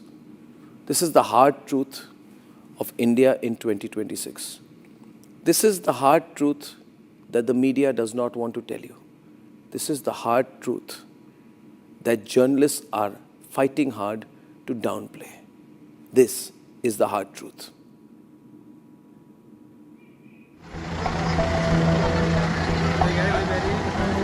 The body of 5-year-old Ishu being fished out by a crane. The crane of death that is called to every death trap in Delhi NCR. Ishu, who fell into this open drain in Ghaziabad. Noida के चिप्याना गांव के एक तालाब से 5 साल के बच्चे का शव बरामद किया है। स्थानीय लोग और परिवार के बीच काफ़ी ज़्यादा आक्रोश है। उनका ये कहना है कि बच्चा खेलने के लिए घर से निकला था, लेकिन अचानक से तालाब में गिर जाता है और 5 से 6 दिन बाद बच्चे का शव तालाब से बाहर निकाला जाता है। तस्वीर आप देख सकते हैं, ये चिप्याना गांव के बीचे बीच एक बड़ा सा आपको तस्वीरों में तालाब नजर आ रहा है। यहीं से कल शाम के समय पुलिस ने क्रेन की मदद से बच्चे का शव यहाँ से बरामद किया है। बच्चे की पहचान 5 वर्षीय इशू के रूप में हुई है। पुलिस के मुताबिक 17 और 18 के आसपास जो है वो यहीं से बच्चा गायब हुआ था, जिसके बाद पुलिस ने इस पूरे मामले में गुमशुदगी की रिपोर्ट दर्ज की थी और बच्चे की तलाश की जा रही थी। लेकिन The child's body was pulled out from the pond about 48 hours after he went missing. हमें 7 दिन बाद पता चला है, तालाब में डूबा हुआ किसी ने देख लिया, तब मुझे पता चली है। पुलिस वालों ने फ़ोन किया, तब मैं देखने गया। हमने ये बिटिया ईजू कहाँ है कि मम्मी मेरे पास ईजू नहीं आओ, इतनी बात बस हमें जानता और हमने कुछ जानता। Death traps are eating up people in Delhi NCR. Last month, Yuvraj Mehta, a techie from Noida, died after his car fell into a waterlogged construction site. Earlier this month, a 25-year-old Kamal Dhayani was killed after falling into a 20 feet deep open pit in Delhi's Janakpuri area. The pit was dug by the state government. This month, a 3-year-old boy drowned in an open drain in Greater Noida. He died despite a letter that warned the state government. Who is accountable for these deaths?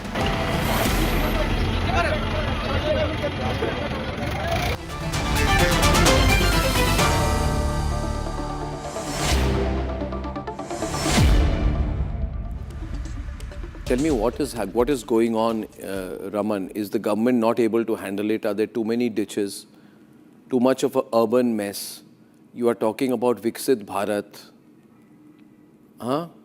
you are talking about, then the body of this boy comes out from a ditch. There is no reaction, no tweet from any neta. Yogita, was there any tweet from any neta? No. Do you think they will ever tweet on serious matters like they this? will not have tweet. all the They time will to not tweet about this. irrelevant stuff and illogical stuff, but they will never tweet because it's accountability. Why would they take accountability? They don't want to work. They just want to be netas. They want to be just doing the superficial jobs of inaugurations, going to somebody's marriages, going to receptions, having dinners. This is the real work. Who will do the real work? You and I will do the real work, but we choose them. We pay our taxes to them, but they are not doing their job. So what are we supposed to do? At least we raise our voice. You'll see tweets from all the social workers and people who are, concerned about the issue. People like you who are making it a prime time. Yeah. But what about them? Do they really care about it? No difference. Nobody cares about it. Nobody even will be accountable. No difference. Who will go to jail? We need to So why run was a campaign. Yogita Behana not able to solve so many cases that have happened?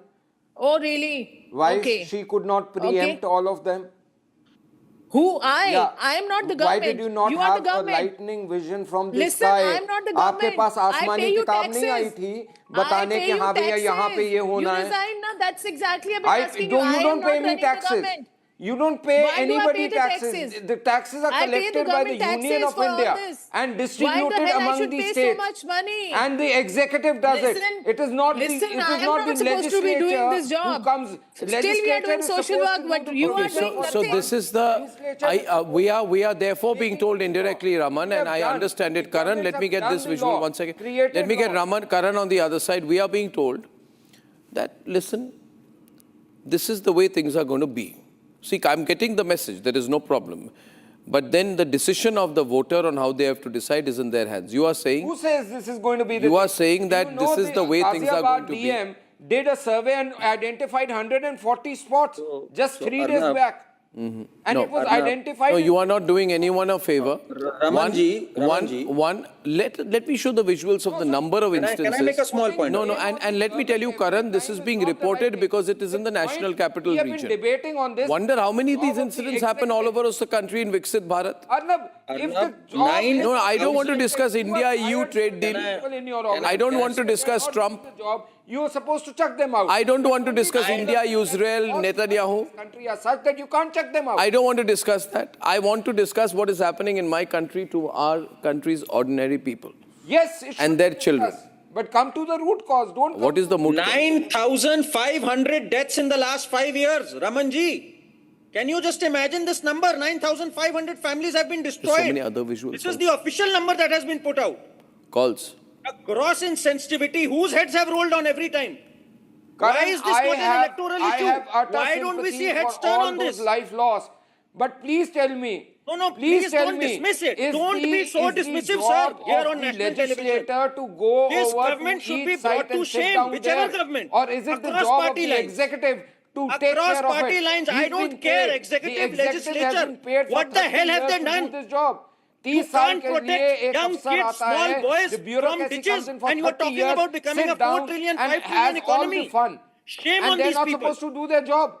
You see, don't give them a pass, sir. Here. Why shame on 9,500 deaths. The legislator is to give the direction. No. So who's saying legislature or the executive? Is to give direction. Whoever is in the government, don't give them cover fire, sir. For God's sake, don't give them cover fire here. You should hold them to book as some people are saying, one minute, just 1 minute. There are other visuals too. Some people are saying, Arnab, why are you showing ugly visuals? 1 minute. Many other visuals are there, Aditi. Many people are saying, why are you showing these visuals? Why are you showing the visual of these people dying? Some people are saying that, why are you showing pictures of the child being pulled out, the body being pulled out? Why are you showing pictures of the young man who's lying dead in the middle of a ditch? Why are you showing pictures of the car that went in with a young 27-year-old inside it? Why are you reminding us of these bad things? To them, I would like to say, who is stopping you from going and seeing? You don't want to see this? Go see KBC. Watch Amitabh Bachchan throw money at people. Go and watch some Kyunki show. You don't want to watch this. You find this unpleasant. then go and see some laughter comedy show. Laugh your way away. Make yourself feel good. That सब कुछ ठीक है. बाहर जाके देखिए लोगों को, सब कुछ ठीक है क्या? आज रात इस शाम रेयांश 8 साल का, वो एक हॉस्पिटल में, he is fighting for his life on a ventilator. Where is the bulldozer on the family that shot him to death in celebratory firing? कितने लोग, कितने पॉलिटिशियंस, बीजेपी के आने के बाद मुझे बताइए रमन जी, आपकी हर्ष फायरिंग बंद हुई कि ज्यादा हो गई? बीजेपी के आने के बाद वीआईपी कल्चर कम हुआ कि ज्यादा हो गया? बीजेपी के आने के बाद लाल बत्ती कल्चर बढ़ गई कि कम हो गई? बीजेपी के आने के बाद बड़े बड़े इंफ्रास्ट्रक्चर प्रोजेक्ट जरूर हुए, मगर हर दिन एक आम आदमी और आम आदमी का बच्चा मर जाता है। आप कहते हैं, आप इन चीजों पे फोकस क्यों करते हो? हमें 10% जीडीपी ग्रोथ करना है, हमें डावोस जाना है। No, I'm sorry, you got your priorities wrong. You know there is anger and resentment building up in this country. You don't understand this. You're out of touch. You're out of sync, man. You're out of sync. Even you are not. You're out of sync. Even I'm not. But I'll open the lines and I know what my viewer feels. By the horns. Arnab, handle the bull by the horn. Ask the executive what they're doing. You're never questioning them. The executive open the lines. Ravi is calling from New Delhi. Ravi, you're there? Yeah, that's right. Yeah, hi Arnab, how are you? I'm okay. I'm not very good. Arnab, I just want to ask one thing from the people over here sitting now. Yeah. Okay, you are right now talking about this, the child who died in this main hole, and we are speaking on 2026. Are you going to speak the same thing after 10 years in 2036? After 10 years, because जो आज है वो कल भी यही होगा, क्योंकि system, judiciary, जो भी हमारे यहाँ पे लोग बैठे हुए जो काम करना चाहते ही नहीं है, आप उनको लेके आओ। गवर्नमेंट चाहे बीजेपी की हो चाहे किसी भी गवर्नमेंट कोई भी आएगी, राइट, बट काम उनका वही है, पैसे खाते हैं, काम करते नहीं हैं, और ये करप्शन जिंदगी भर चलता हुआ आया है और चलता हुआ रहेगा। आज अब 2026 की बात कर रहे हैं, शायद अर्नब जी आप 2036 में भी यही बात करेंगे। बात यह है, देखिए, मेरे को प्रॉब्लम क्या है रवि जी, और मुझे ही नहीं सबको प्रॉब्लम क्या है कि हम कह रहे हैं 2047 तक हम विकसित भारत करेंगे। बहुत अच्छी बात है, 21 साल बाद क्यों, 20 साल पहले हो जाए, 15 साल पहले हो जाए, अच्छी बात है। मगर जब विकसित भारत होगी, ये सपना दिखाया जा रहा है हमें कि विकसित भारत, मुझे बताइए शांतनु जी, जब विकसित भारत होगी तो 3 साल के नाम के देवांश नाम का एक बच्चा क्या धनकर पुलिस स्टेशन के बाहर एक रेन वाटर वाले पिट में दल्लेगढ़ विलेज में फिर मर जाएगा? जब विकसित भारत होगा, जब आप रॉकेट करेंगे, जब आप चांद पे होंगे, है ना, तब क्या एक 25 साल का लड़का कमल एक पिट में गिर जाएगा जनकपुरी में, जनकपुरी बदल जाएगी? शांतनु जी मुझे बताइए, देखिए, दीज आर द रियलिटीज जो मैं कह रहा हूं आपको। These are all real. नहीं, ये विकसित भारत, देखिए, मैं जानना चाहता हूं विकसित भारत हमारे लिए क्या लाएगा, हमारे लिए क्या लाएगा, आंकड़ों के लिए नहीं, not for statistics. Yes, please, Shantanu. Yeah. See, all the visuals that you're showing are completely real, and they are super, super unfortunate. And I'm sure if you've seen any state, I think they are across political parties, across states, right? This is I think the positive part that in India in the last 10 years, massive construction is happening. Every street is dug up, some new bridges are coming, new metros are coming, new rails are coming. So citizens should die a little bit, तब balance हो जाएगा। जितना construction होगा उतने लोग मरेंगे।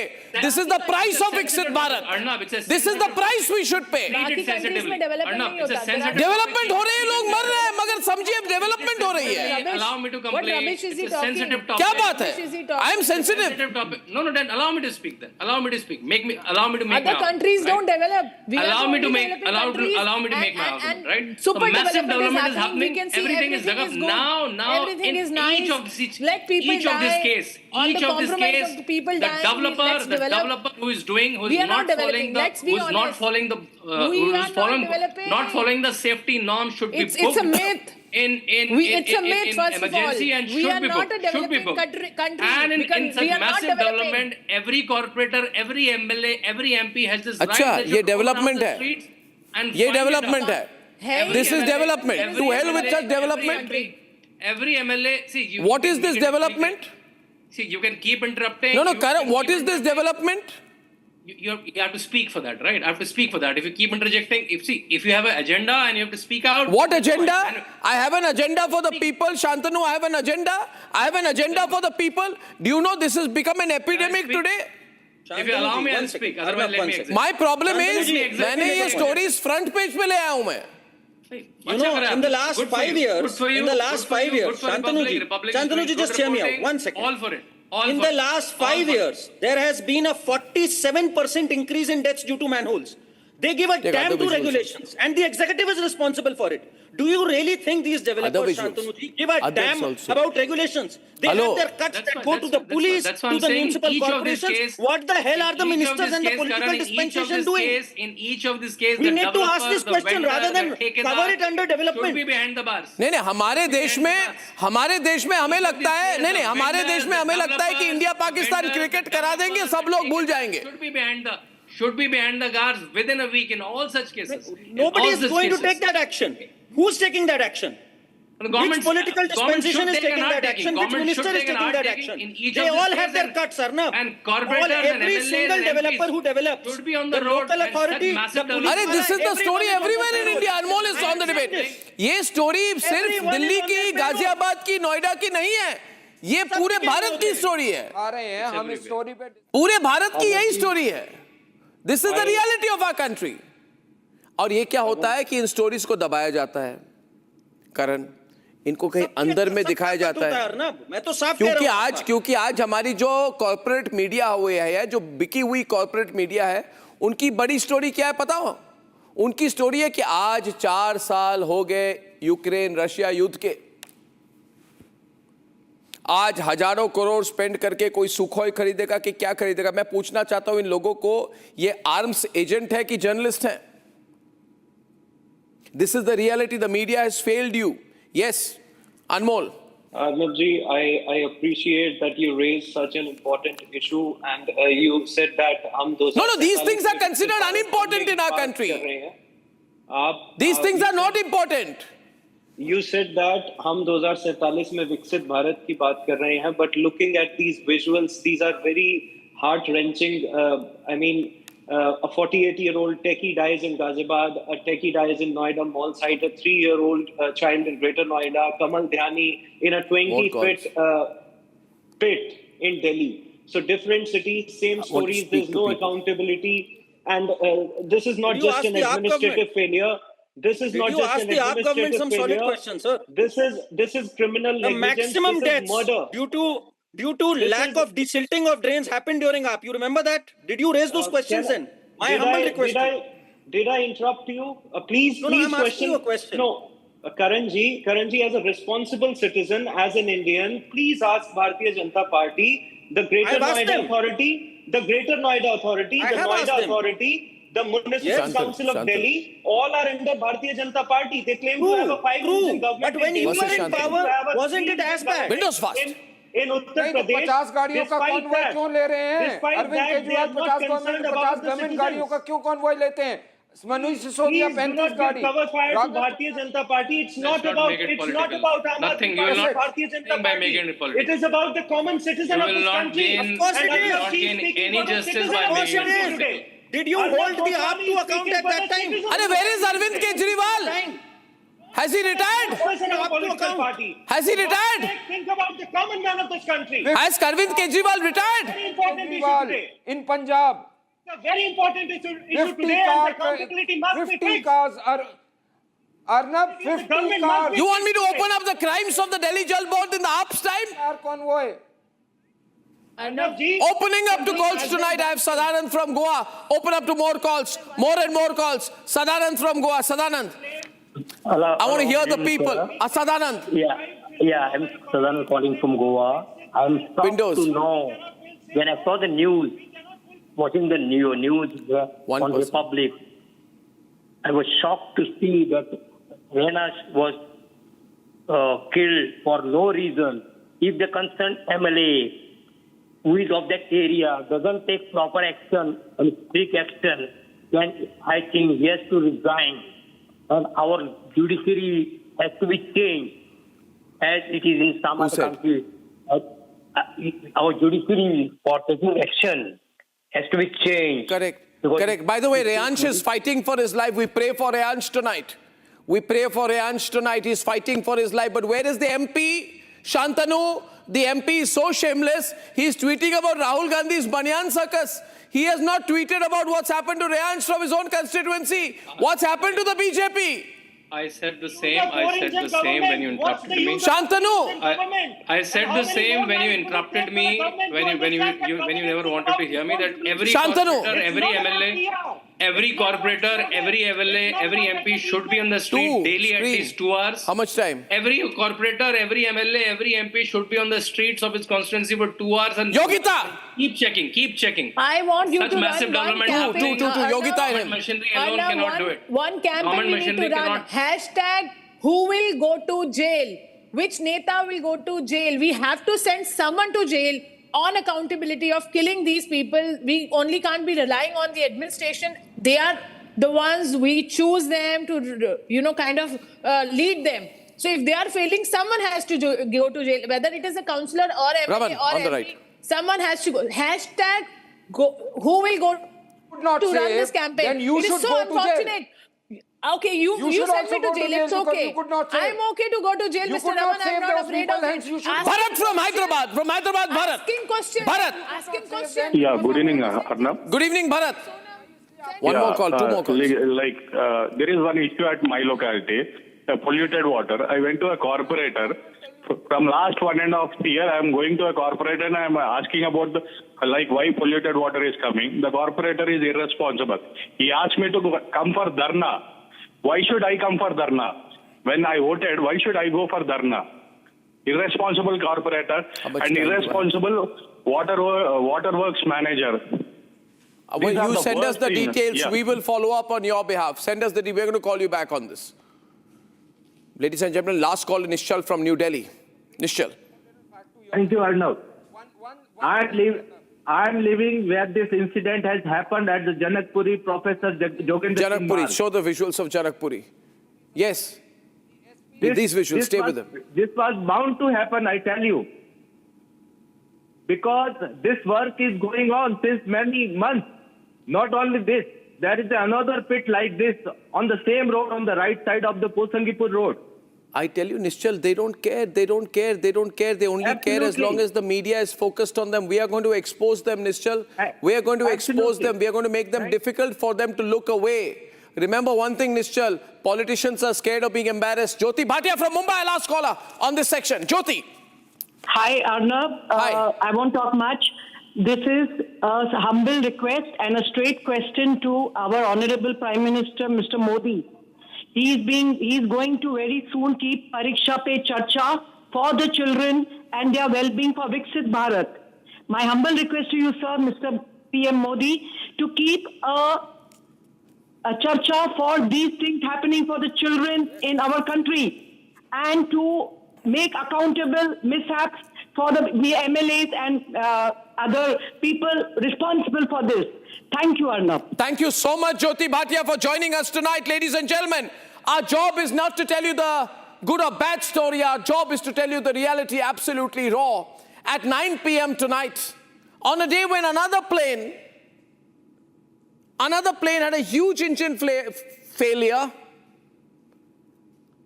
on a day when a helicopter crashed, ladies and gentlemen, I shall tell you some dirty secrets of the conflict of interest in India's aviation sector that the Civil Aviation Minister should try to pay some attention to when we are back. Time for a quick breather. Arnab will be right back with the debate. Powered by Century Ply Club Prime. Raho befikar. 13,000 placements last year. At Amity, we are committed to nurturing passionate, hardworking and proactive professionals. ये है secret recipe MDH का जीरा SIP जल जीरा मसाला। Sip sip जीरा sip MDH का जल जीरा सिप MDH का जल जीरा सिप। मुस्कुराए लड़खड़ाए जिंदगी चाहे जो भी हो। सर, पेशेंट के लिए कौन सा रूम प्रेफर करेंगे आप? जिंदगी भर के प्यार का कोई रेट कार्ड नहीं होता। Tata AIG health insurance, with you like family, with you always. थोड़े में ज्यादा स्वाद यही तो है इसकी खास बात। वाओ मामा, क्या स्वाद है? अरे मेरे राजा, राजा और मसाला केसरिया से मन जोगी हुआ रे, दिल झूमे देखो मतवारा हुआ रे, केसरिया से मन जोगी हुआ। हर पल मनाओ केसरी त्योहार। विमल, बोलो जुबान केसरी। अब छोलिया हो या लोबिया, सफेद चने या काले चने, सब कुछ मजेदार बने।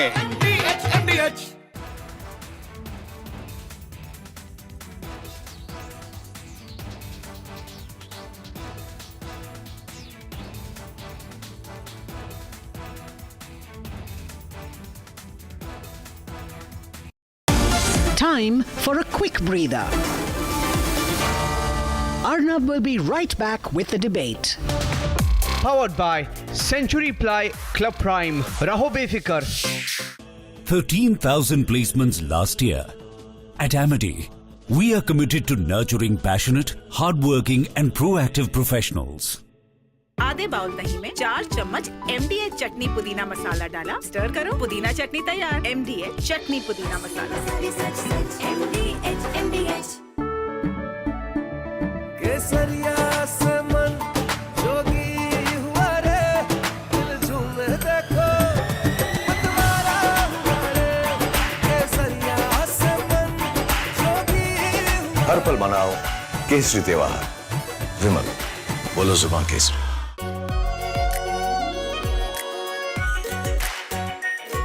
प्योर शाही paneer masala, delicious, healthy, everyday. मुस्कुराए लड़खड़ाए जिंदगी चाहे जो भी हो। सर, पेशेंट के लिए कौन सा रूम प्रेफर करेंगे आप? जिंदगी भर के प्यार का कोई रेट कार्ड नहीं होता। Tata AIG health insurance, with you like family, with you always. MDH की हल्दी मिर्ची धनिया करे कमाल, ये रंग दे, ये खुशबू दे, ये तीखा, ये कम पड़े, क्या निराला MDH masala. The AI summit is on. The focus is even more on AI, and with this talk of AI boom, jobs going, Vinod Khosla has made a comment which has created further panic in a panic.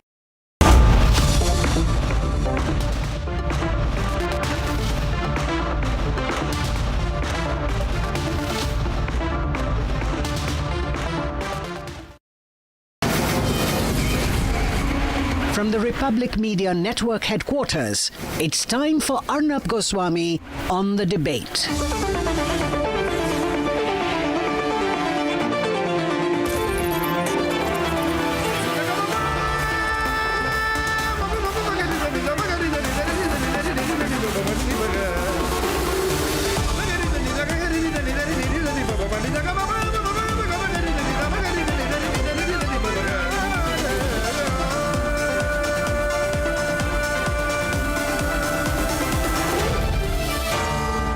Arnab Goswami on the debate. Now here's the reality. It's fact, not fiction. You are sitting on a plane. You're boarding the plane in the national capital of India for Leh at 6:08 in the morning. It's a SpiceJet plane. 6 minutes into the take, against the backdrop of daybreak and a beautiful sunrise, you suddenly look to your right towards the wings and you see the flames of fire on the wings of the plane. Your plane is on fire. Ladies and gentlemen, these are real visuals. This is the reality that the Civil Aviation Minister does not want you to see. This is the reality SpiceJet does not want you to see. This is the reality DGCA does not want you to see. Because at the cockpit, At that very moment, while you're sitting in the plane, there are calls of Mayday, Mayday, Mayday, Mayday. That is a flight emergency. The flight circles back. There's engine failure in one of the engines, lands at 6:49 p.m. Ladies and gentlemen, and as you get off the plane, you realize this is the same SpiceJet. This is the same SpiceJet that does not have the money to pay the Bangladesh government, which is why it had been, I don't know the present situation, not allowed to fly in Bangladeshi airspace. They're out of money. Who is the owner of SpiceJet? This is the same SpiceJet, ladies and gentlemen, when another SpiceJet took off from Patna to Delhi on 19 June 2022. It caught fire soon after taking off from the airport. Flames were seen on the left wing of the aircraft. 2 blades were bent. I don't know if I have those visuals. So you should see the visuals then and now, ladies and gentlemen. Then and now. Look at that and now. Divide the window and let people see both. Ladies and gentlemen, a SpiceJet plane catches fire in mid-air in December. Ladies and gentlemen, I think this is 19 June 2022 and then now. And you are flying at your peril in this country. The government couldn't care less. SpiceJet is a near bankrupt airline. There is a nice duopoly going on between Air India and Indigo. The politicians fly chartered planes anyway. But I want to remind them, 2nd July 2022, another SpiceJet plane forced to make an emergency landing in Delhi after the crew noticed smoke in the cabin at an altitude exceeding 5,000 feet. Same SpiceJet. But I don't think the Civil Aviation Minister is angry with SpiceJet. It is just part of the problem. The Civil Aviation Minister will be angry with Republic, not with SpiceJet, not with Indigo, not with Air India. The Civil Aviation Minister, busy talking to the French about what planes they will be buying, is doing bigger stuff. He doesn't care about airlines in this country. On 12 September 2025, another SpiceJet SG 2906 Gujarat to Ahmedabad makes an emergency landing without landing gear. Without landing gear, look at its tires, they fall off. But the Civil Aviation Minister and the government won't be angry with SpiceJet. They will be angry with Republic, you see. A SpiceJet plane, 11 September 2025, Delhi to Kathmandu. Passengers are stranded inside without any air conditioning. They were told it's a technical fault. This is the reality of Indian aviation. But we have to discuss big things, you see. Why should big politicians talk about small things? Small things, ladies and gentlemen. Talking about what are small things for politicians. 1,193 kilometers from Delhi in Jharkhand, there is a family which in desperation has to get into an air ambulance. Can we show the pictures of the gentleman getting into the air ambulance which I had described earlier in the day? There is a man, I think in his 60s, who is very unwell, and he has to take an air ambulance. So the family takes an 8 lakh rupee loan. Where are those visuals? 8 lakh rupee loan. Yes, thank you. To get the gentleman into the plane. This is the last visual of the gentleman getting into the plane. Right? And then the chartered plane falls. It crashes. The man has no chance to get to a hospital. And 7 people die. And I want to tell the Civil Aviation Ministry, wake up for God's sake. Someone wake up the Civil Aviation Minister, the non-existent Civil Aviation Minister of India, busy in Davos, blah, blah, blah. Because, as I have details today, this is this chartered plane which crashed. There is a judgment dated December 24, 2025, in a writ petition dismissed by the Delhi High Court, where the Delhi High Court says that MS Redbird Airways Private Limited, along with related entities, had conflicts of interest by having direct ownership interests. Ladies and gentlemen, in short, the court had flagged off fraudulent practices of this particular airline, which chartered plane crashed in Jharkhand yesterday. They were found to have not adhered to regulatory protocol, flouted tender norms, and the company's founder was linked to regulators and officials, and there were all kinds of allegations, including those of bribery wrong use of the tender process, and there were very serious allegations. I want to know, and the nation wants to know from the Civil Aviation Minister and the central government, how did such an airline run a chartered service in our country? But of course, these are small things for the big Civil Aviation Minister. He's a big man. He's Naidu's representative. Chandrababu Naidu's own representative in Delhi. Why should he bother about small things? Let him meet French diplomats about big commercial deals. Ladies and gentlemen, all the papers are with me, and we need to expose all these people. Because also today, let me tell you, 1,500 kilometers from Ranchi, and this is the brilliant state of civil aviation in our country. I'm sure we are moving towards some Viksit Bharat. A Pavanans helicopter crashed into the sea. All in one day. This happens in Mayabandar, in the Andaman Sea. Now, what these people, these DGCA people say, it's not a crash, it's a short landing. You can change the words DGCA, but get your reality checked. This is a crash. It happened into the sea. It is a crash. Now, let me tell you about why I'm so angry with these people is because it's been 8 months after the flight AI-171 crash. It happened on June 12, 2025. Till today, we do not have answers. Till today, as to what happened in that plane. We are told the Aircraft Accident Investigation Bureau is investigating. I have no faith in them.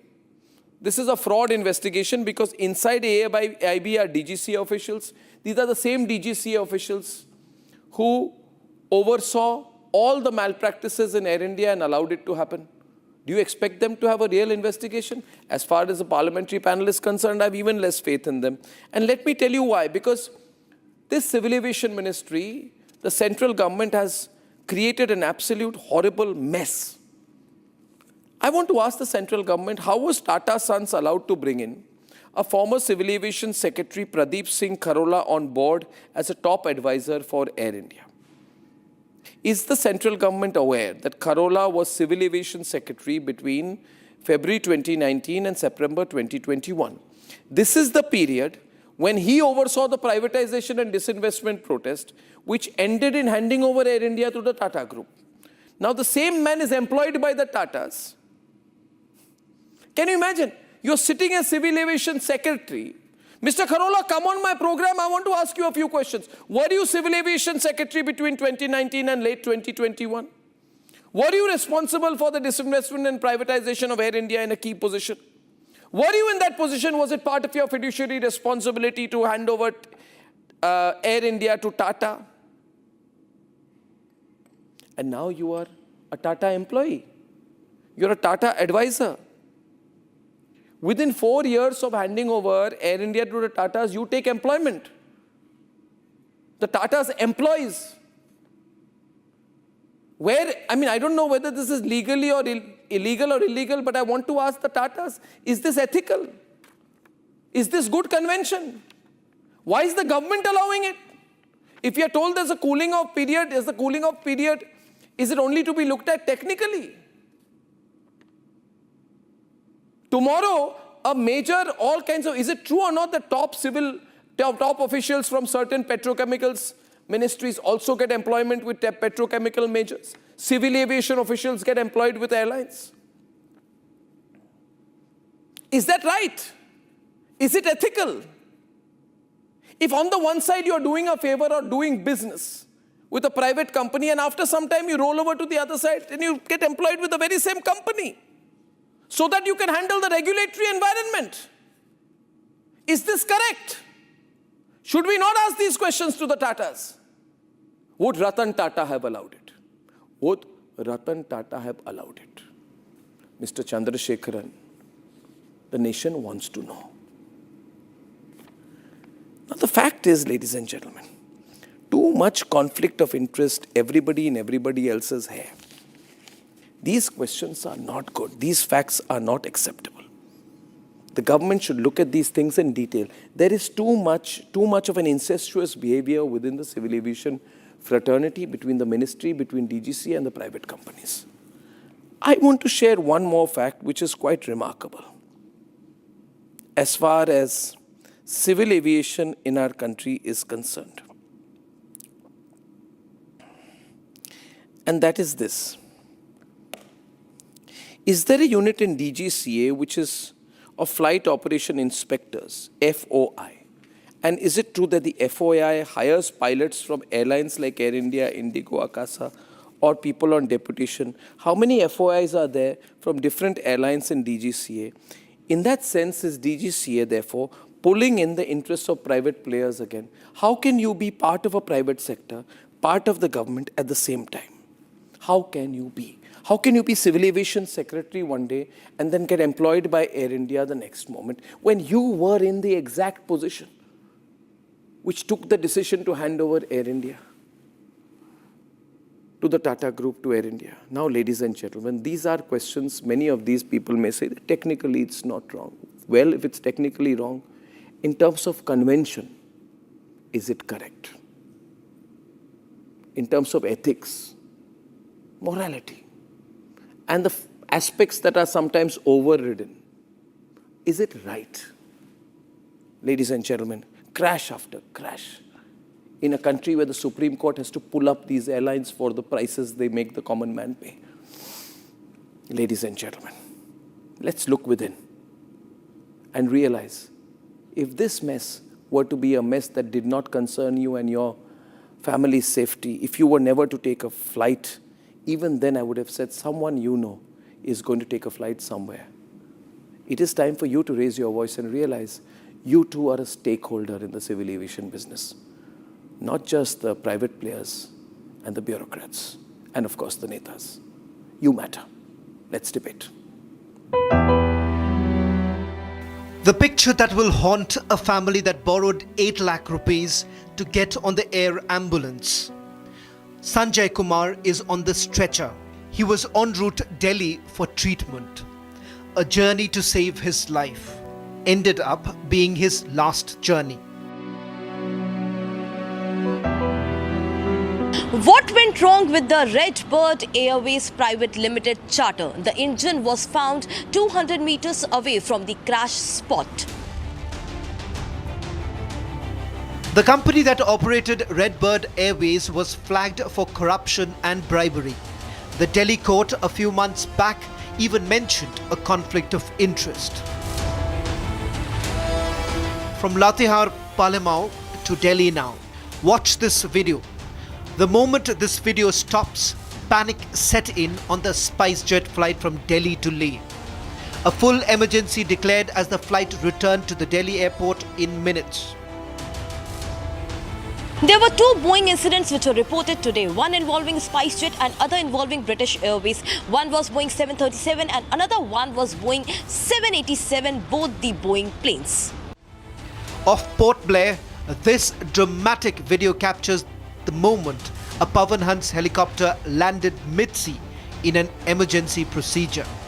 In Baramati, the Ajit Pawar crash has raised more questions than give answers. VSR responsible है, उसको अगर कोई support कर रहा है, उसको अगर कोई बचा रहा है, वो भी एक कॉन्स्पिरेसी हो सकती है. इसलिए इतने पावरफुल लोग इस कंपनी के पीछे है, DGCA के बहुत बड़े अधिकारी इसके पीछे है. There are also cases, not the Redbird that crashed, but another Redbird Aviation, where 2 former DGCA officials are running the show, again raising the conflict of interest question. Recently, PS Kharola joined as an advisor to Air India. He is the former Civil Aviation Secretary, also the man who oversaw the transition of Air India. He was also the chairman of Air India, handed over Air India to Tata's in 2022. Right now, he is an advisor and is with Tata's sons. On Air India 171, we have no answers. Boeing and Air India have faced no consequences. The message tonight: fly to your peril.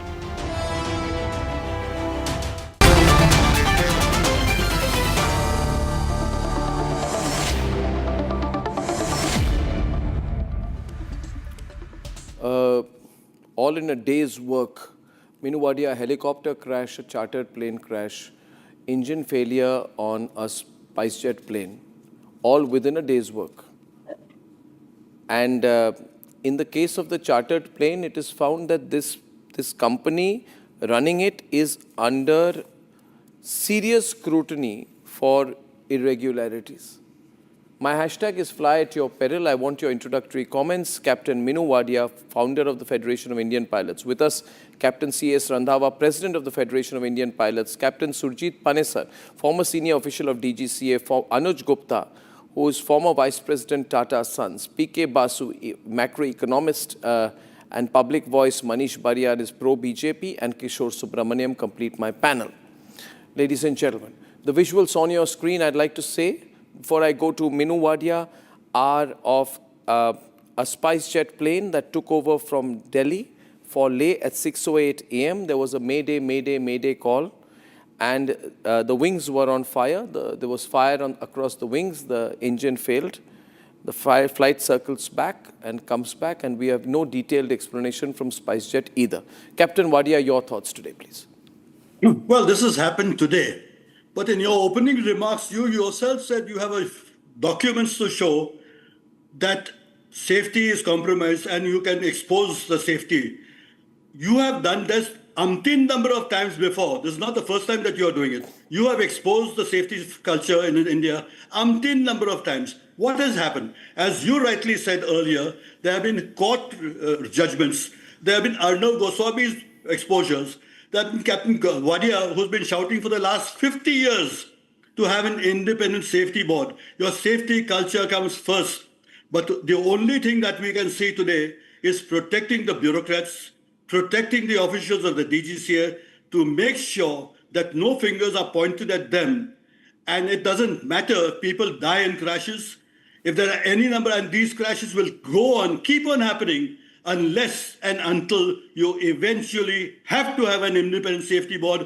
And earlier you were blaming the Ministry of Civil Aviation. Right. Why then? The independent safety board does not come under the Civil Aviation Minister. It is an independent safety board which answers to Parliament. It's like any other independent organization. And also, it is run by specialists who are qualified in accident analysis. Today, you have people who are doing the investigations, who are any Tom, Dick and Harry from the DGCA. Also, please tell me, which you pointed out again yourself, and a crash that total flight time of an aircraft, airborne aircraft, was 30 seconds. Total flying time. And the report is not out even after more than 6 months. Yeah. How long does it take to analyze that fact? Can I change on the right? Hello? Yeah. Just speaking to my directors, there are a lot of other guests. If one goes black, you can keep changing on the right, directing live. Sorry. Captain Wadia, please. Yeah. Well, I've just exposed that unless you have an independent safety board, nothing is going to improve at all. The bureaucrats in DGCA are only trying to protect themselves and not have any fingers pointing at them. There are umpteen number of examples. I can give you any number of examples. And I can prove without any doubt that the DGCA has actually made rules and regulations that do not stop safety, but in fact encourages things that where you do not have a safety board at all. So we've been trying to point this out for the last 50 years. It's high time the Prime Minister personally gets involved, because these accidents, I can assure you, I guarantee you, that they can be reduced or almost removed, and you may stop these accidents from happening if you have a proper procedure in place. You do not have, and you do not want to have the proper procedures in place. That is the main problem today. But then Trump is going to force you to buy Boeing planes. Yeah, sure. Trump will force you to buy Boeing planes. And there were 2 Boeing incidents today. One was a BA, British Airways incident. Second was a SpiceJet incident. I'm not linking the two. I want to tell you another story, PK. I want to run these pictures full frame. There is a man who's very unwell. And he's not very, very rich, but the family cares for him. So the family says, we are going to take a loan of 8 lakh rupees. Appropriate pictures, please. And they say, we'll take 8 lakh rupees and we will somehow try and give him a shot at living. We'll put him on an air ambulance and fly him out. What the family did not know is that corruption will kill the man before his time. He could have lived. But this is corruption. Because Redbird Airways was found guilty of allegedly fraudulent practices. It was reportedly under the scanner of the Aircraft Accident Investigation Bureau before this crash which happened yesterday. Redbird had been given show cause notices. This is a typical Sarkari tactic. Even in the AI 171 crash, there were notices given. Uske baad andar kya settlement hota hai, nobody knows. Some settlement seems to happen because notice ke baad there is no action. Here also, this man takes off 50% of the screen there, please, and then crashes after a few minutes. Redbird was given show cause notices for not adhering to regulatory protocols. After that, why are they waiting? Why is the AIB waiting? Will somebody pay a bribe? Will somebody pay a bribe? I'm only asking a question. Don't get touchy. You give a notice, but you don't do anything. You keep sitting. So your power stems from giving notices. 50-50, please. And this is the tamasha going on in our country. Conflict of interest. A man takes off in an air ambulance and dies and crashes because of corruption. Ladies and gentlemen, if you're watching this, you may say, I'm never going to take a charter in my life. But can you guarantee that corruption will not kill you while you're in the air? Or your family members? I wish everybody is safe tonight. But you have to raise your voice. You have to raise your voice. Manish, I see your hand go up. There is no defense for this. In a judgment dated 24th December 2025, the Delhi High Court dismissed writ petitions and affirmed that MS Redbird Airways, along with related agencies, has conflict of interest by having direct ownership interest, which means that, you know, there's one hand in a private company, one hand in the regulatory agency, one hand somewhere, sab kuch ek dusre ko, you know, circular motion of clearances, bribery, everything is going on. Is this Viksit Bharat? Are we heading towards Viksit Bharat? Arnab, good evening to you and my co-panelist and all the viewers. My concern is only 2 points that you have raised. One is the respect of the nation and dignity of the nation, which you have hammered very badly. And I would almost say that you and along with my previous co-panelist, it's fear-mongering. Let me just give you two points that would bolster. I want to ask you, how is there's another company, Redbird Aviation. There's another company, Redbird Aviation. 1 minute, which is in the business of flight training. 1 minute, which is in the business of flight training. One of its board members is a man called Lalit Gupta. Lalit Gupta was Joint DGC, Joint Director General of the Government of India on the Committee for Aviation Environment Protection during the Modi government. He then becomes a board member of Redbird Aviation. How is the DGCA member then starting a business? Starting a business in flight training. How is a DGCA senior official starting a business in flight training? The nation wants to know. The nation wants to know. How is a DGCA official starting a business in flight training? How are you allowing it? You can't speak trash. Keep speaking trash. Well, you are not listening. It's not crass. It's crass. But I'm talking directly to you. Every line of yours. I don't know what hidden agenda you have. Agenda. I have an agenda for the people. I don't want them to die in crashes. Because you would not allow me to speak. I don't want people to die in crashes. People are with me, not with Who wants to? Who wants to? But you have to listen. Yeah, who wants to? Please listen. What happened to AI 171 crash? There is an ICAO. There is an ICAO and there is Universal Safety Oversight Audit Program. In that, we are ahead and you can fact check that. In 2022 yeah, you know, audit, don't lies, damn lies and statistics. You will not listen lies, to that. damn lies and statistics. That. Once your point starts failing, you will never listen. India is above USA in flight safety, airworthiness. Do you have the guts to speak to that in this program? No, you want to give an Oscar speech for that? The government, okay, according to Manish Bariyar, who backs the BJP, India is the safest place to fly planes. Nothing else. I never said that. Don't misquote me. We are the safest in the world. Because you have not done your homework. That's why. You have not done your homework. Don't you dare teach me about homework, Manish. I've done my homework longer than you've been in politics, and everybody knows that, including all you netas. No, don't get. I am the one guy who doesn't give a damn. If you have not done your homework, I am the one guy who doesn't give a damn. I'm not your corporate media. No, you can't speak rubbish and then What you say, rubbish? okay, government is doing I'm that. speaking It rubbish, is one ladies of and the gentlemen. This safest pro-government skies voice in tells this me I'm in speaking this rubbish. world. I asking you, I'm speaking rubbish. Full frame visuals, ladies and gentlemen, of the burning engine of the SpiceJet plane. Burning engine. I'm speaking rubbish. Ladies and gentlemen, I'm told I am speaking rubbish. Yes, the plane's engine burns. Is there a single... Where is the chairman of SpiceJet? Does he have the decency to come out and speak? I can't speak on behalf of SpiceJet. No. Who is telling you to speak on behalf of? But don't say I'm speaking rubbish. Is that the safety I'm norms speaking in more this sense than country you have spoken are in your well entire adhered to. life. And our skies are quite safe. You guys are a It's mess. Not that, Quite safe. It's not safe. Quite My safe. point is that can't defame this country and the entire industry just like that. Oh, really? Just Then tell on the me. whims and Okay, fancy. listen to me. Why were you savior of the Civil Aviation Ministry? Tell me why Lalit Gupta, who's a director of a flight training I'm academy. not the savior of DGCA. I am asking you a question. Answer me. Lalit Gupta, Mr. Lalit Gupta, wherever you are, please answer. Were you a senior official with the DGCA till 2018?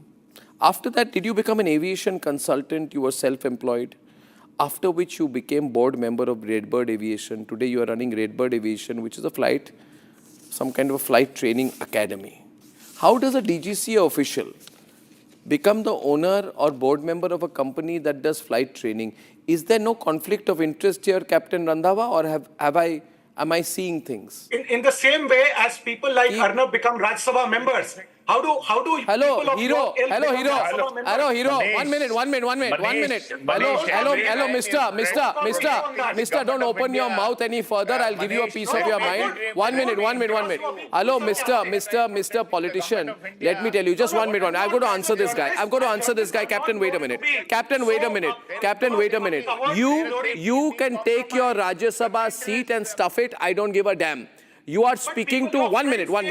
Just 1 minute, please. Now don't stop panicking. I'm not panicking. Stop What, panicking. Stop panicking. Arey, don't open your mouth now. You're speaking to Arnab Goswami. Don't open your mouth now. Give it back to you nice and proper. I don't give a damn for any Rajya Sabha seat. Let me tell you, keep quiet. I run an independent news network that does not care for politicians or corporates. We are the proudest members of India's media ecosystem. You may be salivating at the mouth. You are salivating at the mouth for a Rajya Sabha seat and you're a frustrated man for not getting it. I don't give a damn. I'm serving my country, running India's proudest and largest news network. I think I contribute more to the country than any Rajya Sabha member. Do you understand that? Now remember that every time you open your mouth. And I'm being very decent with you. Otherwise they'll give it back to you Hindu college style. You won't like it. No, see, I'm not that's it. Now keep quiet. Now keep quiet. Don't you dare get personal with me. I will give it back in a way that you won't open your mouth for the rest of your life. Keep quiet. I know how to give it back harder than you can get. This is not acceptable. Yeah, thank you. Don't get personal with me. You'll get it back. I don't give a damn for netas and corporates. You guys can go to hell. I don't do. I'm going to serve the people. I am saying, how did a DGCA member become the owner of a flight training academy? I want to know. There is a person out here. I want to know. You can ask him. I don't defend DGCA. I don't defend. I'm going Captain Randhawa on the screen. Before Manish starts crying. 101% right, and I'm again emphasizing what even Captain Wadia said, that safety is always being compromised. The government of India is not taking it seriously. Crashes after crashes are happening. Nothing is being done. There is no civil aviation body being formed. There is no independent AAIB being formed. The maintenance is getting poor by the day. The safety oversight by the DGCA is deteriorating. And what you rightly said, that the DGCA officials, they're getting on board on the private operators or with the NSOPs. Now, when you come to the NSOPs, there is poor oversight on part of the DGCA. There is manpower shortage in both the organizations. What are we talking about? There is no safety as far as what Manish is saying. Our safety record. In 24 hours, we've had 3 incidents and accident. What are we talking about? And Government of India does not want a civil aviation authority to be formed. No. Neither do they want an independent AAIB. So they are at fault. And rightly, what Open you up the said, lines, why ladies the and